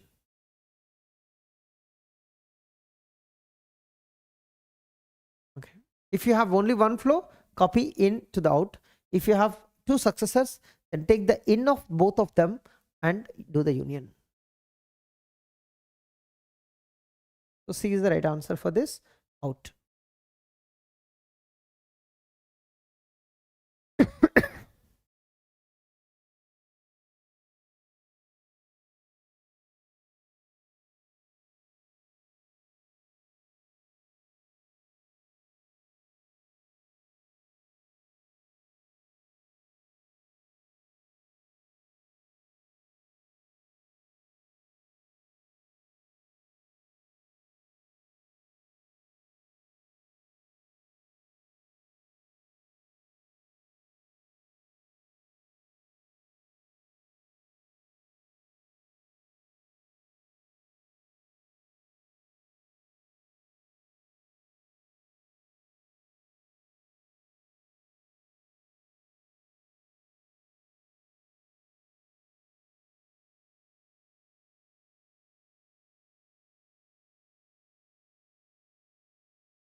This answer. In the context of compilers, which of the following are not intermediate representations? Free address code, intermediate. Control flow graph, intermediate. Abstract symbol table is not intermediate representation. It is a data structure which maintains attribute information, right, of identifiers. These three are intermediate representations we call IRs.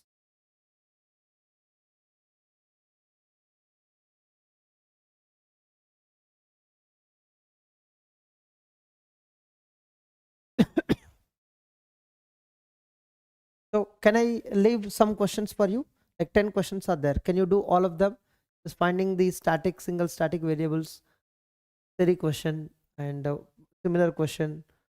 Can you do them? Runtime environment, dynamic allocation, yeah, runtime environment question, and the three address code question, and theoretical question again, theoretical question for code optimization. This is the intermediate code question, and scope of the program. Again, lexical scope, activation records, access link is asked. And this is finding the maximum value of this tree. Finding the maximum value? Oh, I'm sorry. So what is the minimum number of registers?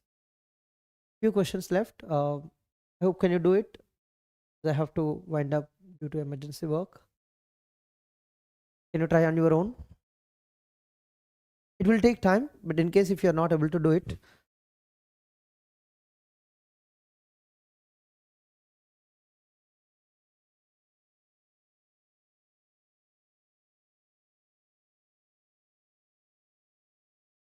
only few questions I'm leaving to you. You can discuss in my group. I hope you know my group, right? So the 10, 11 questions that you can discuss in the group, in case if you're not able to do it, I'll take up the call in the group itself. I'll discuss. Okay.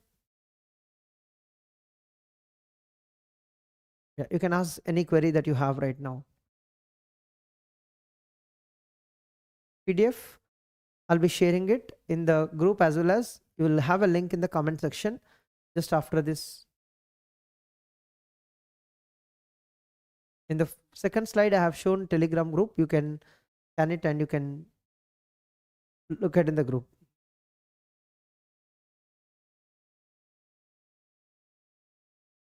Telegram group.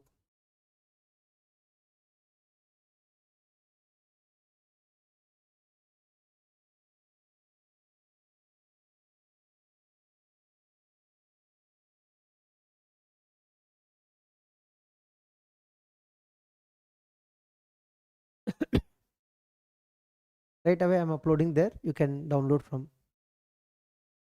It is important. Have you seen the questions which are asking, right? The last few years, you will see a lot of questions in the last. These are the questions, almost 15-20 questions are recent time only. So every year you are seeing in the 1 or 2 questions from the last 5 years. Previously, it was not much important, but now this chapter is also getting popular due to more weightage. Yes, you just compute live variables and then know some of the important code optimizations. Like live variables we have seen without any algorithm, data flow analysis algorithm, you can compute directly by looking at the definition too.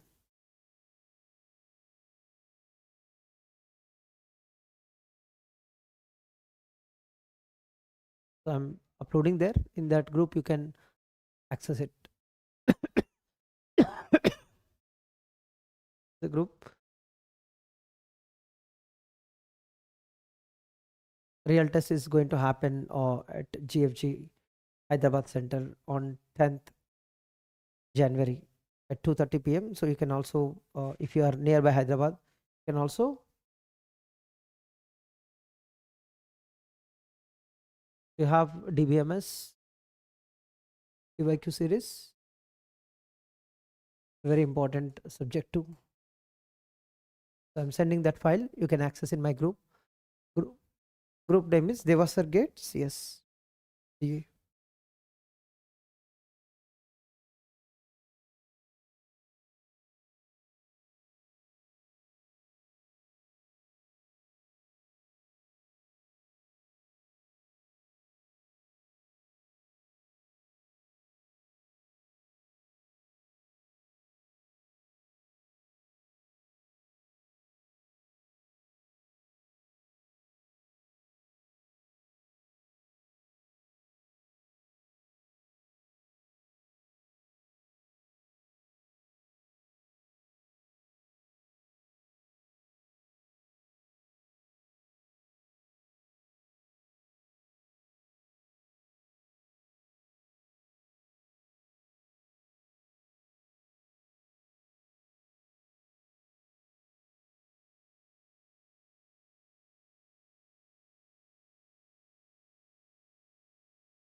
In case if you have any doubts, let me know. I'll just take up TOC का PDF भी उसमें मिलेगा same group में। और देखो बहुत लोग पूछते हैं यार आप देखते नहीं क्या, समझ नहीं आता कभी कभी यार।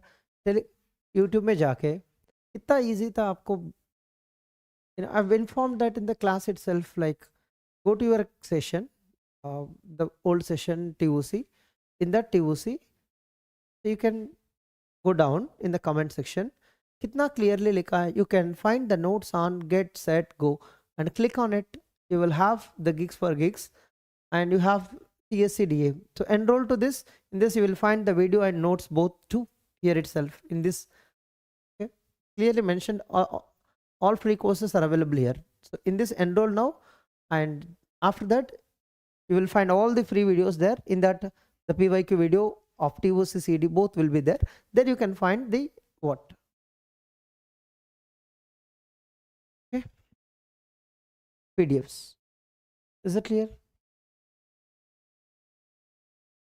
और अभी तो ग्रुप भी दिखा है, उस ग्रुप में भी आपको TOC भी मिल जाएगा. Any other doubts? DAG is important, but not much. Here and there, we'll see two or three questions the whole time. It's important, but may or may not be asked. But not like control flow graph. Control graph is much important. Live variables is much important. And some of the code optimization techniques, you learn them. They may ask you, they'll give you statement and find which optimizations are possible in that statement.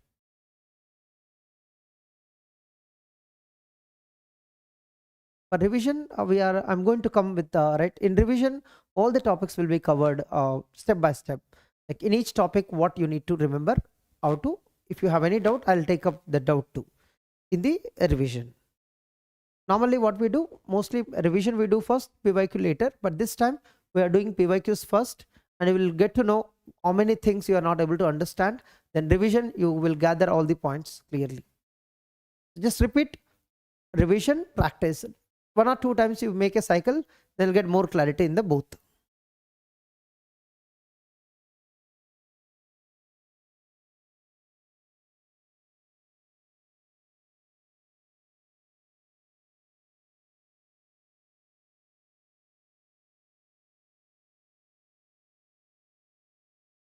Let me wind up now. As I see, like you have tomorrow PYQ session again. Which session tomorrow you have?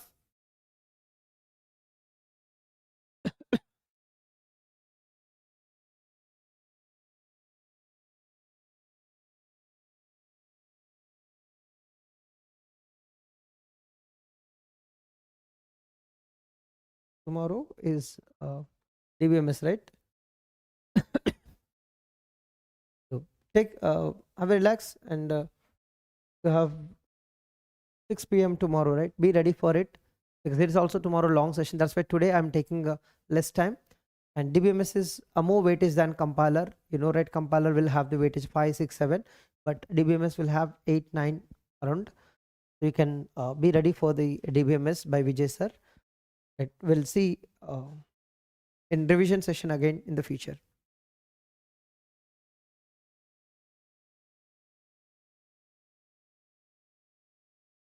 Don't solve then, Uma. If you are not able to get a confidence, at least discuss with me, right? What is induction variable? And you don't find here and there, because they are very special questions which were not asked earlier. Right? If you don't have GATE PYQs, very difficult to find them in the practice examples, right? Somebody has to make for you.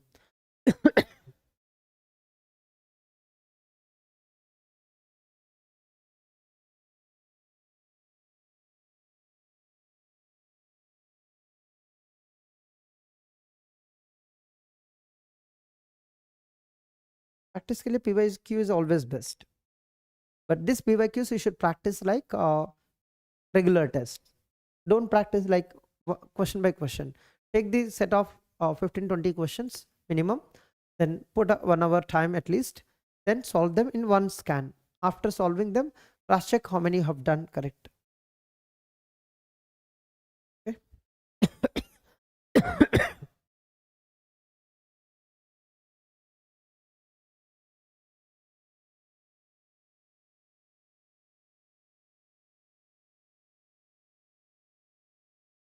thank you for joining today, and see you in the coming up revision sessions for TOC and CD after a week almost. Dates are already revealed for you, I guess. All the best for your preparation too.